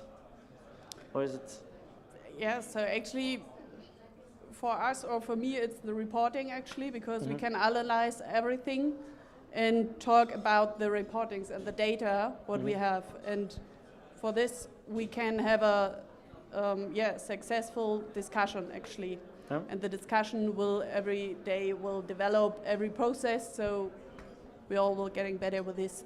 Maybe I think this is one way. So the data helps for sure.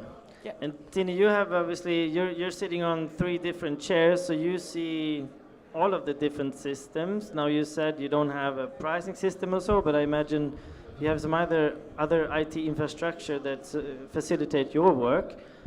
How helpful are they? And what kind of systems do you use in order to benefit your decision making from both the revenue perspective and the marketing and maybe even also the sales perspective? Yeah, well, actually, yeah, I'm sitting on 3 chairs at least, and maybe even 5. Yeah. Maybe even 5. So what's also very funny sometimes, if a client or somebody asks me something, I'm saying, oh, I have to double check with my manager. And then I'm just double checking with myself, and then I'm answering. And I think it's really cool and important to be, like I said before, a little bit of kamikaze. Like in the talk we had before, we found out, for example, we don't do company rates. And I think there are very few hotels who don't do fixed company rates. But in all times during Corona, when we lowered the prices or something, we were always okay, because we only we give a percentage to company clients, but we never have fixed company prices. And also other things, what I don't do, or maybe the GM asks me to do, and then I say maybe we can try a little different way. To get back to your last question, I think the revenue manager should have a lot to say in the whole thing about the prices, about the sales, about the marketing. I think it's very important, because at the end of the day, what counts is to get as much revenue as possible. That's what the revenue manager wants, that's what the GM wants, so they're on the same side, and there's just different ways to do it. And of course, our IT helps us a lot. So I'm allowed to drop names, right? I think so. Okay, so I'll drop the most important one. We changed to Mews PMS 2 years ago, and that was really like getting from the Middle Age to the 21st century, because, yeah, thank you. There was a Mews. To be politically correct, there are also other systems that can do that. And well, thanks to changing to Mews, we can add different systems that also do revenue. Like we added a voucher card, which is a really cool voucher tool, and we get a lot of revenue from that. Or like Upsell Guru, we get revenue on upsells. And Revinate, we get revenues with extra. So there's a lot of things where you can get extra revenue. So that's the revenue manager has a lot to do with choosing the new tools. Yeah. I think it's a big role also in the IT selection. Yeah, cool. Daniel, question to you. Does marketing, sales, and revenue have the same goal at the end of the day? Or if they don't, how could we get there? Or should we even get there? I think we all have the same goals. So we all want to be successful, and we all want to deliver as much as revenue as possible within our company. However, I think that the approach is sometimes different, and especially for the salespeople, I do understand that it's a really hard job to convince the customer to pay a higher rate than he used to pay, like before Corona. Mm-hmm. So, and then the sales manager comes back to the revenue department saying, well, the customer is not accepting the rates, we are too expensive, we are going to lose the customer. So the sales guy is sitting in between those chairs. Yeah. And I think he wants all to the same goal, but he needs to be taught how to get there, yeah, and how to convince the customer. Yeah. Yeah, I sometimes feel you go into hotels and maybe say, actually the goal is a bit less corporate business or less old school agency business, but still maybe a sales team is only measured on volume, and then it's a question, how do you align goals, bonus targets, etc., to really work in the same direction.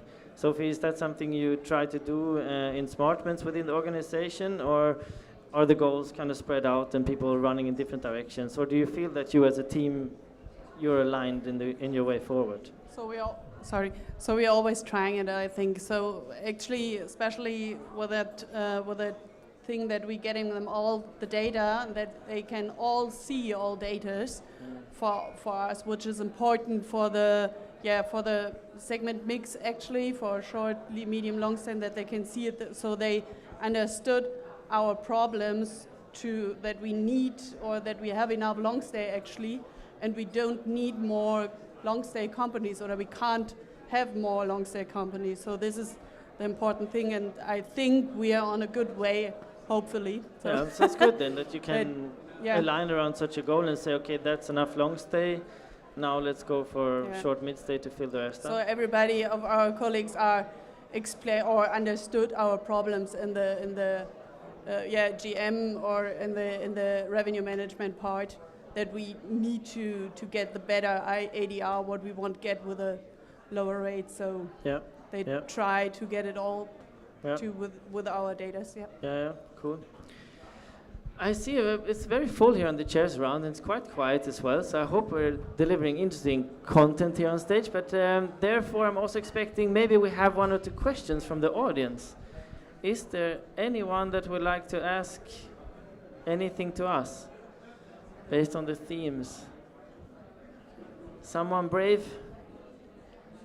No, maybe it comes. Maybe it comes. Oh, well, yeah, here we go. Look, wait, hang on a second. Who are you? Verena, hi. Hello, Verena. What's your question? My question is, since we're talking about revenue and marketing, how do you feel about email marketing, and how important is the part campaigns play in your mix? A sip and then perfect. Good question. Do you want to direct it to someone specific, or basically everyone maybe in the round? Because we work together, so I know her answer, but I would be interested to hear the chain's answers. Perfect. Okay. Thank you. Wow, thank you. So, sorry, I'm not sure if I got the question right. So you were asking about email marketing. How is your process when you design campaigns between revenue and marketing? Okay. How do you set the goals of who to address and everything? Okay, so we do have weekly calls with our regional revenues and with myself and the marketing team. It's every Tuesday, and we talk about need properties. So we say, I don't know, it's Munich where we need more business. Then we address this to the marketing team, and then we say, okay, we need to have an email campaign featuring special rates, featuring special offers, featuring whatever, just for Munich. And that's the way how it goes. Weekly we decide on the next 2-3 weeks which property we are featuring. But we do email marketing quite a lot, because it's still a good tool to communicate to our guests and to our customers. Cool. Sophie, something to add? Yeah, actually, so we stopped the email marketing at the moment. So because, actually, we haven't that much. Actually, it was also a staff problem, maybe a bit, because we haven't enough time to manage the datas. Actually, the datas. The guest datas, but we do a lot of marketing with Google Affiliate and something like this, because also actually with also with the newsletter part, because we say, okay, we have something like Eastern in Munich or Eastern in Vienna or something like this, and we do affiliate marketing to get more different guests actually, because we are not allowed to buy more data so that we can talk to. So this is for us a better way actually to reach them. Perfect. Thank you, Sophie, for shedding light on that. Did you get a good answer? Perfect. We have another question from the audience. So I have a question connected to the first one regarding your strategy in order to get more direct booking. Strategy for more direct bookings. That's right, yeah. Do you have something, what's your strategy for more direct bookings, and both from a revenue and marketing perspective? Well, I can start if you don't mind. We do have loyalty rates which are always cheaper than OTA rates, always, per default. That's managed by our revenue management system, and it's automatically set up. We are, of course, doing all kind of PPC marketing, SEO marketing, everything what's around there, featuring those rates. We have dedicated newsletter campaigns only for direct customers, where only those rates are accessible for them and for no one else. What else? We do have an app where we offer a better price on the app. If you download the app, it's, of course, you would question yourself, why would you offer a better rate on the app? But it's about getting those downloads, about getting the guest data, and that's where we say, yeah, well, we are fine offering extra discount there because we can get these data. So that's sort of things we are doing. Yeah, I would add on this. We also have always cheaper rates on our website than on all the other OTAs. And that's, I think, the most important thing of all. No matter what the OTAs tell you, you just have to stay strong and kamikaze, I say it again. And you just do your own rates on your own website, of course, the best ones. And then also we How much lower, if I may ask? So we discount actually the price of the commission. So we get the same rate from the guest, and the guest pays less if he pays with us directly, of course. And we don't lose anything with the OTAs. And also the room types, we have 11 room types, which is quite a lot, and on the OTAs we only offer 3 or 4, and the other rooms can only be booked online. Also, like Daniel said, some rates, it's also important, and then some extras like, if possible, the early check-in, late check-out, or special extras. And also, I would come back to the voucher sales, because that was especially important during Corona times. We were closed for 7 months continuously, and we had a lot of sales with the vouchers, which are now redeemed. So that's, of course, all direct bookings also, and we get a lot of revenue from that. Cool. Sophie, anything to add? Yeah, maybe. So actually, I agree with you, but we do it also in the long-term business. We do it like this, that we have sometimes lower offers on the long-term bookers, or also on booking.com, for example, or HRS, but just to catch them actually for one booking, and then we try to extend them actually with a digital guest journey to optimize this one, and then the guest will, often the guest will come back in a direct booking and not on the OTA booking, so we do it more on this way. Okay. Because we need a lot of more guests, actually, what we lose during the pandemic. I like that. Very, very cool ideas. I liked also the one where you treat your direct book a little bit more VIP. How do you communicate that in Hotelbird to the guests at the booking stage of their journey on the website? Can you? Yeah, we have a pop-up on the website, which pops up even before you start the booking process, so you can already have this. And also in the booking process in Mews, there's like a button where you can put the OTA prices as example. So every time you book, you see what you would pay when you book with the OTA. So that also helps. Okay. Yeah, cool. Then we don't have too much time left, but I would like to hear as a last bit from all of you, what's the future? What's 2022 looking for you? Do you have maybe a marketing campaign already formed and planned for the whole year, or what's up in marketing and revenue, and how will your journey look like for 2022? Well, 2022 looks very promising so far. So the bookings we're receiving are quite solid, and we are very optimistic. And the future, or the plan for 2022, is just to raise them rates, because we can't afford lower rates with the increased costs we are facing. It's inflation just about and everything. it's just about pushing rates from April onwards. Good. Sounds like a good revenue model. Money, money, money, profits. Yeah. Okay, Tini. Our 2022 already looks quite good. So our occupancy also in January and February was really good. Like in February we had also 80%, which was quite good for Berlin market.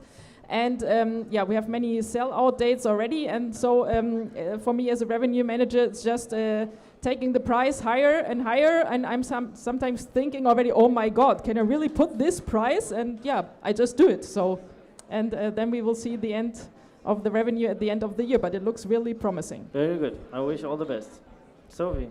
Yeah, I can completely agree with Tini and you. So actually in Berlin we have, since the same occupancy from 2019, we have the much higher revenue in that moment. So it's really good in the development, but our challenge is that we have to motivate our colleagues in the offices and in the houses to get more revenue actually by themselves, so that they are all sales manager actually in the private stuff and in the business stuff. So get the motivation going in the hotels. And very cool. Hey guys, this was lovely. Thank you so much. Thank you. Thank you to the audience.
So, we're starting, Philly. Keep focused. Hi, nice to be back on stage. I would like to introduce Neha, Philly, and Phil. And we're talking today about, what is our topic? The city hotel of the future. So, first of all, thank you very much for joining the stage with me. And maybe addressing the hotels first.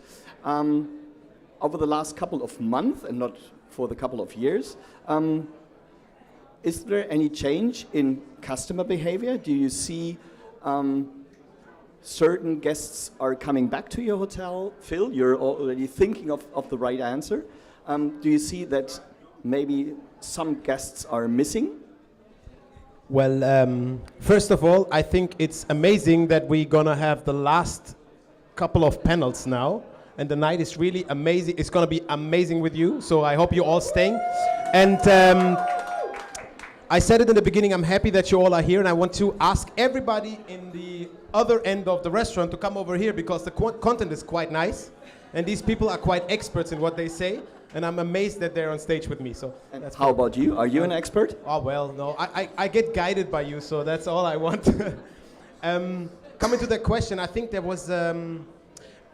I think it might be a bit early now, especially at that stage after that pandemic and with that crisis that is going on, to see what the future predicts. But we already see that the global politics might play a bigger picture in our guest behaviors in the future. So as a company, it's quite interesting to see where we're going there.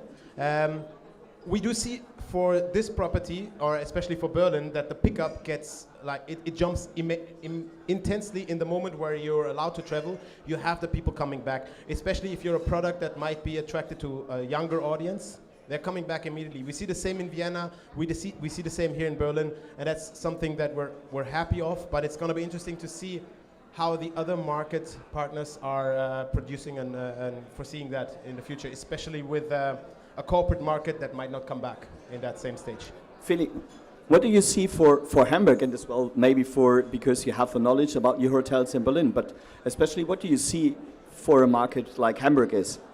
Yeah, so in Hamburg we saw that the customers changed definitely at the East Hotel. So first of all, we are a lifestyle business hotel. In the weekends for party people, for younger people. And since the pandemic, we have a lot of more families and we have a lot of dogs. It's no joke. Seriously, we needed to board the dog treatments, 20 treatments or something like this, because everyone... Target group, a good target group, yeah. Yeah, it is. So they want to travel with the family, they want to make short trips, they don't want to go maybe maybe to Spain or something. They say, okay, we're doing the summer holidays in Hamburg because it's nice too. So this is what definitely changed. Pardon? They do their summer vacation on the Reeperbahn. Yeah, vacation on the Reeperbahn, no. But maybe on the Alster. So we have a lot of more families. It's really crazy. And the other guests are coming too. And we don't have that much business, but the smaller business guests. So they have a smaller business company and they want to stay maybe for 1 or 2 nights and then they're coming back. So we gained a bit other guests, but we lost definitely the big companies with the company contracts. Yeah, you from the vendor point of view now, we are talking about the approach of different customer groups. What do you see from your customers and especially from your point of view? Is there a change in the way the hotels are communicating with their customers?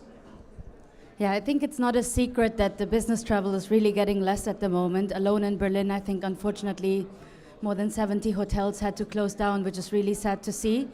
But when we look into solutions or look into a different travel pattern, we actually with our customers see a lot of workation pattern going on, meaning workation offers are actually really working successful at the moment, which means that travelers actually try to combine their work with their leisure time, which also results into long stay, basically, and also a trend that we see which is called slow tourism, meaning that the guests really want to connect with the local community, with the local region, try out the local food and beverages. So this is something that we see and that obviously has a result in the offerings of the hotels. As Feli said, the target group is shifting a little bit, which is a great opportunity at the moment.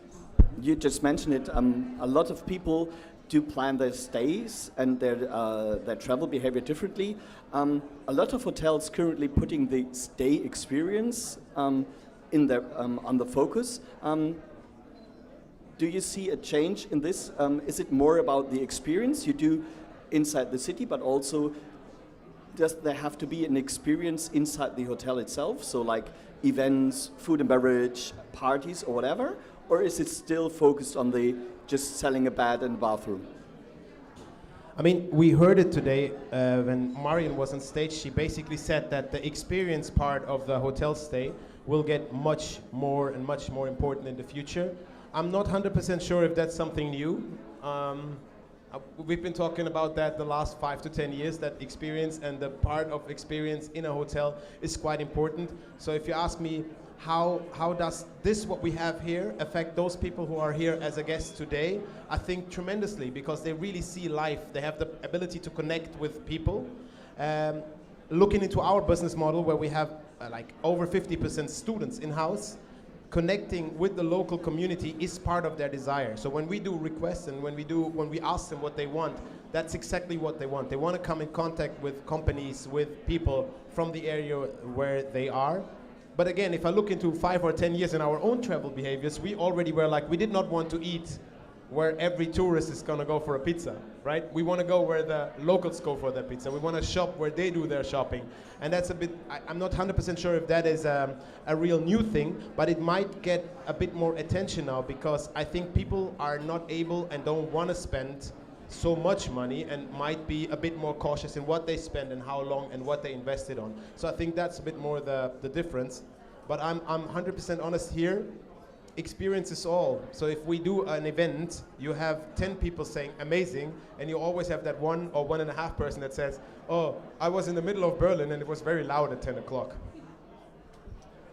Feli, Yes, we have that too. So we are nearly to the 𝗵𝗵𝗲𝗏, and they complain because it's too noisy in the room. So then you have to book the 𝗙𝗵𝗲 𝗀𝗂𝗃 or something like this. There's silence, but what... It's like the Germans, they move next to a church. Yeah, and then definitely. they write a letter that the bells are really annoying. Yeah, it's crazy like this. So I know when family choose this hotel, they need to know that it's loud.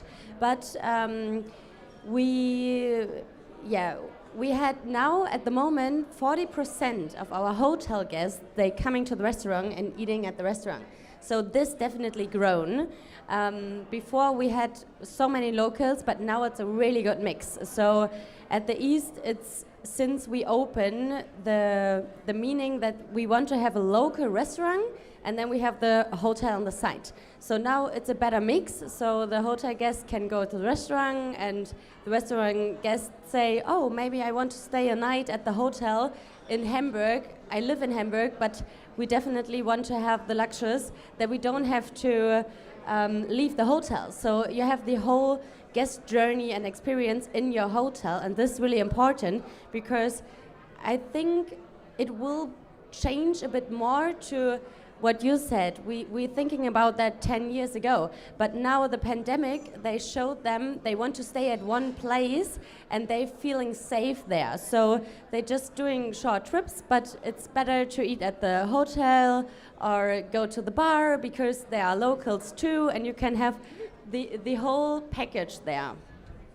If I can add on that, I'm not 100% sure if eating at the hotel is a difference when you have an average restaurant. And I'm not talking about the food quality, it's a bit about the story that you tell. So sometimes it's easier, but if you work in a normal branded hotel, or if it's a normal branded hotel, it might still be not very interesting to eat there because you want to experience something cool and hip. So I do have a shared thought about that. But what I really think is that people are much more cautious what they choose and how they choose it around their desire and their need. And I think that's really something we can already see in the travel behaviors now.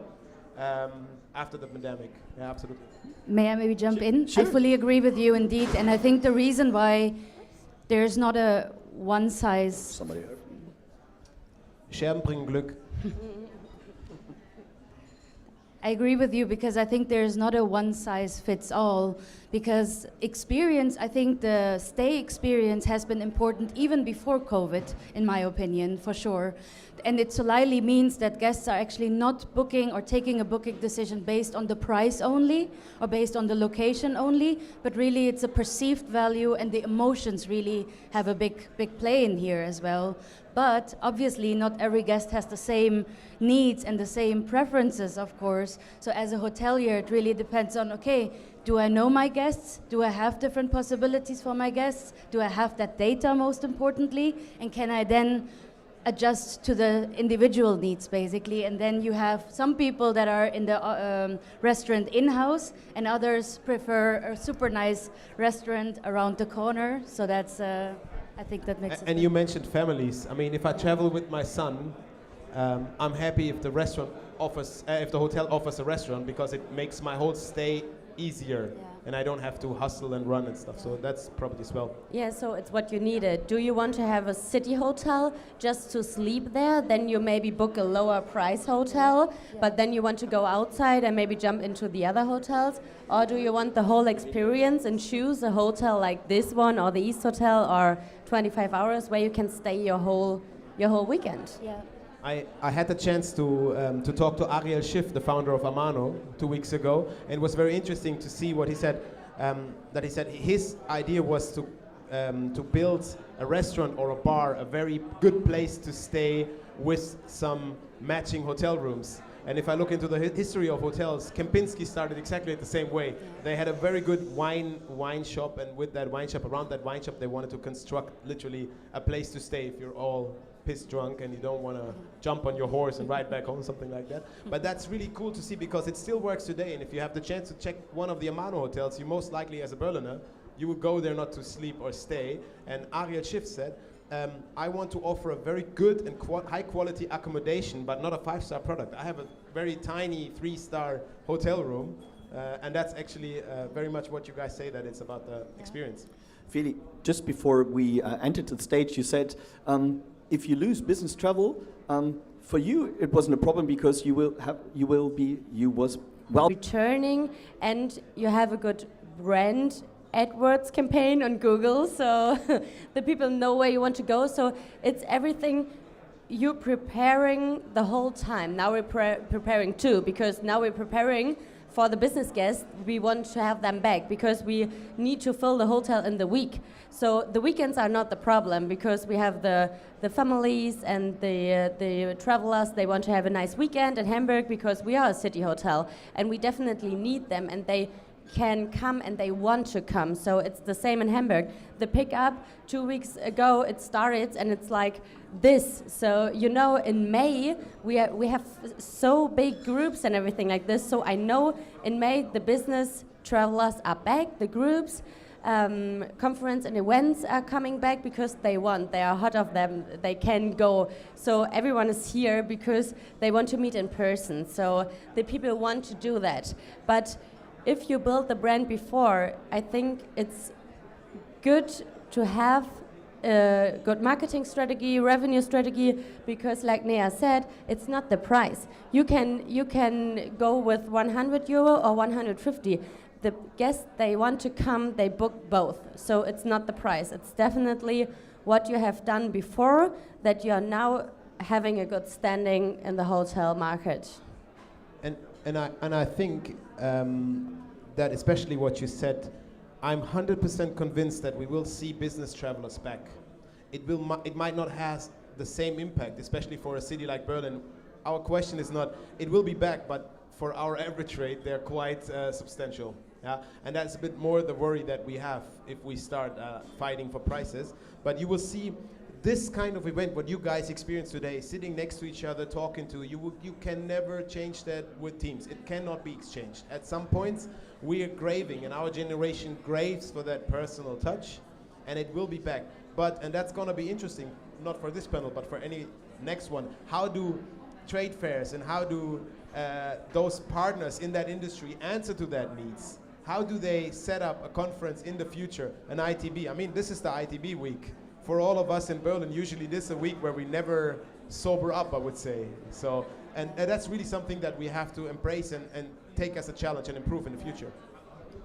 So, Neha, how can technology support this change of customer behavior and target groups?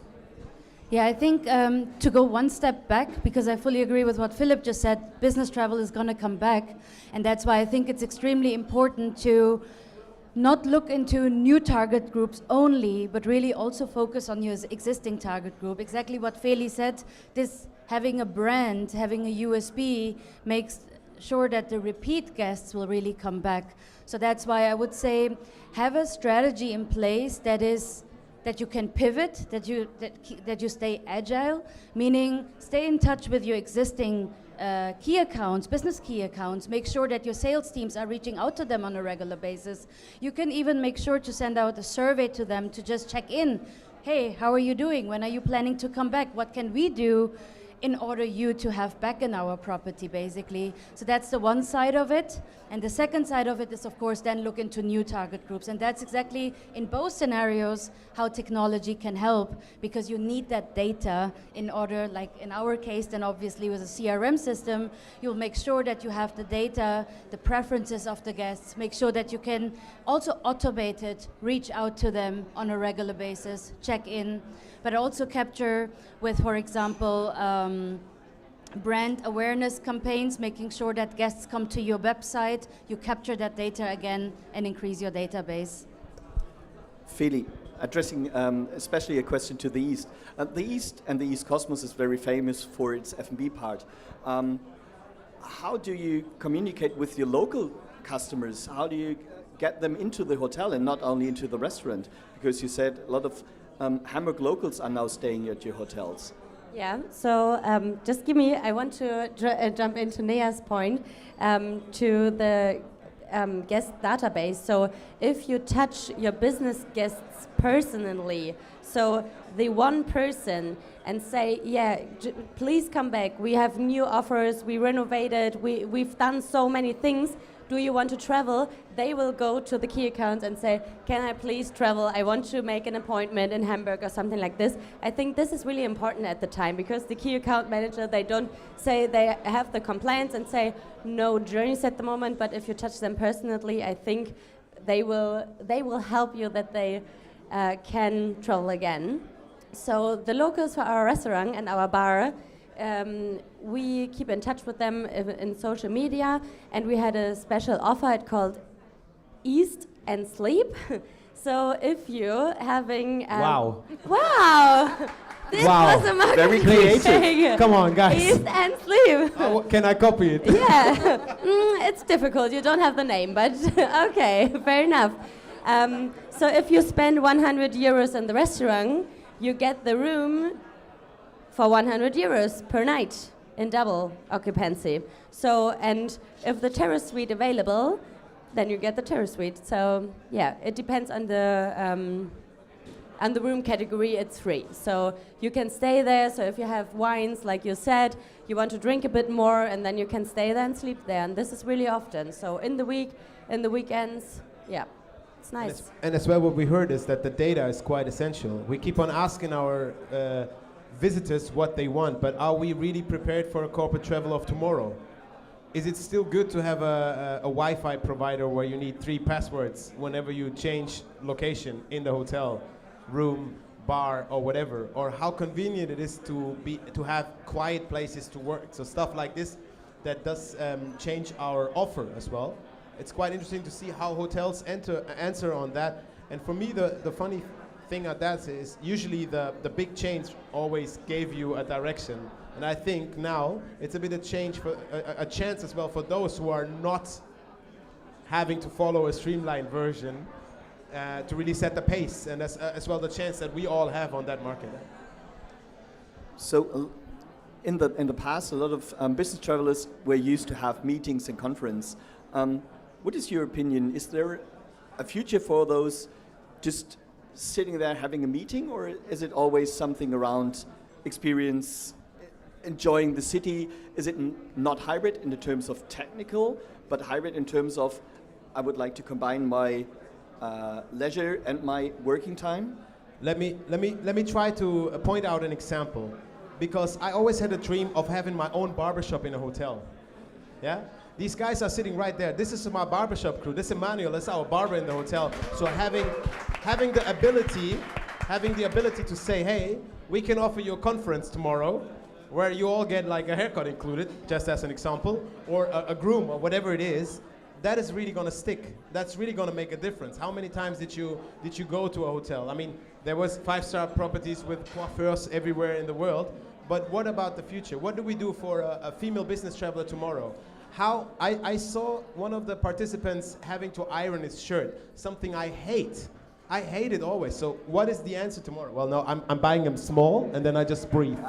Okay. No, but great strategy. Yeah, you should copy though. I do. It's stretch. But there you go. That could be something that we really can change the future of tomorrow. But are we ready to do it? Are we ready to change what we've always done in the same way? Yeah. Let's see. Feli. Yeah, changing. It's a good idea. So we changed something like we don't have a barbershop. Definitely. Yet. We Yet. thought, yeah. These guys are ready to expand, right? Okay. Your barber nice. in town could be in Hamburg at the east as well. But how about we are really for good dogs? with one in the corner. So yeah, maybe for dogs. This is good.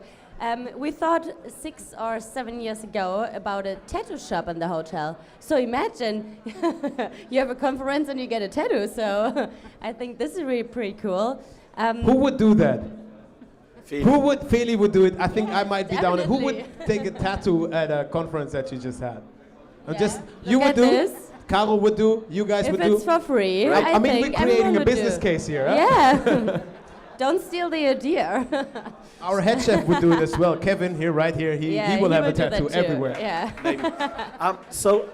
No, it's about the guest experience. You need to offer something new for the conferences. You need to have a good sitting area, like not the normal parliamentarish style or something like that. So or theater. So we definitely need to do more crazy shit in conferences, but the guests are, I think they're not really, it's not really the time. So I think they need 2 or 3 more years for that.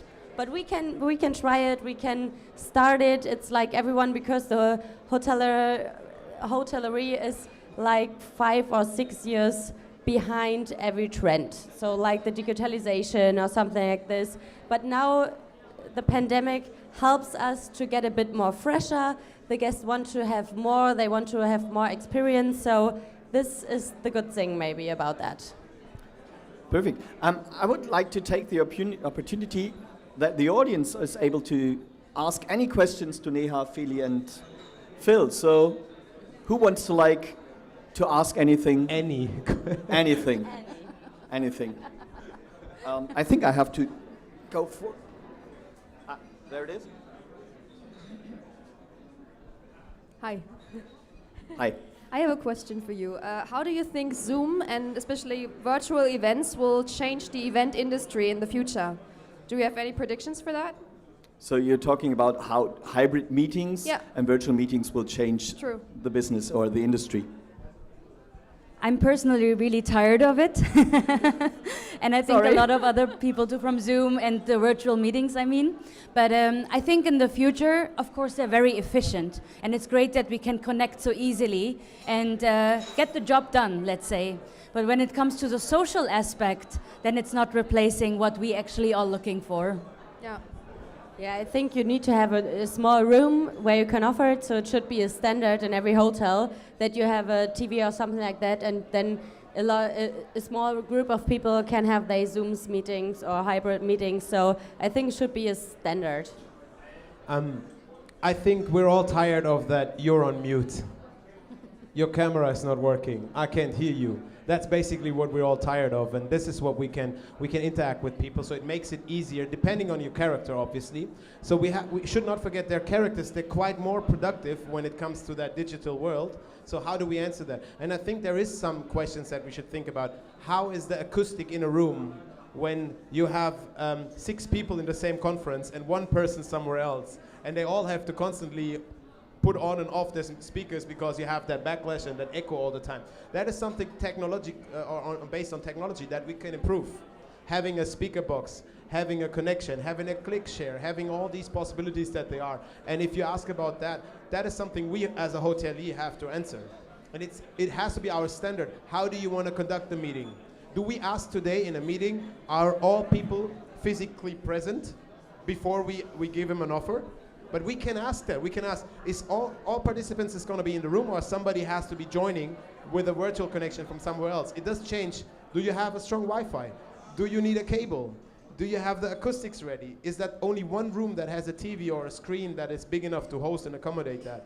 So that's really something. Or as well, when you have 6 people in the room, do you really need all of them to be on a single screen, or do you have a camera ready? There's so many opportunities that you can preview, and I think we have a lot of learning on our side. 𝗙𝗵𝗄𝗀𝗍 𝗪𝗍, I think we still have a lot of possibilities to learn there. But we need people like Revinate to tell us, your guests require that tomorrow. How can you change it? So as well, a question to the hoteliers: are we using these tools correctly? Are we having a questionnaire for our conference guests, if that is something that shapes the future? Anybody else who wants to ask any question to over there?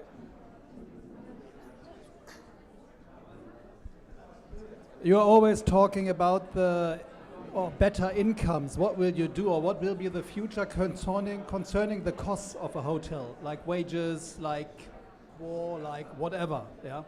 What will be the future? How will you cover that?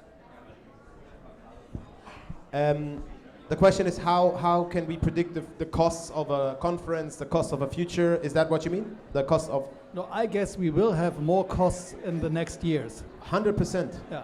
I mean, we see a 30% increase of anything that makes light, sound, and whatever. Now, let's wait how long this crisis is going on and see how that changes everything. Are we ready to hit that? On the other hand, staff costs will increase. Everything will increase. And are we tomorrow selling the right prices? I cannot answer that question for you. I will.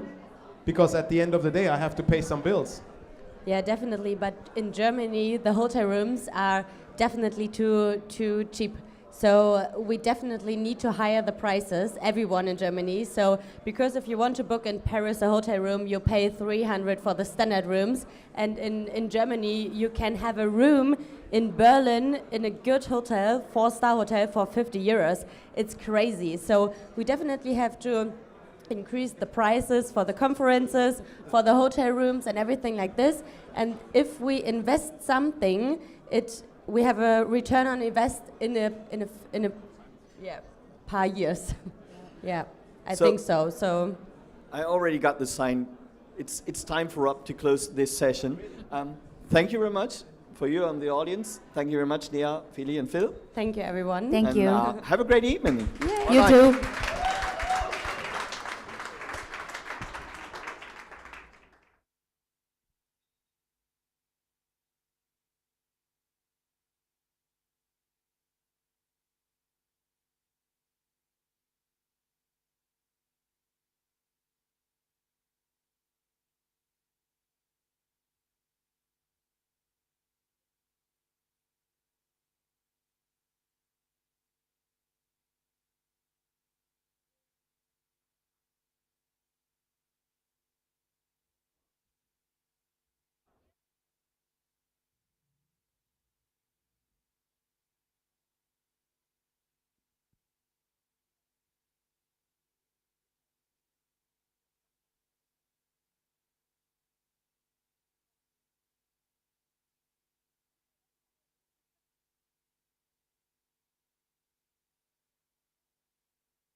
Test, test. Hello. You can hear me? Very good. Thank you so much. Well, hello everybody. Lovely session here. Sustainability. But no need to be scared. That's the subject. I felt very honored that I'm allowed to sit here with you three. When I have seen who was participating in the panel, first I thought they had chosen you for your good looks. But then, thank you. But then I went, and I will have a short introduction before they go around themselves. So here is Martin next to me saying, someone had to have had the idea to reinvent hotels at some point. Björn, nothing less but strong skills and knowledge about all options in the world of distribution.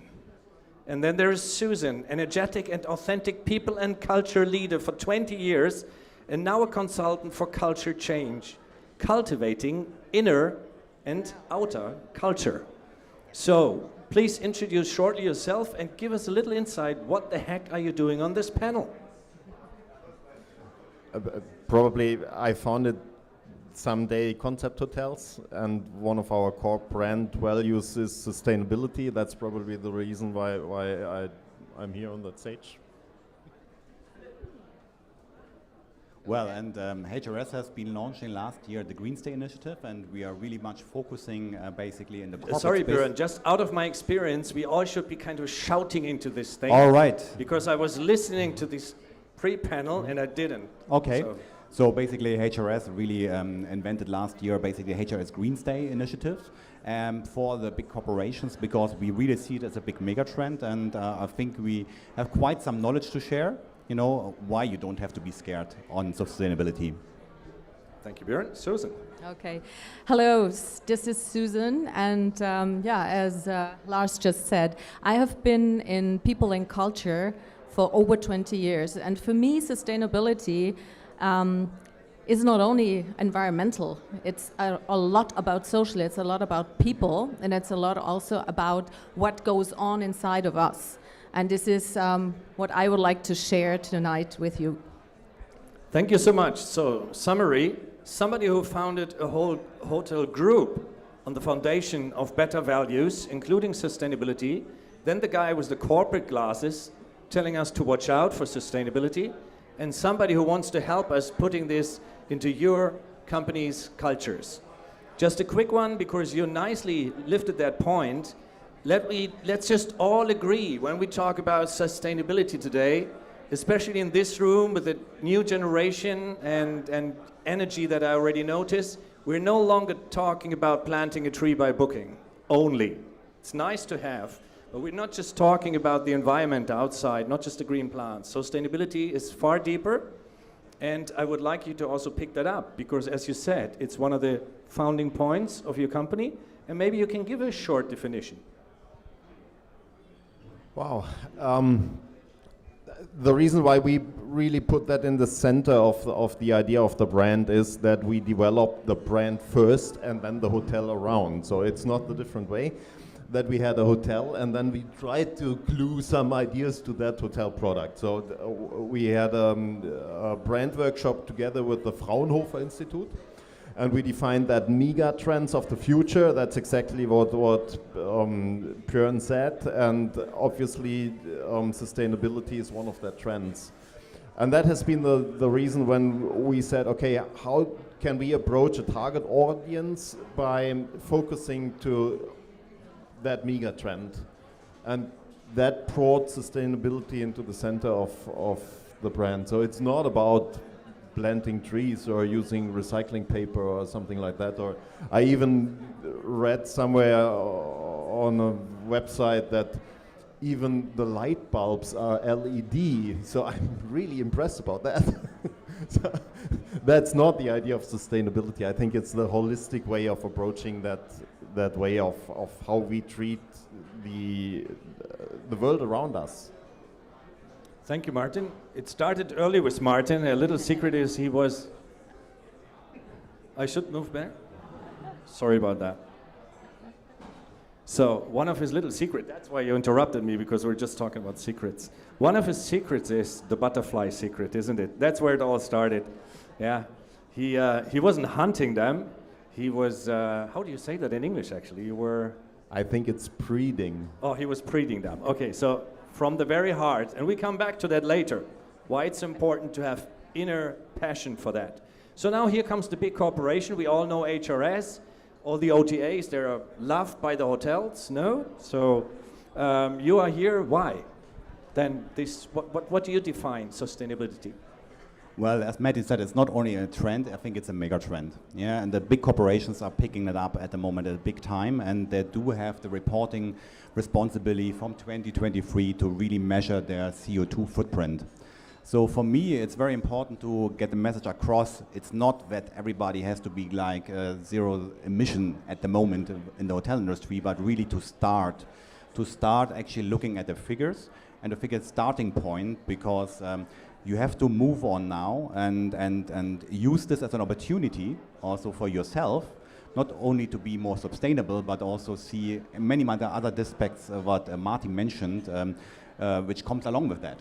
Yeah, you can create great stories around this and also basically make your hotel even more cost efficient. So it's not only to be CO2 neutral, we would say, so basically it's the whole topic of sustainability, what is not about CO2, it's also about several other aspects which are going along with that.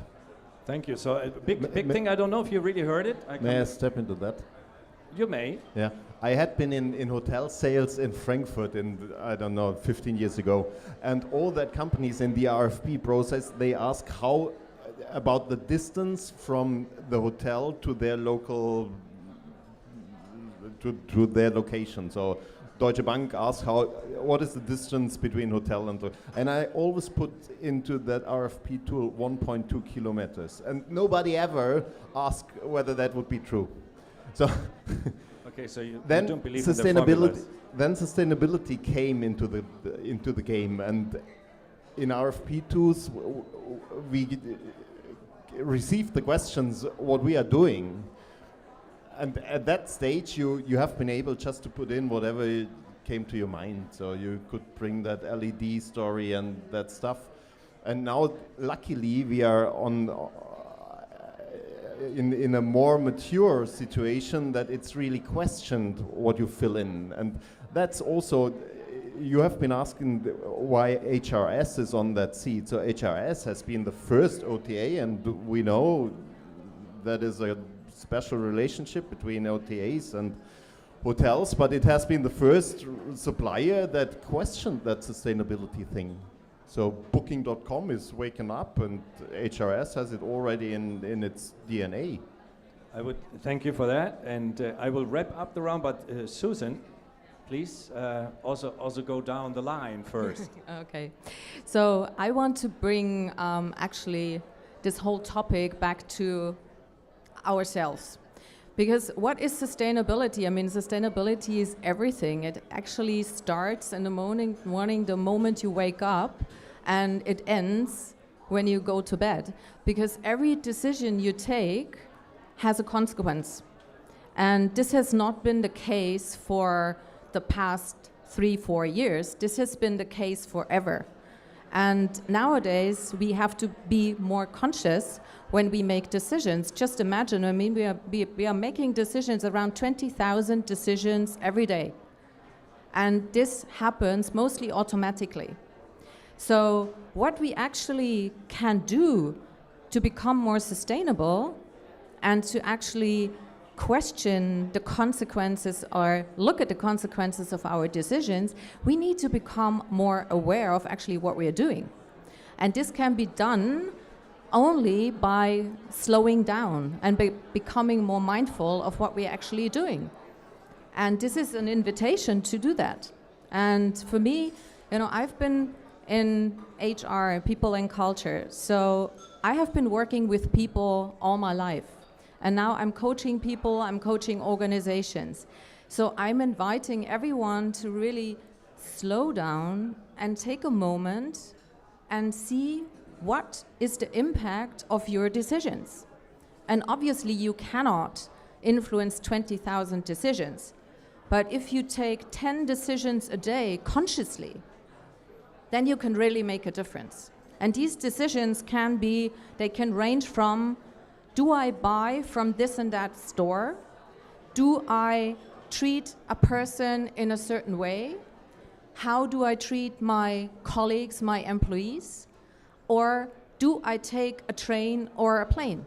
So these are all decisions that really have a major impact on the world, on the society, on our environment.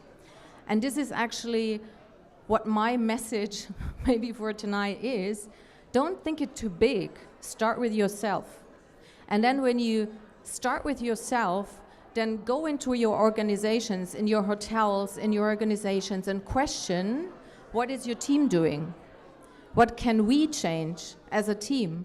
Then ask, what can we change as an organization? And then the impact gets bigger and bigger and bigger and bigger. Thank you. I think it was very good. At the end, it starts with us. I think we made some statements here now on what we believe sustainability is, where it should go, that it comes from the leadership, but not from the leadership as a new vision statement, but as something that is lived every day with small steps. I think you have also given a good corporate example that CO2 by law, CO2 footprint by law is coming into Europe, and you can either just adhere to the law or you can use it as an opportunity. And I think this is lovely. And also I think, Martin, I would invite you to also tell us about, do you take less profit because you are less, you're more sustainable? But before you answer that question, I think now that we have kind of reached a good floor and definition of sustainability, let's take all the next answers straight into what can we do to have people less scared to start the walk? So now coming back to your profit. Do you make less profit, Martin? No, we do. In the theory of sustainability, there are 3 dimensions, and one dimension is economics. So it's not only about planting trees.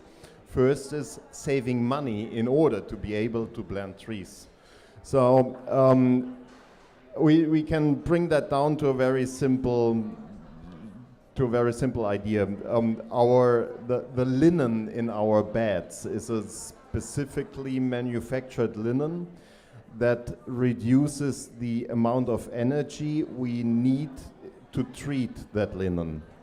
That gives us the possibility to approach the laundries and discuss in another way about the price we pay for the production or for the treatment of the linen.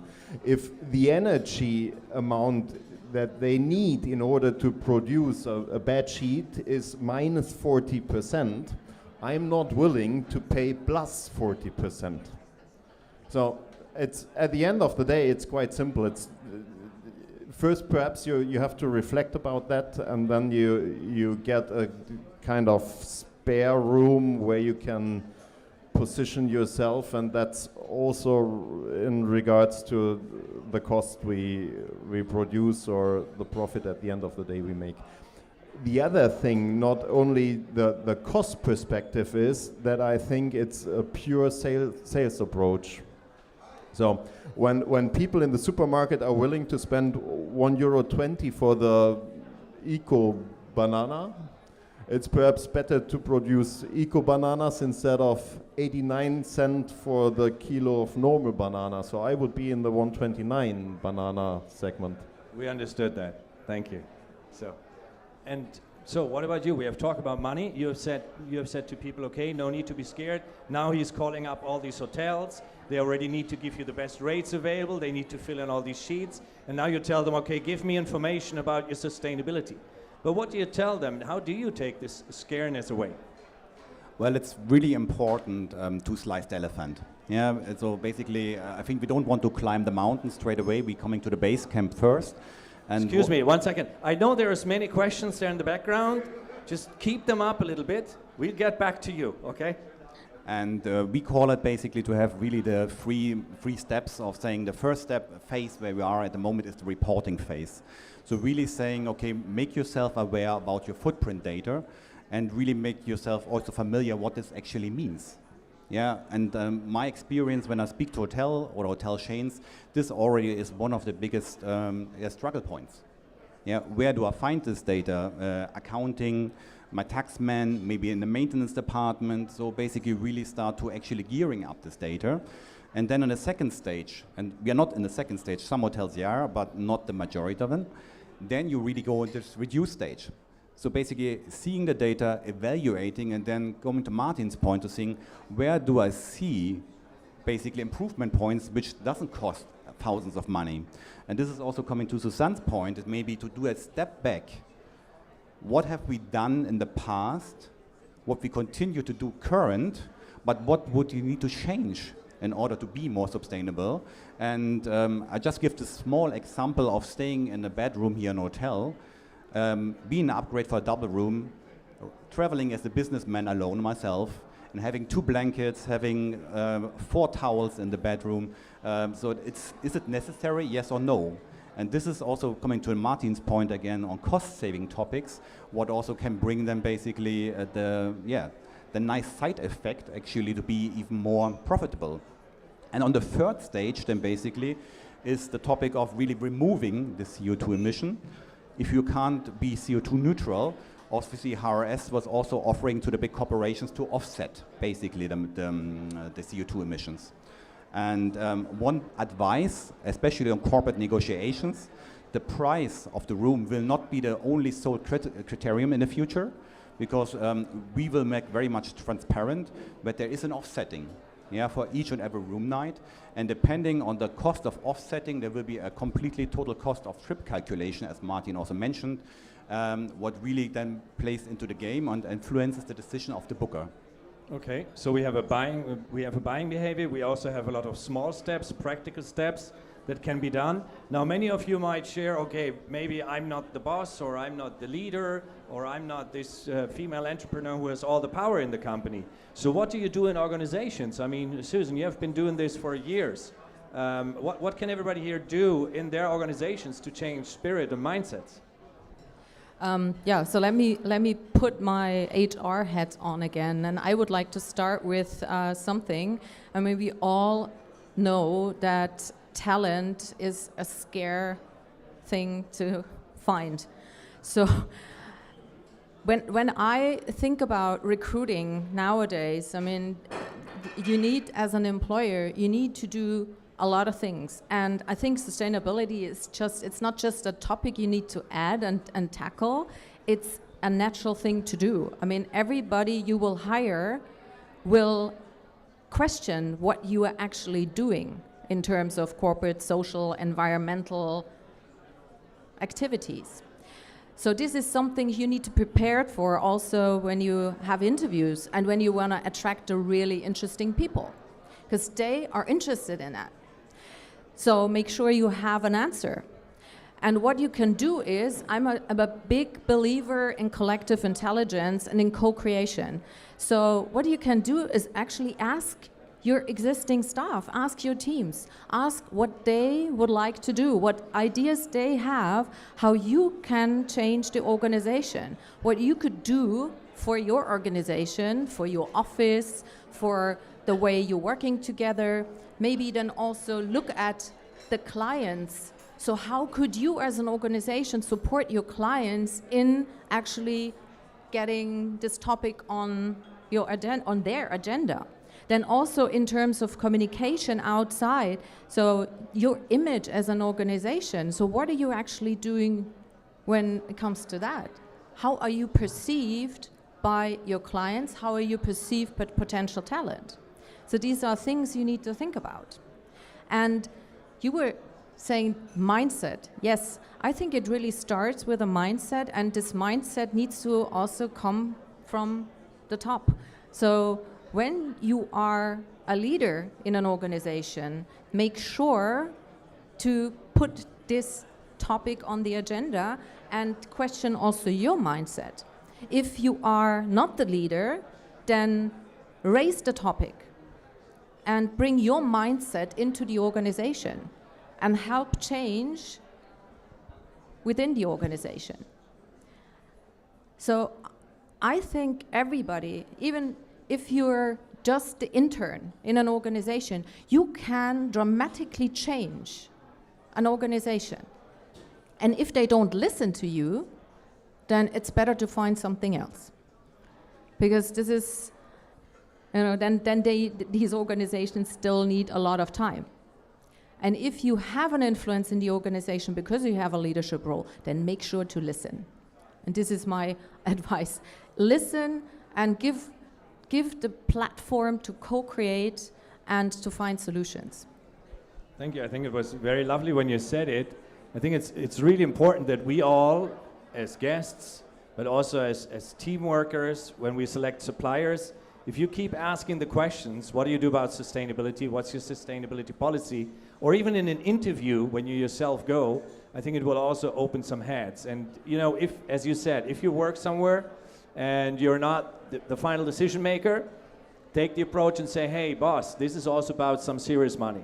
We have some more questions for you, but I also want to open already a question round if you have. So if somebody has a question now, you can ask it. Immediately we will answer it. We will put it into our discussion. So don't be shy. And there is a sustainable T-shirt here for the best question of the evening, by the way. It's made in Berlin, produced not. It's just printed in Berlin by a small company. We're supporting small individual businesses. It's made from neutral and it is certified like 5 times. Can't bet more sustainable. And there she is.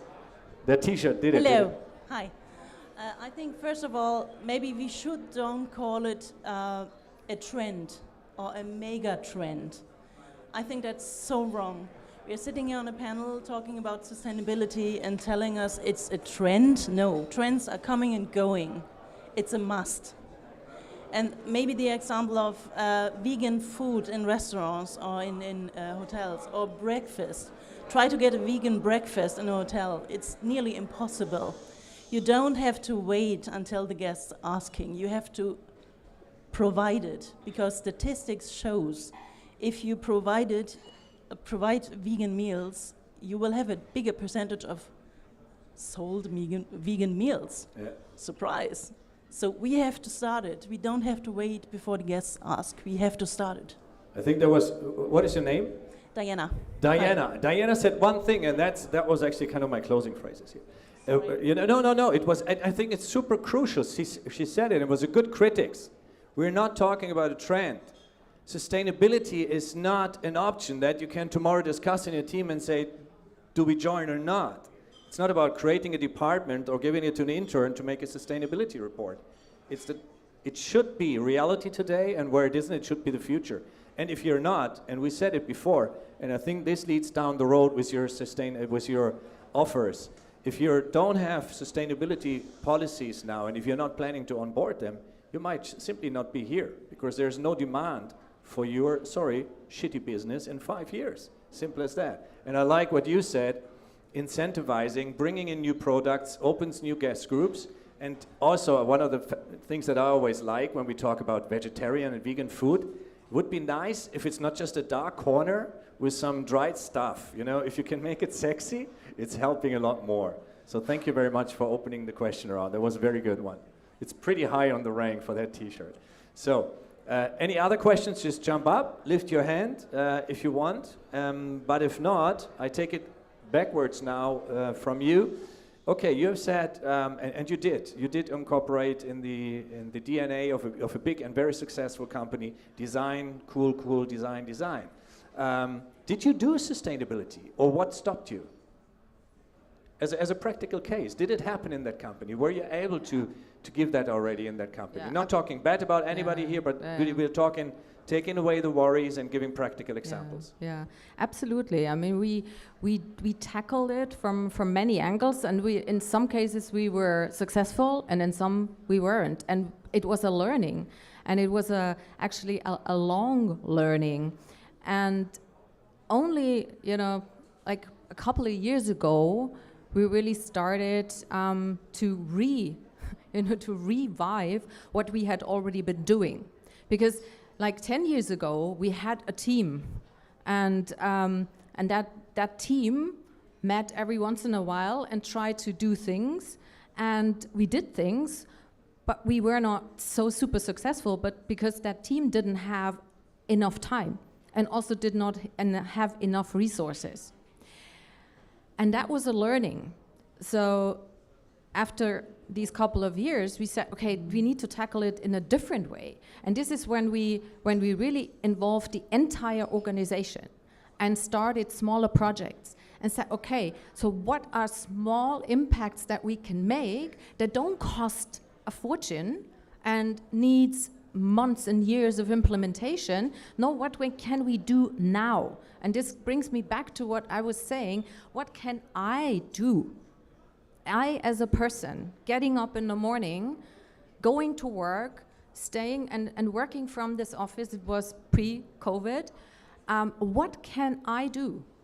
And this, actually, when we started this, there were so many things that we initiated, and it also felt much better because there was a success. There was stories to tell. There was things that actually showed us, wow, this is great. The moment we really all work together, we can make a huge impact.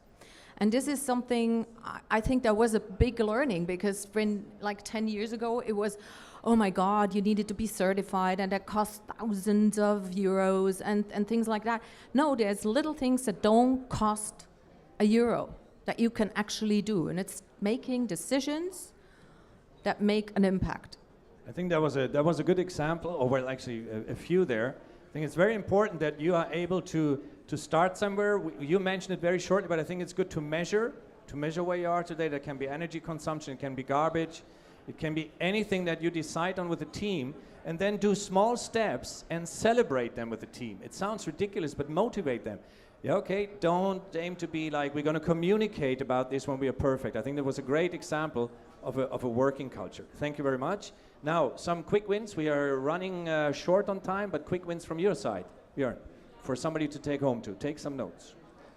Well, as I mentioned, just get started and make it a prio. That's very important. I think don't leave the room. I'm saying, okay, maybe I do it next week or next month or next year.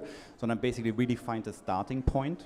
And then yet coming to Susanne's points, start with the little things. Yeah, celebrate the successes, and also to Martin said, sometimes you said it comes to be an induction. Huh? You're really getting into this topic and you really see more and more success.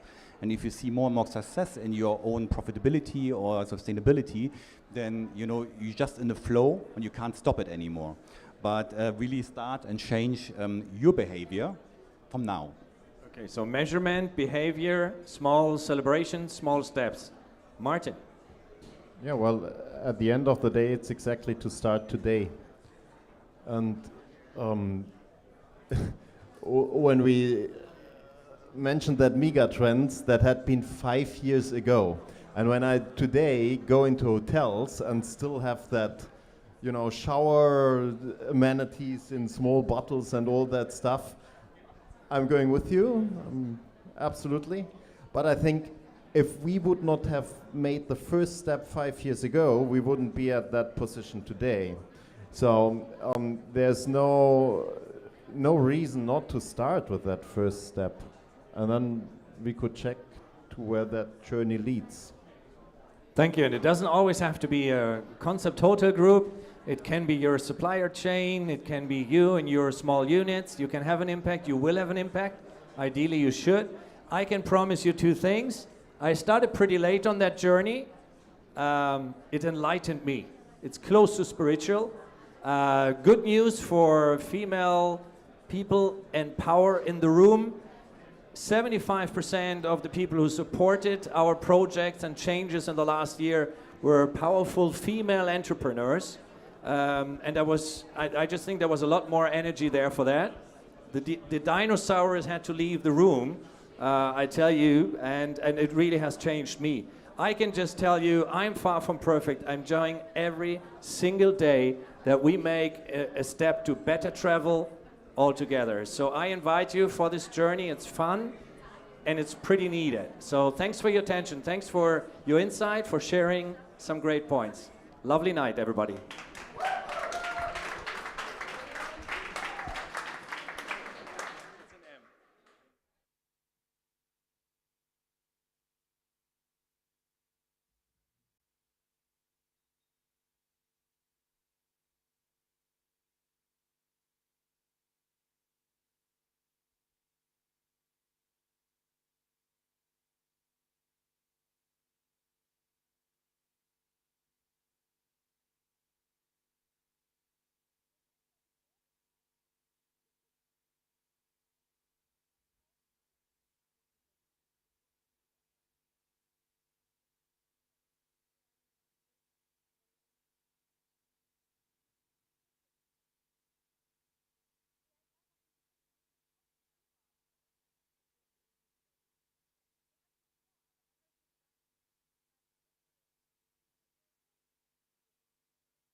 So,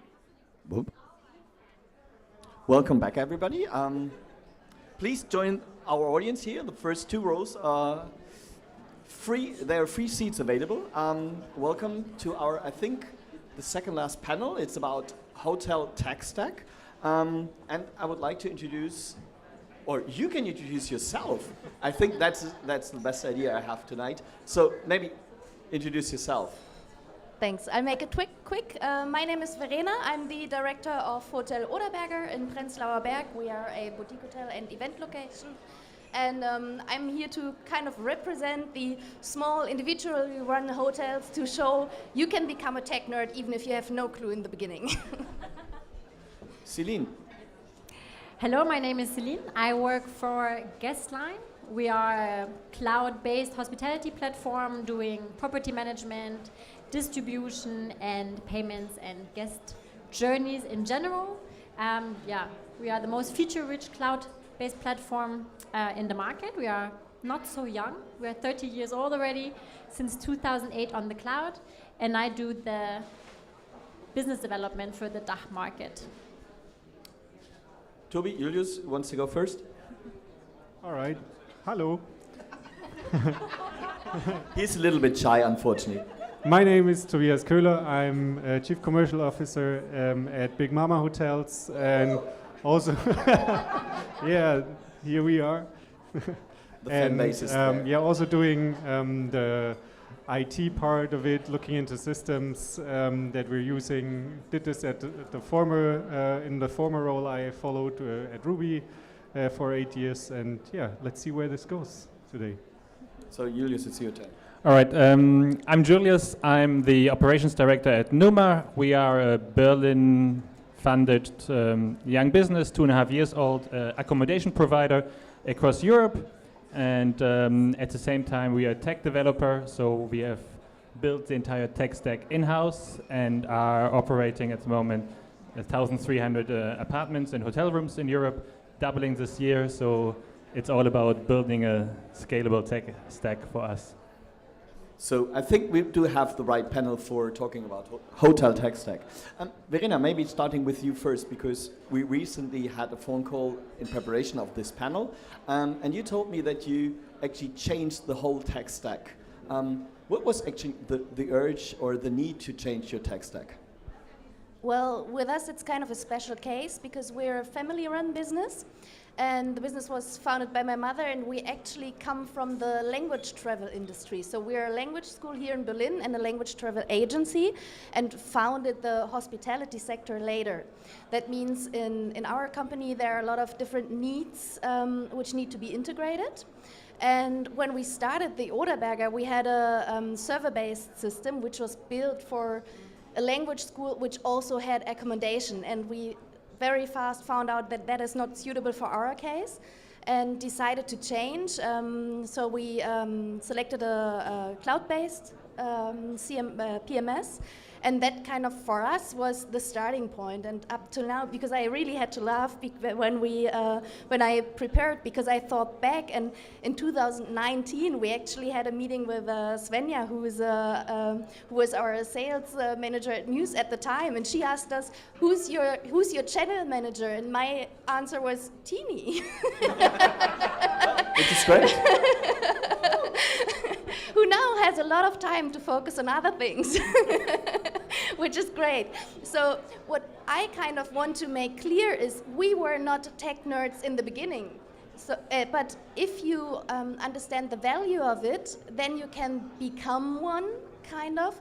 And for us, it totally had a return on an invest, because until today, we kind of digitalized everything in the front office and back office, and now have the total customer journey digitalized, which saves a lot of time and effort.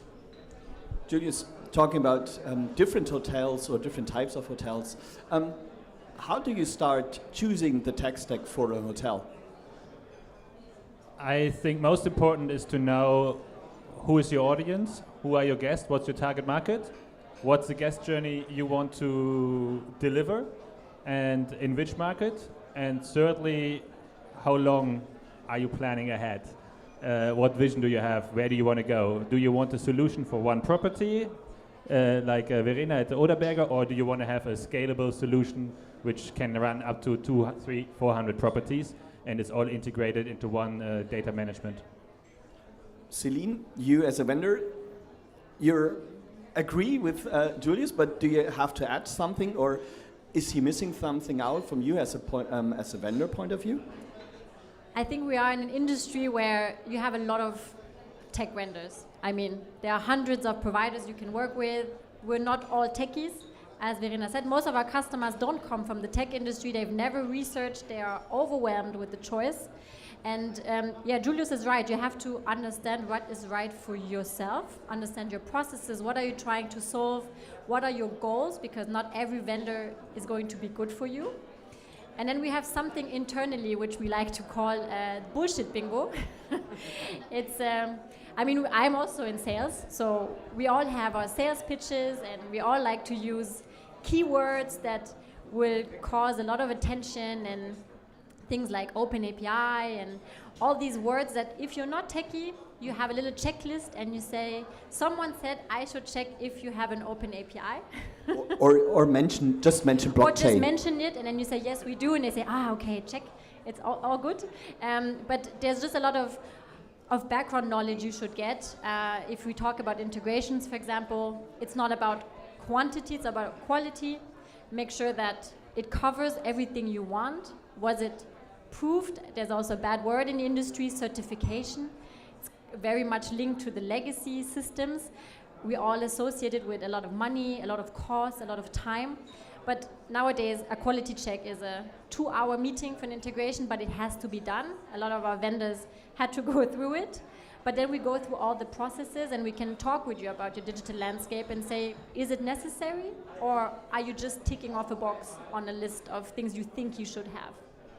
Toby, you have the insights of a fast-growing hotel chain or hotel group with Ruby, and now a kind of a smaller group with 𝗵𝗲 hotels. How does this, the development of a tech stack differentiate in a big chain, whether this is a smaller chain or a single hotel? Well, as Julie says, it depends on the goals. So when we know with 𝗵𝗲 hotels we want to grow in the next years, we choose our tech stack, or we prepare our tech stack to be able to scale in a faster way. So also to scale with less effort involved. So if I want to open a new hotel and I need to plan, I don't know, 1 month to just install all those systems, that's not really up to date how it should work. So what we are looking into is it scalable? Is it automated? Or can it be automated? Is it well integrated with all the other systems we're using? And how does the roadmap look like? And how does the roadmap match with what we have in mind? What we see as potential fields of development, like, I don't know, let's just say, if you're looking into CRMs, do they already have messaging available? Because I would say, or I would even dare to say, email is about to die, and I hope so. And really, this is something where I wouldn't buy a CRM anymore if there's no messaging involved or something. When we are deciding for a tech stack, right now we are talking on management level. You're the general manager, chief commercial officer. There are always some kind of management titles. At what point you start taking your members of staff onto that journey? Maybe you, as the hoteliers, ask first, and 𝗬𝗵, maybe you can jump in from your point of view. How important is it to take the members of staff onto this journey? Well, I would say from the beginning. So it maybe not the whole team, but the important key roles in the team, because the things you should, or what I would recommend to do, is define your must-haves and your nice-to-haves. You need that list. You can be flexible on the list in the end, but you need to have it first. And also, you need the team. I mean, I cannot implement a new PMS and a whole new tech stack by myself. So I need the team to be on board. So if we choose the tool together, we will get a better implementation, and we will buy better tools, kind of. So that's what we had very good experience with. I totally agree. You have to get in touch with your team on a very early stage, and what I found out is very helpful is to identify those champions of each system or in each department who really like to learn more about systems, or who driving the functionalities forward, or who always demand new things. Those are the ones you need to talk to also find out where the pain points, because some of the members of staff may be quiet in pain and won't really tell you where the painful parts of a software lay, because they think they don't have can do anything about it. But you have to encourage them to tell you or whoever is responsible what are the where's the system maybe not working as well, or where do you see some potential, and also getting those champions in touch with vendors, because they can learn a lot from those people that actually work with it, because what I tell them is maybe filtered, and sometimes it makes sense to hold a little workshop together even with the developers, because they, I guess, work some kind of isolated, and sometimes it just makes sense to bring all of them together. Yeah, I agree with Tobias. I mean, Germany historically has not been very adventurous in trying out new tech all the time and putting in new systems. And a lot of employees that we work with, so we work a lot with hotels that are small, independent, privately, family owned and run. The employees have been using the same system for 10, 15, 20 years. So obviously change management is a very big topic, and you cannot just tell them we're doing this without involving them in the project. And then Verena said there are must-haves. And we've had this before where management did not involve the team, and we come in, and then our favorite sentence or the trainer's favorite sentence is, but before, I used to do it like this. And then you already know it's going to be a really long week of trying to convince everyone that the new way is also working and is more efficient. And you want to avoid the situation. It's not nice for us vendors, because we're sitting in a room with people who don't want us and who have just been told you need to take them. And your employees are annoyed, and at the moment we're not in the luxury of saying everyone wants to work for us. So if you want to keep your employee satisfaction high, I do highly recommend you involve them in the process and give them responsibilities. Taking one step back, otherwise, Julius, you want to add something? Or? Yeah, just one line. I think the tech solutions, they're all great, but they only function if the actual people use them. So all the data management, all that only works if people actually use those. And if we have a housekeeping app, and if the housekeeper logs into the app and writes down all the room numbers and then walks off with that piece of paper, then the best app or best tech solution doesn't help. So that's just an example why it's important to involve them from day one to make clear what is their long-term vision, where we want to go. So taking a step back to the decision process, Cendyn, if a hotelier approaches you to look for a new PMS, what are the main reasons for them to change their existing PMS? Well, at the moment, I have to admit, the German market is maybe a bit different than other markets, but at the moment, most hoteliers have an external stimulus that kind of pushes them to go out and look at a new system. Especially a PMS, it's always a more complicated topic, because everyone thinks changing my PMS is the most horrific thing I can ever do, and I'm gonna kill my entire hotel if I do it. But we are in 2022, so it's very smooth actually to change a PMS. But mostly it's my server needs an update, or it needs to be replaced, so they have big costs coming up, so they decide it's time to maybe look at something new. Sometimes it's because they need more flexibility. We talked about scaling up, but also scaling down. So we've had hotels that went and had less rooms, changed the type of rooms they had, changed the type of concept they've had. And then obviously you work with technology, so support is a big topic. If you can't reach anyone and no one wants to talk to you, and you have a tech that doesn't work, there's a lot of frustration that comes up. So those are usually the big topics. And then in the last years, unfortunately, automation has become more and more current, because you don't have employees to do all the manual process you used to do. Thanks. Julius, when it comes to select the right vendor, there is a huge variety for all the different processes of tech vendors. You see all of them here backstage. How do you decide on the right vendor for your property? Which criteria you actually use to decide for the right vendor or the right product? I think I'm in a quite luxury position in this case, because we had a white canvas, we had no legacy, we had no baggage, we had the capital to invest, we had the IT know-how in-house to hire. So we could really go out there and say what would be the ideal guest journey, what do we want to achieve, do we want to have receptionists? No, we don't want anybody at front office. We want that the guest can do this entire guest journey by themselves, and actually 2 out of 3 guests are having the entire guest journey by themselves and are not in contact with us at all. So that was our original idea, and then we looked at what is in the market, which is great, and we decided to go with Apaleo as a PMS, for example, as a base, but our Apaleo has nothing to do with the first presentation this morning.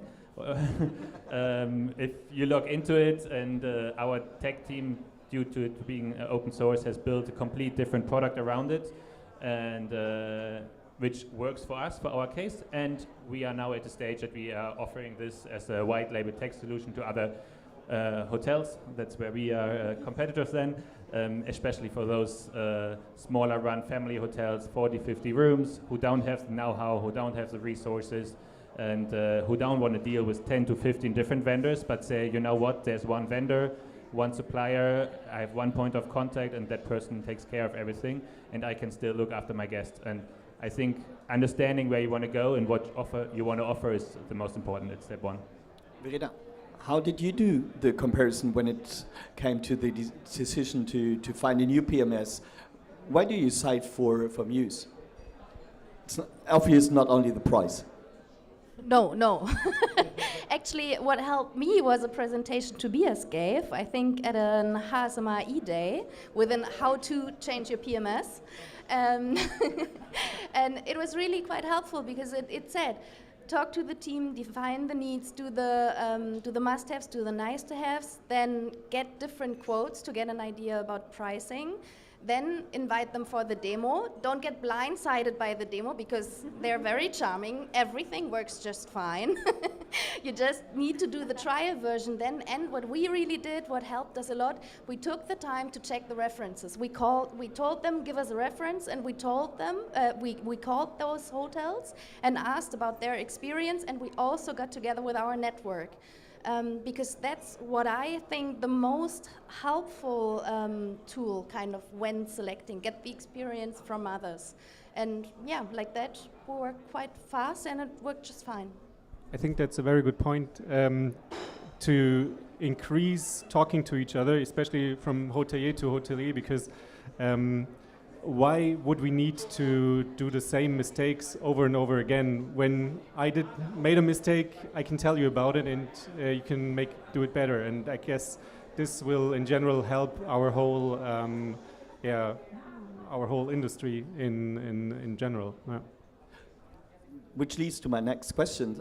If you get stuck within this decision process, actually, who would you contact to help you decide for the right product? Is it the vendor itself? Do you talk to the vendors? Do you talk to some external partners? Where do you get your knowledge from when you're not a tech expert? You are the hoteliers. I asked my fellow nerds. We can also ask the audience. Yeah, ask the audience. I mean, Verena and myself, we know each other already a couple of years, and we had conversations about those topics. I think this asking your colleagues, asking your network is something really, really important. What I could also advise is if you don't want to talk to the vendor, obviously, you can also get external help. That's what we did. Like, for example, I mentioned Svenja before, who was with Mews at the time, who's now a digital consultant. You can get the help of those people because they know different systems, they are experienced, and especially when you're at a point where you get stuck and you do not have the capacity, because every time we get stuck, we have to decide, Tina or myself, do we invest the time or do we give it to someone outside? And that helps a lot. What I think is also of great help is what HSMA in Germany is doing. We created different expert circles. One of them is the technology circle, where where nerds get together basically and discuss topics, and everybody who has questions is always invited. So send message to Anna Heuer, and they forward it to us, and we love to give recommendations. And if somebody knows about the topic, we're happy to help, and if not, we will tell you. And not that we won't help you, but if we don't have any idea about it. Anna is paying the drinks tonight. Yeah, this advertising is brought to you by HSMA. So, at the end, please share the most important topic from your side when you want to look for or change your tech stack. What is the most important factor for you when a hotel would like to change its tech stack? For me, it would be to say, don't be afraid. In German, we have the word Hexenwerk. It's not rocket science. It's not rocket science. Exactly. You do not need to be a tech nerd from the beginning, but you can become one. Even small hotels can do it. And it's really, now is the time. We have so many changes happen. External disruptions, we need to be ready for those. We need to be resilient for those. We can't worry about, oh, am I able to do a digital check-in? We have to get that covered now. Toby. I think, it's hard to say what's the most important thing, because most of the things we mentioned are very important. So have your goals set, know where you want to go, know your customers, know your team as well, and talk to other hoteliers, talk to vendors, and just try it out. Also, trial and error is your best friend, and tell others about it, and then I guess you're on a good path. I think for me it's probably don't be afraid to ask tricky questions. I think it's easy as a hotelier to get blindsided. I mean, I'm also sales, and our job is to do a show and dance and spread our confetti into the world and hope it sparkles in your eyes. But I think it's important to ask the right questions and not to be afraid to ask the questions. So there are no stupid questions, especially not in tech. I mean, most of us are not from a tech background. I'm not from a tech background, even though I work for a tech company. And I get questions about tech every day, and I have questions about tech every day where I don't know. I didn't know what an open API was when I worked my first day in Guest, and I was in a meeting and people were pulling words out of everywhere, and I was just saying, what the heck did I do? What am I doing here? And so you may have a checklist, but if you don't understand what you're asking, don't be afraid to say, I had this before, I need this interface. And I said, why? Yeah, because they said we need to interface everything. But what does it do?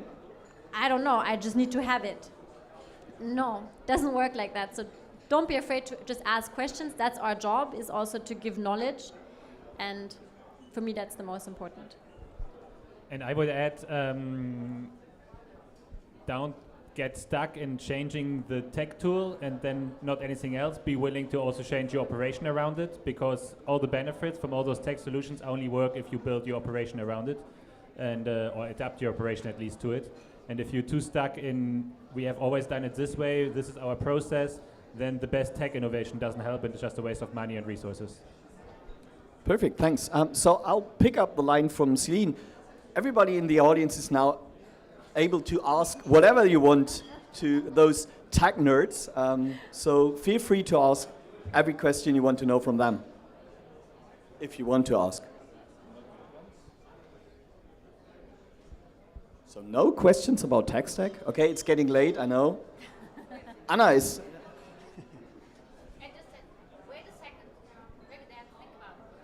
Anna was waving for more champagne. Yes. Jägermeister.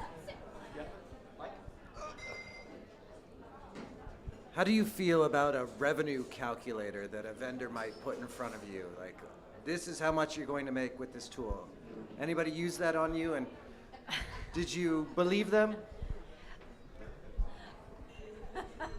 I believe certain people use that on us. Well, I would say so. So you have to decide for, I mean, you can't really double check on what that's calculating. At the end of the day, you are responsible yourself for the buy you make, and you have to make the decision. And if you think it makes sense, it makes sense. And also, they are tools, and they have open APIs and everything. You can change them if they don't work. It's not with server-based PMSs. It's not a decision for the next 20 years of your business cycle, kind of. Did you use it to justify to the owner? Like, look, this is what The owner is my mom. It's like, sorry, Mom, I screwed up. I will change it. Yeah, I was going to say from a tech perspective, obviously, I mean, internally we have this ROI calculator, and I think it depends who you're talking to.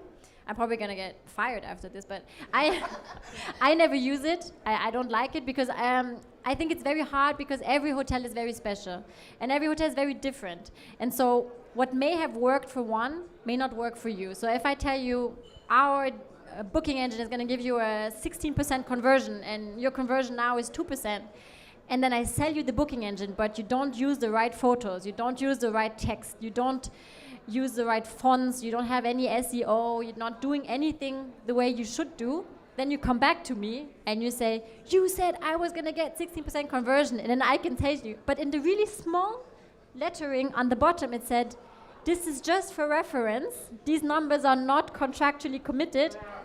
It gets tricky. So I think you can do calculations just to give an idea based on your existing customer data.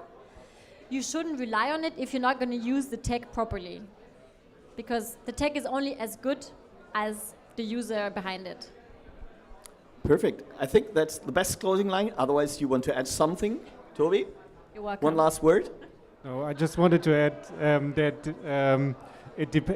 an ROI calculator can help if you need to convince somebody who's rather number-driven. So if you have a CFO that you need to convince that you pay each month this and you receive that, then this definitely helps. But again, depending on what hotel you're talking to, yeah, it's different. Perfect. We're just in time. Perfect. Thank you very much, Verena, Celine, Toby, Julius. Thank you very much for your time. Thank you very much to the audience, and have a great evening. Thank you. Thank you.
So, ich habe gute und ich habe schlechte Nachrichten. Die gute Nachricht, das Ganze wird jetzt auf Deutsch hier passieren. Wir sind das einzige Panel, was auf Deutsch sprechen darf. Das liegt daran, weil alle sagen, ich kann nicht so gut Englisch. Bei euch ist es so, ihr seid super, bei mir, es liegt an mir. Ich sage das gleich voraus. Dazu kommt, dass das letzte Content-Panel ist, was wir heute hier machen. Und ich freue mich mega, dass ich das letzte Panel moderieren darf, und ich freue mich vor allem mega, dass hier so kompetente Menschen mit mir dabei sind. Es geht nämlich um was für uns in der Zukunft wirklich überaus wichtig wird, und das ist, wie bekommen wir junge Nachwuchskräfte in die Hotellerie. Und ich bin unglaublich stolz und froh, dass ich über die Neuordnung der Ausbildungsberufe reden darf mit Sandra Waden. Und da ihr alle Deutsch spricht, dürft ihr jetzt einmal klatschen für Sandra Waden. Sascha Dalik, der da auch ganz großes Thema mitgespielt hat, auch klatschen. Wir klatschen jetzt nämlich durch bis zum Ende, damit ihr gleich in die Stimmung kommt. Und Professor Dr. Hartwig Bohne, der uns das Ganze von der anderen Seite nochmal beleuchten muss, der sich auch die Waffen schon gewetzt hat. Wir freuen uns mega. Schön, dass du da bist. Also herzlich willkommen. So, es geht, du musst ein bisschen zu uns rutschen, heißt das Zeichen. Ich kenne das schon. Ja? Ja. Ist das okay so? Ja. Also wunderschön, dass wir das Ganze mit dem wichtigsten Thema beenden dürfen, weil alles, was vorher kam, ist leider nichts wert, wenn das, was wir machen, nicht irgendwie auch die Zukunft bestimmt. Ja, es geht darum, dass, und was ihr vielleicht nicht wisst, ich bin neben meiner Tätigkeit hier auch im Präsidium vom DEHOGA Berlin tätig und darf mich dort um den Bereich Fachkräftesicherung kümmern. Danke, Anna. Es ist ein unglaublich wichtiges Thema für jeden, der in der Hotellerie zu tun hat. Deshalb wäre es schön, wenn ihr das mit uns teilt, weil wir sind mega froh, dass wir gefühlt nach 150 Jahren, nicht ganz, die Ausbildungsberufe neu ordnen dürften. Und Sandra, du hast da mehr als eine wichtige und gewichtige Rolle gespielt. Vielleicht stellst du dich kurz vor und sagst uns mal ein bisschen, was da passiert ist. Ja, mache ich gerne, Philipp. Sandra Waden, mein Name wurde schon gesagt. Ich bin im wahren Leben Geschäftsführerin beim DEHOGA Bundesverband und habe in dem, was ja auf typisch Bürokratendeutsch Neuordnungsverfahren der gastgewerblichen Ausbildungsberufe heißt, die Federführung für die Arbeitgeberseite gemacht. Ja, 51 Jahre, Philipp, stimmt fast. Also mit allem Vorgeplänkel und Themenzusammenstellung etc. beschäftigt uns das Thema jetzt tatsächlich seit 10 Jahren. Das eigentliche Verfahren 1,5, auch schon lang genug. Und ja, was haben wir gemacht? Also wenn ich mal ein mega komplexes Thema kurz zusammenfassen soll, wir haben alle gastgewerblichen Ausbildungsberufe, bisher 6, demnächst 7, komplett runderneuert. Also komplett inhaltlich auf den aktuellen Stand gebracht, Profile geschärft, Strukturen verändert, Prüfungen verändert, keinen Stein auf dem anderen gelassen, eigentlich alles einmal rumgedreht. Vielleicht mal kurz so ein Temperature-Check. Wer von euch hat in der Hotellerie Gastronomie eine Ausbildung gemacht oder gelernt? Mal Hände hoch. Ja, bisschen höher. Ja, wer noch? Gerrit, du auch? Nein, du nicht, du bist nicht gelernt, alles klar. Also ich sag mal, gönnerhaft 80%. Wir brauchen mehr von euch und wer von euch arbeitet immer noch aktiv in der Hospitality und in der Hotellerie und Gastronomie? Sehr gut, ja, super. Erfreulich viele. Wir brauchen mehr von euch. Sascha, du hast auch federführend mitgespielt bei dieser Neuordnung. 51 Jahre. Ich will jetzt niemand fragen, wer hier drin 51 schon überschritten hat. Keiner von euch, das ist mir bewusst. Aber 51 Jahre wurden diese Ausbildungsberufe nicht verändert. Sascha, allein schon das muss ja beeindruckend gewesen sein. Also beeindruckend ist natürlich, wenn du siehst, was wir heute lehren, was wir heute prüfen, was heute Stand der Dinge ist. Das war vor 24 Jahren auch Stand der Dinge. Und wer einen französischen Service kennt, das ist total schön. Vorlegen von der Platte mit Vorlegebesteck, total schick. Kannst du machen, wenn du es kannst. Kann nicht jeder lehren. Prüfen wir aber heute noch. Ist total super. Habe ich jetzt gerade im Januar gemacht. Und ich bin heilfroh, dass wir jetzt endlich einen Schritt weitermachen. Es sind nicht 51, also Sandra hat gesagt, es sind 10. Ich darf seit 2013 aktiv mitspielen. Aber die Ausbildungsordnung ist von 1998, also 24 Jahre. Die halben 51 haben wir auf jeden Fall. Wenn du dir den Prozess anguckst, du hast ja wirklich die letzten Jahre sehr aktiv da mitgemacht. Was ist so das Beeindruckendste gewesen, wenn du sagst, wir gingen jetzt auf die Zielgerade, weil wir wissen, es hört sich jetzt krass an, dass es so eine lange Zeit ist, aber der eigentliche Änderungsprozess ist jetzt ja nicht 10 Jahre alt, richtig? Nein, der eigentliche Prozess sind die letzten 1,5 Jahre gewesen. Das war sehr konkret, da waren die Themen aktuell, also wir haben da Themen drin, die darf ich euch heute noch nicht erzählen, weil wir haben tatsächlich eine Redesperre. Also wir dürfen nicht reden, Sandra? Ja, eine Redesperre haben wir nicht, aber wir dürfen nur ein bisschen konkret werden. Und zwar so lange, bis die Ausbildungsordnungen tatsächlich im Bundesgesetzblatt, ja kein Witz, veröffentlicht sind. Und das ist, wenn es gut läuft, nächste Woche. Also alle ein bisschen Daumen drücken, dass wir da auch beim Wirtschaftsministerium, die bestimmt im Moment ein paar andere Themen auch haben, aber dass da Gas gegeben wird und dass wir eine Unterschrift kriegen und eine Freigabe und nächste Woche darüber sprechen dürfen. Was war das Beeindruckendste? Du musst ganz viele Menschen unter einen Hut bringen. Also du musst Verordnungsgeber unter einen Hut bringen, du musst Ministerien unter einen Hut bringen. Du musst aber vor allen Dingen, und das ist in der Hotellerie nicht so ganz einfach, Arbeitnehmer und Arbeitgeber unter einen Hut bringen. Und Sandra hat mich eingeladen vor vielen, vielen Jahren. Da haben wir hier in Berlin ein Meeting gehabt im DGB-Haus. Ihr könnt euch vorstellen, das Gewerkschaftshaus. Man saß mit der NGG an einem Tisch und wir haben einen Schlachtplan gemacht auf der Arbeitgeberseite. Also wir waren die Bösen, das wussten wir auch. Ja. Aber wir hatten unsere Ziele und wir wussten, was wir wollten. Und wir wollen ja was Gutes. Wir wollen was für die jungen Leute tun, wir wollen was für die Branche tun und wir wollen das vor allen Dingen mit den Mitarbeitern tun und mit den Mitarbeitenden, die da sind, also auch mit der Gewerkschaft. Und das war für mich das Beeindruckendste, dass Sandra das geschafft hat, dass wir an einem Tisch in einem Raum gesessen haben. Wir sind alle da rausgegangen mit einem Lächeln im Gesicht und mit dem ganz klaren Willen, wir verändern jetzt was und wir bewegen jetzt was. Und das war der Startschuss und danach nahm es wirklich Fahrt auf. Und Arbeitnehmer, Arbeitgeber, DEHOGA und NGG haben das erste Mal seit ganz langer Zeit ganz toll zusammengearbeitet und was ermöglicht, was viele, viele Jahre brachgelegen hat. Stark. Ich gucke mal Hartwig an, der sich stark zusammenreißt und sich auch köstlich amüsiert darüber. Hartwig, für dich, wir haben ja heute auch mit dir eigentlich so denjenigen, der das Ganze aus der Position des lachenden Dritten beobachten kann. Weil du bist ja auf der anderen Seite der Ausbildung sozusagen tätig. Du bildest die aus, die nicht in den praktischen Ausbildungsberuf wollen. Ist es so? Natürlich nicht korrekt, aber fast richtig. Also wir sehen uns als Partner der Branche. Wir bieten mit einem dualen Studium ein zeitgemäßes Angebot für all jene, die einen Studienabschluss und eine praktische Ausbildung wollen. Es gibt 4 Arten vom dualen Studium in Deutschland.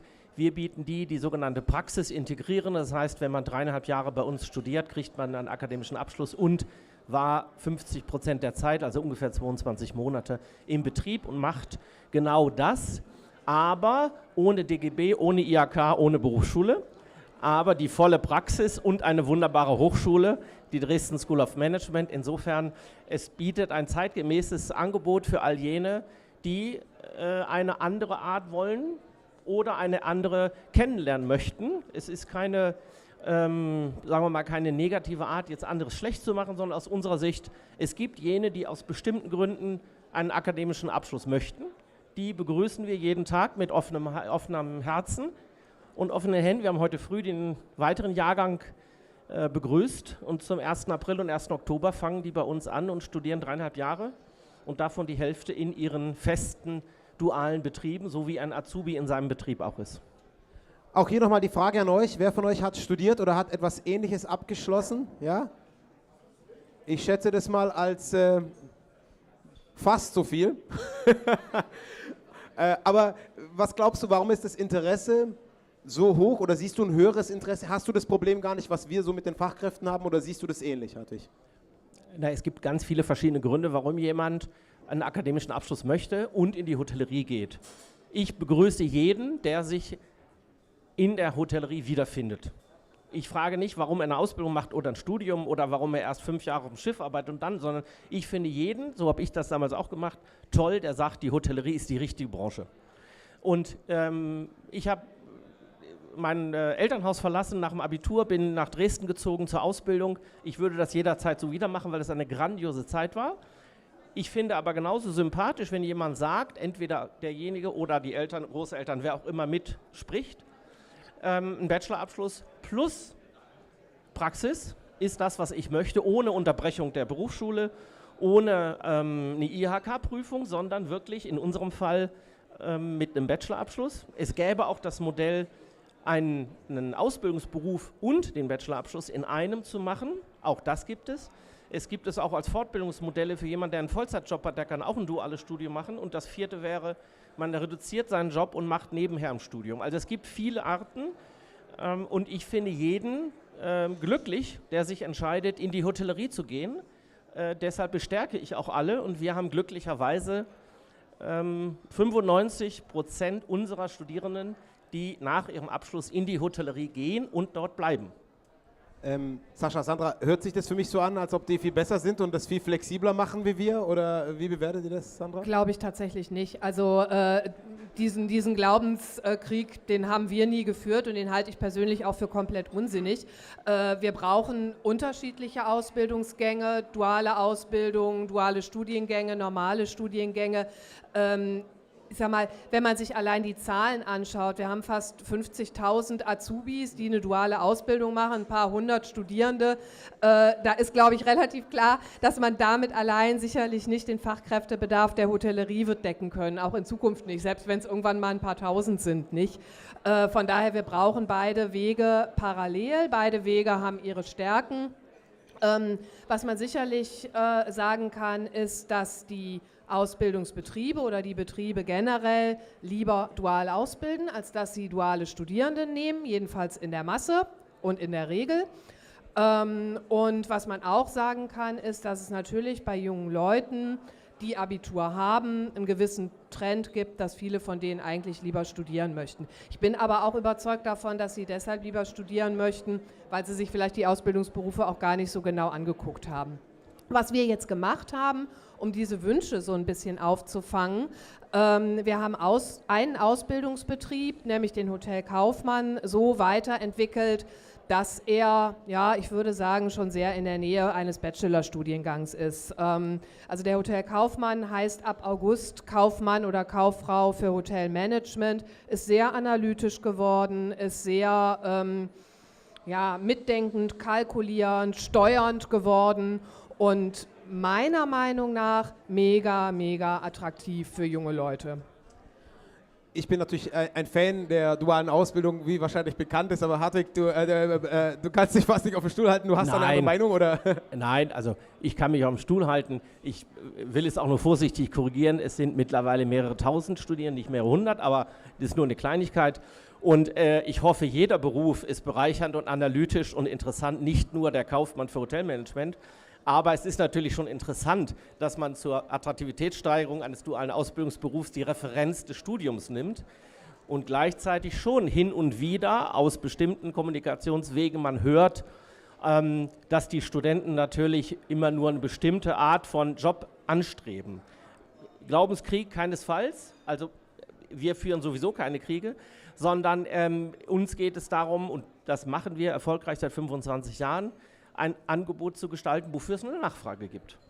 Ich weiß auch, wenn wir das nicht hätten, würden die jungen Menschen, die sagen, sie möchten diesen Weg, dann gehen die woanders hin. Entweder gehen sie ins Ausland oder sie finden nur noch wenige, aber andere Hochschulen.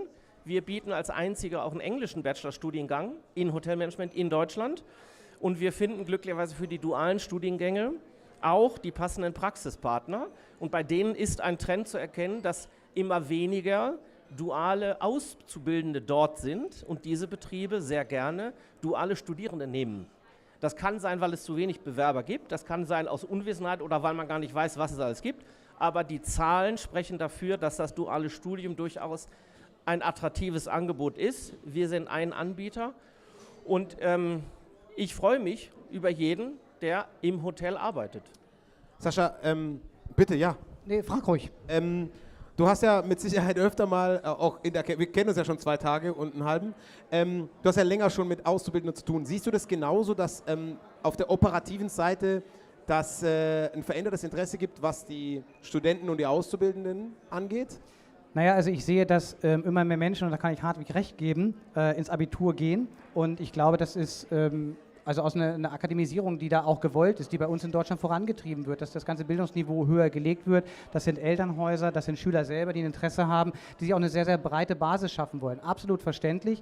Wenn ich so ein paar Tage zurückdenke, Philipp, was haben wir denn gesucht? Wir haben doch Abiturienten gesucht, weil, hey, die sind volljährig, die können an der Bar arbeiten, zweisprachig, easy. Also wir haben viele Dinge in der Branche selber genau dahin getrieben, wo wir heute sind. Jetzt kommen aber diese Studierenden oder diese jungen Menschen und sagen, warum soll ich denn eine Ausbildung machen? Weil ich möchte eigentlich jetzt auf dieser breiten Basis aufbauen und jetzt würde ich gern studieren, ich will den Bachelor haben, weil dieses Anspruchsniveau selber auch damit kreiert worden ist. Keine Frage, sind wir selber schuld.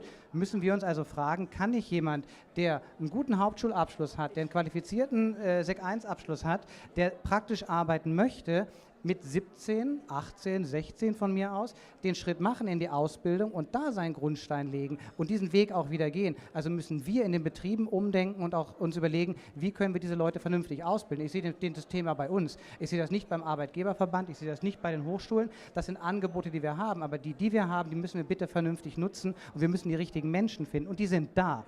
Aber also ich fordere euch da alle zu auf, auch in aller Dreistigkeit, geht verdammt nochmal in die Schulen, sprecht mit den Schülern und erklärt denen doch mal, was ist denn die Branche, was wollen wir denn von denen und wie bewerbt ihr euch eigentlich vernünftig? Also wenn ich am Gymnasium stehe, 11. Klasse und die haben kein Praktikum gemacht, müssen wir gar nicht weiter darüber sprechen. Hartwig ganz böse, die können nur studieren gehen, weil die sind ja bisher nur Schule gewohnt. Also in der Schule treffen wir uns, wir sind ja schon da und zwar ja, nicht nur in den Gymnasien, denn der eine oder andere wird das wissen, aber im Land Berlin ist es seit Anfang des Jahres möglich, auch ohne Abitur zu studieren. Das heißt, wir sprechen natürlich jetzt künftig die an, die eine Ausbildung gemacht haben mit mittlerer Reife und dann, wenn sie möchten, ein Studium draufsetzen. Das kann man jetzt streiten oder kann man diskutieren in einer anderen Runde, aber das ist politisch, da hat Frau Waden völlig recht, ist ja so gewünscht und ist es von anderen auch immer permanent gebraut worden, wir wollen alle mehr Abiturienten oder wir wollen mehr Studium. Und wenn da sagen wir mal, das Angebot die passende Nachfrage findet und die Menschen glücklich sind und nachher in die Hotellerie gehen, dann ist das aus meiner Sicht ein richtiges Angebot. Genauso finde ich es gut und dringend nötig, dass die Berufe, ich habe ja auch bewusst einen Ausbildungsberuf gewählt als Hotelfachmann, modernisiert werden, weil man natürlich, wenn man 10 Jahre lang sieht, dass die Hälfte aller Auszubildenden von 110.000 auf 55.000 reduziert sind, dann ist das natürlich eine dramatische Entwicklung für die Branche. Insofern jeder, der ein Instrument hat, egal ob eine duale Ausbildung, duales Studium, Vollzeitstudium, Praktika macht, sonst was. Jeder, der ein Instrument hat, um junge Menschen für die Hotellerie zu gewinnen, macht ja das Richtige. Wenn sie dann dort glücklich sind, einen guten Vorgesetzten finden und, ich will nicht sagen auf ewig vielleicht, aber zumindest langfristig in der Hotellerie bleiben. Das ist das Beste, was einem jungen Menschen passieren kann. Bevor wir gleich ein bisschen weitersprechen, du hast eine Frage, bitte stell dich vor, wie heißt du, wo hast du das Geld versteckt und was ist deine Frage? Mit dem Geld, das sage ich nicht. Alex von den Lindner Hotels. Sascha, also erstmal finde ich die Diskussion super spannend, das vorweg. Und das, was du gerade gesagt hast, mit geht in die Schulen. Ich rede jetzt mal gar nicht aus Hoteliersseite, ich rede jetzt mal als Mutter von 2 Kindern, die 14 und 17 Jahre alt sind, auf dem Gymnasium sind. Es gibt eine extreme Not an Praktikumsplätzen. Die müssen Praktika machen in der 9., 10., 11. Klasse, je nach Schulform. Es ist ein Riesentheater, diese Kinder für einen Tag, für eine Woche, für 14 Tage oder für 3 Wochen unterzubringen. Wenn die Hotellerie sich da mehr öffnen würde und aktiv anbieten würde, hey, mach doch mal ein Praktikum im Hotel. Ich habe selber bei Lindner an der Schule meines Sohnes 2, 3 Praktikanten untergebracht mit mega begeisterten Kindern hinterher, die gesagt haben, ist das cool bei euch? Was muss ich denn machen, um deinen Job zu haben hinterher? Also ich glaube, es ist gar nicht so schwer. Das heißt nicht, dass jeder eine Ausbildung machen muss. Das glaube ich auch nicht. Ich finde das Konzept jetzt auch der Hochschule total wichtig. Und ich habe noch eine Sache. Ich hätte mir gewünscht, ich habe eine klassische Ausbildung, ich würde es genauso wieder machen. Mir hat nichts gefehlt, bis auf eine Tatsache, ich habe viel zu wenig Englisch gesprochen in der Schule. Ich finde es furchtbar, dass wir in der Tourismusbranche sind und das, was ich an Englisch in der Ausbildung hatte ich eine 1, war super, weil das war irgendwie, ich habe mit Latein angefangen, ich hatte 5., 6. Klasse Latein, ich war also erst ab der 7. Englisch und ich war trotzdem ein 1er-Kandidat in der Berufsschule, weil da musste ich nicht viel können. Ich verstehe nicht, warum das nicht ins Bilinguale geht in unseren Berufsschulen. Da darf ich dich beruhigen. Also das Thema Fremdsprachenkenntnisse, und das ist in allen Bundesländern außer dem Saarland gleichbedeutend mit Englisch, haben wir massiv verstärkt, überall in den Ausbildungsrahmenplänen, auch in der Berufsschule. Das war ein ziemlicher Kampf, ehrlich gesagt, weil die Bundesländer, die ja für den Berufsschulunterricht bekanntermaßen zuständig sind, da leider ordentlich gemauert haben. Aber es ist uns wirklich gut gelungen, das unterzubringen. Jetzt geht es natürlich darum, dass das in den Betrieben und in den Berufsschulen dann auch wirklich gemacht wird. Das ist natürlich eine Riesenherausforderung in der Praxis, wenn ich einen Betrieb habe, wo nicht jeden Tag englischsprachige Gäste reinmarschieren. Wo dann, oder? Also ich meine, dass ich im Handwerk vielleicht nicht unbedingt mit Englisch mega starte, aber wir müssen doch das eigentlich... Absolut, Kommunikation ist das A und O, und zu Kommunikation gehört heutzutage fremdsprachige Kommunikation dazu. Vielleicht nur, weil wir so viele Zuschauer auf dem Livestream auch aus dem Saarland haben. Vielleicht sagst du noch, was im Saarland vermittelt wird. Also nicht, dass wir jetzt irgendwie, dass die denken, oh, jetzt muss ich hier Deutsch lernen noch neben. Das ist jetzt echt ein super Special. Also das Saarland hat einen Staatsvertrag mit Frankreich, der besagt, dass in allen Schulformen die französische Sprache an erster Stelle zu stehen hat und massiv zu fördern ist. Die lernen Französisch. Also für die Direktoren von französischen Hotelketten, jetzt wisst ihr auch, wie ihr Geotargeting machen müsst, wenn ihr wirklich die Fachkräfte finden wollt, die Französisch sprechen. Ich finde den Punkt mega wichtig, den du auch ansprichst, aber vielleicht auch aus der eigenen Erfahrung. Wir haben teilweise, und ich kann zumindest mit einigen Personen hier mich angucken und ich weiß es, wir haben so viele Anfragen für Praktikas, wir haben so viele, dass das Handling für uns teilweise fast nicht mehr möglich ist. Wir müssen ja auch gewährleisten, dass jemand diesen Spirit vermittelt. Und genau dafür brauchen wir diese 3 Leute erstmal, die sagen, hey, da ist auch jemand da, weil sonst hast du nämlich 12 Praktikanten und einen Azubi. Und dann kann ich dir jetzt schon ein bisschen vormalen, wie das nachher aussieht. Also das ist auch die Aufgabe, vor der wir stehen operativ. Und Sascha hat das gesagt. Bitte. Ich will das auch nochmal erweitern. Also es kann nicht nur darum gehen, dass wir Praktikumsplätze zur Verfügung stellen, so wie wir viele Jahre lang einfach irgendwelche Ausbildungsplätze zur Verfügung gestellt haben auf dem Papier, sondern das Ganze macht nur dann Sinn und ist nur dann auch zukunftsgerichtet, wenn wir mit den Leuten, die da kommen, dann auch vernünftige Sachen machen, und zwar so machen, dass die dann anschließend auch Lust haben, tatsächlich in der Branche zu bleiben, auf welchem Bildungsweg auch immer. Ja? Ob die dann eine Ausbildung machen, ob die dann ein Studium beginnen, ob die meinetwegen sogar als Angelernte jobben, selbst das kann ja okay sein, aber jedenfalls, dass sie einen positiven Spirit aus der Branche mitnehmen. Naja, und das ist in der Branche mit über 200.000 sehr, sehr, sehr unterschiedlichen Betrieben natürlich eine Riesenherausforderung. Naja, und ein Thema, was mich immer dann direkt drückt, und im Prinzip habt ihr es beide gerade schon gesagt, wir brauchen die richtigen Leute und die müssen in der Branche bleiben. Hartwig, du hast es mehrfach gesagt, jeder, der bleibt, ist erstmal ein guter, der kann seinen Weg gehen, aber wir haben auch viel darüber diskutiert, wer sind denn diese Führungskräfte, wer sind denn diese Menschen, die da Verantwortung übernehmen und die halt ausbilden, und die müssen halt auch diesen Wandel mitkriegen, dass sie halt eben nicht so ausbilden, wie sie ausgebildet worden sind. Mit dem Schlüsselbund schmeißen hat der ein oder andere von uns bestimmt verdient, aber das kann halt kein, ja, ich weiß, und der Küchenchef hatte recht, als er das mit mir gemacht hat. Absolut, fair enough. Aber kann halt nicht sein. Also wir sprechen einfach mal darüber, dass da auch wirklich didaktisch dran gearbeitet werden muss, dass diese Leute, die ausbilden, die Führungsverantwortung übernehmen, dass die auch das auf einem Niveau machen, wo wir 2022 sind. Wir sind das, glaube ich, im Studium an ganz vielen Themen. Deshalb ist es ja auch internationales Management.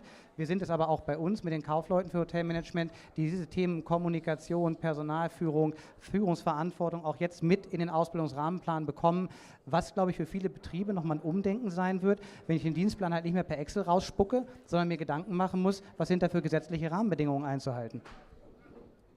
Bevor du, willst du noch, wir können auch hier, Daniel, hast du eine, du? Ich kann aber gerne sofort, weil das ist, aus zweierlei Sicht ist das ein spannender Punkt. Und zwar zum einen, Führungskräfte sind natürlich auch nicht nur im Hotel eine wichtige Rolle, sondern wenn wir jetzt einen Bankenvertreter und einen Investor hier hätten, der guckt natürlich auf Führungskräfte aus einer etwas anderen Perspektive und sagt sich, die brauchen vielleicht ein anderes Stück Ausbildung.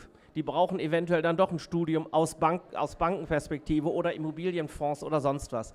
Das heißt, die werden natürlich auch gefordert und angesprochen und das Thema Internationalisierung, bin ich jetzt kein Glücklich über das Thema, wir haben bei uns jetzt entschieden, dass auch im Dualen ein Teil auf Englisch unterrichtet wird, auch wenn es ein deutscher Studiengang ist. Und ich bin tatsächlich Verfechter, deshalb habe ich eben besonders geschmunzelt, für die französische Sprache im europäischen internationalen Hotelmanagement, weil, wenn wir uns mal fragen, woher die Gastronomiesprache kommt, ist das aus Frankreich. Dass das vermittelt wird, finde ich eine Selbstverständlichkeit. Das ist tatsächlich nicht so einfach, weil sich viele das nicht zutrauen, selbst wenn sie Schulfranzösisch hatten, was ich sehr schade finde, weil wenn die in die Welt gehen und mehr als Deutsch und Englisch könnten, hätten sie es noch einfacher und noch mehr Chancen. Bevor du gleich kommst, wer von euch hier spricht Englisch? Wer spricht Englisch? Englisch. Ja, du bist ein Einzelkandidat, das haben wir gerade alle gehört. Wer von euch... Aber in Latein, ne? Aber du kannst auf Latein keine Pizza bestellen, oder? Doch. Ah, okay. Wer von euch spricht Französisch? Well. Okay, ja. Also, fairer Punkt. Daniel, schieß. Also erstmal möchte ich sagen... Er hat nicht die Hand gehoben. Je ne peux pas parler français très bien, j'ai oublié tous les mots, mais... Für alle Zuschauer, die jetzt nicht aus dem Saarland kommen, das war Französisch. Die Anna wollte es unbedingt. So, Schocker zu Ende. Erstmal finde ich es hervorragend, dass wir so eine Diskussion als Abschluss des Tages haben. Als Veranstalter darf ich das, glaube ich, sagen. Ich freue mich an Schnitzel im Bauch. Und ich finde auch die Diskussion sehr, sehr spannend, interessant und würde das auch gerne weiterführen im Rahmen dessen von dem, was wir tun. Ergänzend dazu würde ich ganz gerne die Chance ein bisschen nutzen, den Kontext ein bisschen wegzunehmen von Hotel zu, was können wir denn, und da sortiere ich mich jetzt mal kurz ein, was können wir denn Tech-Anbieterseitig machen, um euch zu helfen? Wie können wir Inhalte schaffen? Wie können wir Werte schaffen? Wie können wir Fortbildung schaffen, um eure Talents dahin zu bringen, wo sie sein sollen? Es geht nicht darum, dass wir die wegnehmen wollen oder dass wir den, ja, der eine oder andere wird das tun, aber ist ja auch okay. Aber wir wollen ja theoretisch einfach, wenn wir das gleiche Interesse, wenn eure Talents mit unseren Technologien erfolgreich arbeiten, haben wir eine Win-Win-Win-Situation. Was können wir dafür tun? Moment, ich bin heute Moderator. Sandra, bitte. Ich wollte einmal die Macht auch ausnutzen. Kann ich offen gestanden gar nicht richtig beantworten, weil das tatsächlich eine Information ist, die aus den Unternehmen kommen muss und die natürlich auch lebt. Also es ist im Rahmen dessen, was wir machen, sehr wichtig, dass die Kompetenzen der auszubildenden Technik offen formuliert sind, damit sehr unterschiedliche Häuser die Fähigkeiten auch vermitteln können, egal ob sie jetzt klein oder groß sind, egal aus welchem Bereich sie kommen, und damit das Ding auch eine gewisse Halbwertszeit hat, weil die Ausbildungsordnung sollte ja jetzt nach Möglichkeit wieder, naja, am besten 20, mindestens aber so 15 Jahre halten. Und wir wollen natürlich nicht, wenn jetzt die nächste digitale Revolution kommt, alles wieder umschreiben müssen. Das heißt, alles wird so formuliert, dass es technisch mitwächst, und was dann die technischen Antworten sind, die die Betriebe weiterbringen, das sollten die Betriebe entscheiden und darauf natürlich dann auch die Ausbildung, vor allem aber die Weiterbildung ihrer Arbeitskräfte aufsetzen. Sascha, bevor du gleich antwortest, ich glaube, was vielleicht auch spannend ist, wir dürfen ja noch nicht viel verraten, was passiert. Also ich sowieso, ich weiß ja auch noch gar nichts. Aber wichtige Themen, über die wir heute auch gesprochen haben, Nachhaltigkeit, werden viel tiefer verankert. Und da brauchen wir Daten. Wir auch als Hotels. Wie viel Müll produzieren wir? Wie viel Energie haben wir. Alle Tools, die uns in der Gebäudeleittechnik zum Beispiel helfen, geben dem Azubi auch viel Kontext. Also wenn du wirklich Details wissen willst, das sind Daten, mit denen wir morgen einen Unterschied machen können. Aber Sascha, bitte. Also du hast ein Thema jetzt gerade angesprochen. Ich glaube, wir können das weiter aufbrechen. Du kannst Revenue Management mit reinnehmen, du kannst Systeme, Prozesse mit reinnehmen. Und was habt ihr gemacht in den letzten 2 Jahren? Ihr habt wahnsinnig viel in Webinars investiert und habt jede Menge angeboten. Von meinem Gefühl ist da viel angenommen worden. Es waren viele Leute aus den Hotels, die auch gesagt haben, ich bilde mich fort, ich informiere mich auf einem sehr, sehr niedrigschwelligen Niveau und ich habe eine Idee. Wenn diese Themen in der Ausbildungsordnung anders verankert sind in Zukunft und ich damit eine Basis schaffe, dann könnt ihr natürlich relativ einfach damit aufbauen. Vorteil daran, ich kann mir heute das eine Tool angucken, ich kann mir morgen das andere angucken und ich habe eine unheimlich breite Basis. Das macht Spaß, das bringt unheimlich hohes Verständnis für die Leute und das macht es einfach. Was macht ihr als Hospitality Industry Club speziell? Daniel, ihr bringt Menschen zusammen, ihr bringt Tech-Anbieter und Hotels zusammen. Warum können wir nicht vielleicht das aufbauen und sagen, lass uns doch junge Leute und Ausbildungsbetriebe auch zusammenbringen. Lass uns ein Forum dafür schaffen bei den Abendcamps, was in der Richtung. Lass es uns versuchen. Ich weiß nicht, ob es geht, aber ein Angebot ist auf jeden Fall möglich. Also es ist ja nicht so, dass wir gar nichts sagen dürfen, ne, über die neuen Ausbildungsordnungen. Also was wir auf jeden Fall hier sagen dürfen, ist, dass bei den beiden Hotelberufen das Thema Revenue und Channel Management in Zukunft eine gewichtige Rolle spielen wird. Und da steht jetzt nicht drin Booking oder irgendein PMS oder irgendwas Konkretes, natürlich nicht. Wer bitte steht da nicht drin? Ein OTA. Kenne ich nicht. Kein Kennen OTA wir alle mit Namen nicht, benannt. genau. Nein. Also also noch nicht mal eine firmenneutrale Bezeichnung, geschweige denn natürlich eine Firmenbezeichnung oder auch eine konkrete Technologie. Aber was drinsteht, sind die Kompetenzen. Ja? Was drinsteht, ist, dass junge Hotelfachleute, junge Kaufleute für Hotelmanagement sich zukünftig mit analogem und digitalem Vertrieb auskennen müssen, auf einem unterschiedlichen Niveau in den beiden Berufen. Und es ist ja völlig klar, dass jeder Ausbildungsbetrieb, der auch nur halbwegs auf der Höhe der Zeit ist, in dem Kontext natürlich seine digitalen Buchungswege, sein Buchungssystem etc. vermitteln wird, weil er möchte ja hinterher auch Fachkräfte haben, die genau diese Skills haben. Hartwig, du sagst jetzt, dass ihr das schon alles macht, aber bitte, ja, gerne. Nein, es war ja eine Frage, wie wir darauf reagieren. Ich kann allen anbieten, die jetzt online zugucken und hier sind, wenn sie Praktikumsplätze haben, wenn sie Menschen im Studium direkt damit konfrontieren wollen. Ich darf über alles reden, was wir tun. Ich muss auch nicht Jahrzehnte warten, sondern ich kann Ihnen sofort allen etwas Konkretes anbieten. Praktika, 6 Monate, Einstiegsjob, alles Mögliche, duale Plätze, können natürlich auch Tech-Unternehmen anbieten. Also das ist, Sie müssen nicht ein Hotel sein, um einen Hotel-Bachelor im Studium zu absolvieren oder Besseres anzubieten. Also das geht alles. Und ich lade auch jeden ein, wenn jemand einen Betrieb oder eine Funktion oder einen Prozess vorstellen möchte, wenn es Projekte gibt, die eingebunden werden sollen, wenn man junge Menschen jetzt braucht und nicht in 3 Jahren, wenn das dann irgendwann in der dualen neuen Ausbildung vorkommt, sondern jetzt, dieses Jahr oder nächstes Jahr. Dann haben wir natürlich, also wir haben tatsächlich Kurse, die firmenoffen sind im Sinne von, melden Sie sich, wir entwickeln ein Projekt und dann setzen wir 8 oder 10 Studierende dran. Großartiger Werbeblock, super. Ja, ihr scheint die zu brauchen, das finde ich großartig. Da ist noch eine Frage aus dem Publikum, die junge Dame in der ersten Reihe. Und da ist noch eine Frage aus dem Publikum. Und da ist noch eine Frage aus dem Publikum. Ich kann jetzt schon sagen, wir machen noch die 3 Fragen. Ich gucke kurz an die Regie, 3 Fragen noch, ja? Und dann müssen wir das nächste Mal Ausbildung einfach länger machen, habe ich euch schon vorher gesagt. Anna, bitte. Ja, was heißt, ich habe gar keine Frage direkt, sondern ich habe eigentlich eher eine Anmerkung vielleicht. Also ich bin gerade im Kontakt mit einer saarländischen Schule, die... C'est pas vrai. Je ne sais pas. That's all. Okay, 4 Jahre Französisch, ihr merkt, nichts hängen geblieben, aber auch nicht im Saarland. Nein, also ich bin in diesem Kontakt mit dieser Schule, die eben Hotelfachschüler unterrichtet. Und ich bin tatsächlich etwas, ich sage einfach mal, verwundert über die Art und Weise, weil die kamen auf uns zu aufgrund der Situation, dass sie seit etlichen Jahren einen sehr besonderen, den ich jetzt nicht nenne, PMS-Anbieter, als Lehrer quasi engagiert haben, der seit Jahren die Schüler unterrichtet, und zwar eine komplette Woche, 7 Tage, also 5 Tage, gehe ich mal von aus, und er schult sie. Ja, ich komme aus dem Hotelfach, ich kenne nur 7 Tage Wochen. Sorry. die Hotelfachschüler werden die ganze Zeit auf diesem PMS trainiert. Ich bin mir sicher, die wissen im Schlaf, wo der Check-in-Button ist. Und jetzt schwenkt sie um, weil sie merkt, ich glaube, der PMS-Anbieter ist nicht mehr der richtige. Und die Ursprungsfrage, die an mich herangetragen wurde, also ich bin von der 𝗂𝗵𝗲 und wir haben relativ viel Kontakte zu PMS, war, welches PMS soll ich stattdessen nehmen? Und da war ich tatsächlich extrem geschockt, weil ich gesagt habe, okay, liebe Frau XY, wie ist denn dieser Lehrplan? Und dann sagte sie, wir sind an nichts gebunden.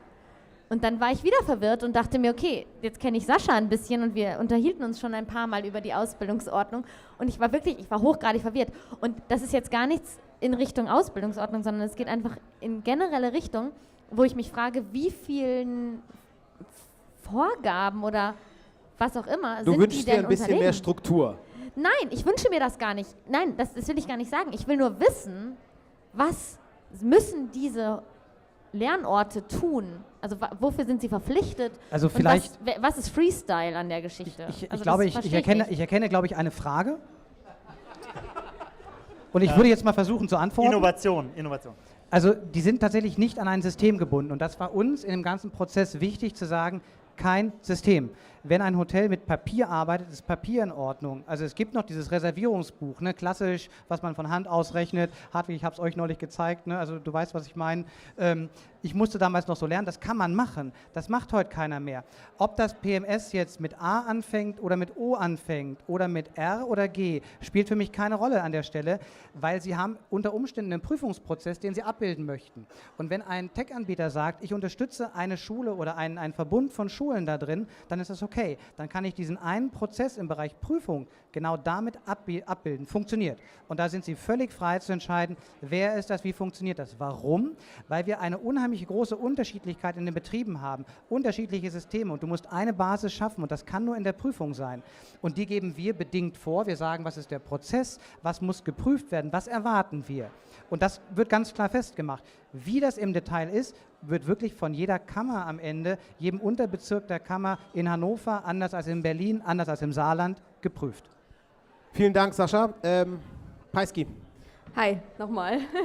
Und zwar wäre meine Frage, ich finde es wahnsinnig schwer, als junger Mensch sich überhaupt zu entscheiden, was mache ich jetzt? Mache ich ein duales Studium oder mache ich eine Ausbildung? Weil oft ist es so, man lebt vielleicht nicht in der Großstadt und hat super viele Inspirationsquellen, sondern man ist irgendwie vom Dorf und hat nur das, was man so sieht. Was würdet ihr sagen, was könnte jemand tun, wenn er sich informiert, um zu entscheiden, was möchte ich machen und was ist der richtige Weg für mich? Ist es das duale Studium oder ist es Ausbildung? Danke. Schnelle Antwort. Ich werde hier schon angeguckt, ne? Wir müssen dringend an die Bar. Schnelle Antwort, Hartwig. Also, es gibt... Der Ton ist schon fast weg. Hallo, hallo? So, jetzt langsam. Also, es gibt ganz viele Informationen online über sämtliche Ausbildungsberufe und sämtliche Studiengänge. Und die Hotels oder sagen wir Hotelvereinigungen genauso wie die Hochschulen bieten Tage der offenen Tür, virtuell oder vor Ort. Und ich würde immer empfehlen, wenn man am Tag X etwas anfangen will, die Ausbildung würde ja am 1. August anfangen, das Studium am 1. Oktober, ich würde mindestens 6 Monate, eigentlich 12 Monate vorher, alle Sachen ergebnisoffen prüfen. Ich würde hingehen, gefällt mir die Hochschule, gefällt mir ein Hotel, gefällt mir auch die Berufsschule, wenn man reinguckt, einfach mal zu gucken und dann dem Herzen und dem Bauch folgen und sagen, hier fühle ich mich wohl, hier gehe ich in die Hotellerie. Darf ich noch einen Satz sagen? Selbstverständlich. Das wird auch.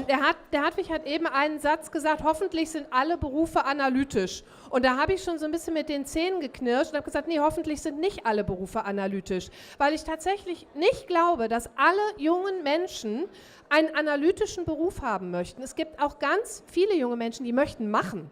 Die möchten mit Leuten kommunizieren, die möchten anpacken, die möchten Veranstaltungen organisieren, die möchten rödeln, die möchten leben. Und dann, für so jemanden, ist ein Studium, das ja ein Betriebswirtschaftsstudium ist, also ein Hospitality Management Studium ist ein Betriebswirtschaftsstudium, wo kalkuliert wird, wo gerechnet wird, wo Statistik gemacht wird, meiner Meinung nach nicht die optimale Lösung. Also wenn du so jemand bist, schau mal, ob du einen guten Ausbildungsbetrieb findest. Moment, das ist jetzt kein Diskussionsforum mehr. Ich ende das. Mein Tipp an dich, 𝗂𝗄𝗄, sprech mit jemandem, dem du vertraust und jemand, der dich kennt und Philipp? lass dich beraten. Philipp? Letzte Frage, Johanna. Sorry. Hi, ich bin Johanna und ich sehe diese ganze Neuordnung in mir noch selber auch sehr unschlüssig, denn das, was zu mir durchgesickert ist, super geheim, heißt im Umkehrschluss für mich als Betrieb, die Auszubildenden, die ich jetzt im Februar eingestellt habe, als Hotelfachleute, könnte ich im August nicht mehr einstellen, weil es zum Beispiel keine Muttersprachler sind und ich weiß, sie kommen jetzt in der Berufsschule schon mit Ach und Krach gerade so hinterher, die schaffen das nicht. Was okay ist, aber das bedeutet, ich muss jetzt schon umplanen für Ausbildungsberufe, die so geordnet sind, die ich selber noch gar nicht kenne, bei denen ich nicht weiß, was kommt auf mich zu, wen muss ich einstellen, wie erzähle ich es meinem F&B-Chef, wie erzähle ich es meinem Küchenchef, wie erzähle ich es meinem Front-Office-Manager, was da überhaupt passiert. Das heißt, wie wollt ihr auch jetzt, wie ich die Auszubildenden abhole, ist das eine, denn ich kriege Bewerbungen in Word. So, also wie ich die Leute technisch unterstütze, davon bin ich so weit entfernt, dass ich denke, ich kriege Word-Bewerbungen mit, ja, da muss man ja gar nicht weiter drüber sprechen und die sollen dann im Revenue-Management trainiert werden. Da kriege ich so Beklemmungen, weil ich ja jetzt schon keine Leute finde, denn die Nicht-Muttersprachler, die ich jetzt eingestellt habe, sind ja die besten, die ich bekommen habe. Ich habe einen jungen Mann aus Marokko eingestellt mit dem beschleunigten Fachkräfteverfahren. Das hat mich fast umgebracht. So, und wo sollen wir da die Arbeitgeber Message abholen? von der Basis. Sascha, willst du? Keine Frage, aber bitte löst Danke, wir haben deine Frust vorher gehört. Message von der Basis an die Basis, macht dir keine Gedanken, wird funktionieren. Also die Unterschiedlichkeit der Abstufung, was bedeutet Revenue Management? Wir sprechen von zwei völlig unterschiedlichen Dingen. Macht der Landgasthof heute wie ein 5-Sterne-Hotel in Berlin City auf einem anderen Niveau, aber wir sprechen über das Gleiche. Sie müssen es machen, um für sich zu überleben und das kann dein Auszubildender am Ende des Tages auch, bin ich überzeugt. Stellst du heute jemanden ein, der kein Muttersprachler ist, der Schwierigkeiten hat, der heute nicht Hotelfachmann bestehen wird im ersten Anlauf, wäre es vielleicht eine gute Fachkraft gewesen. Ist die Frage, und die stelle ich ganz frech zurück, hast du die richtigen Berufe dafür ausgewählt, ja oder nein? Der letzte Satz gebührt der Dame. Sandra, bitte. 2 Sätze sind es. Der erste Satz ist, lass dich nicht panisch machen von dem Stichwort Revenue Management. Das ist nicht so schlimm, wie es sich anhört. Der zweite Satz ist, guck dir außer den Hotelfachleuten noch andere Ausbildungsberufe an. Wir haben demnächst die Fachleute für Restaurants und Veranstaltungsgastronomie und wir haben die Fachleute für Gastronomie. Das ist für weite Bereiche im Hotel super spannend und für die Azubis auch. Ich habe 5 Sätze gehört. Kann ich bitte einen absolut tosenden Applaus für das am meisten überzogenste Panel des Tages haben? Ja, ich möchte nochmal sagen, wer kam auf die grandiose Idee, mir das letzte Panel zu geben mit diesen großartigen Gästen? Hartwig, Sascha, Sandra, vielen, vielen Dank, vielen Dank. Legt das Mikrofon einfach hin, vielen Dank. So, ihr dürft gehen, mit dem Applaus klatscht weiter. Ich habe gesagt, ihr müsst weiter klatschen. Raus, runter, runter. Die sind noch da, greift zu. Kann ich einen tosenden Applaus für Lisa haben, weil ohne sie wäre das überhaupt gar nicht möglich gewesen, ja? Dankeschön. Ja, aber ich will eigentlich nur ganz schnell... Okidok. Könnt ihr mich kurz nicht verlegen machen? Das war ganz... ich will nämlich nur kurz Danke sagen. Ich werde mit Sicherheit jemanden vergessen und deswegen möchte ich allen danken, die überhaupt gekommen sind heute. Jedem, der auf diese Bühne gekommen ist, der gesprochen hatte. Fireside-Chats, 4 Stunden, Panels, 4 Stunden, 8 Stunden, Livestream auf YouTube, geniale Sponsoren. Dankeschön. Ganz, ganz tolle Hoteliers, nicht nur auf der Bühne, sondern auch abseits. Ein gigantisches Team. Philipp und sein Team waren absolut Weltklasse. Weltklasse. Also, wir haben es nicht bereut, nach 2 Jahren herzukommen. Vielen, vielen Dank auch an CoCoBe, obviously. Geht alle probieren. Ich hoffe, ihr habt noch ein paar Cocktails übrig, ja? Nein? Ja? Gut. Doch. Da ist noch einiges da. Und mein größtes Dankeschön geht natürlich an mein hervorragendes, geniales, absolut wundervolles Team, die, ich glaube, einen Monat war ich nicht auszuhalten, aber ihr habt es ausgehalten, ihr habt es möglich gemacht und ihr habt alles mitgestaltet. Also vielen, vielen Dank. Jetzt dürft ihr alle laut reden. Vielen Dank. Danke, Philipp. Habt einen schönen Abend.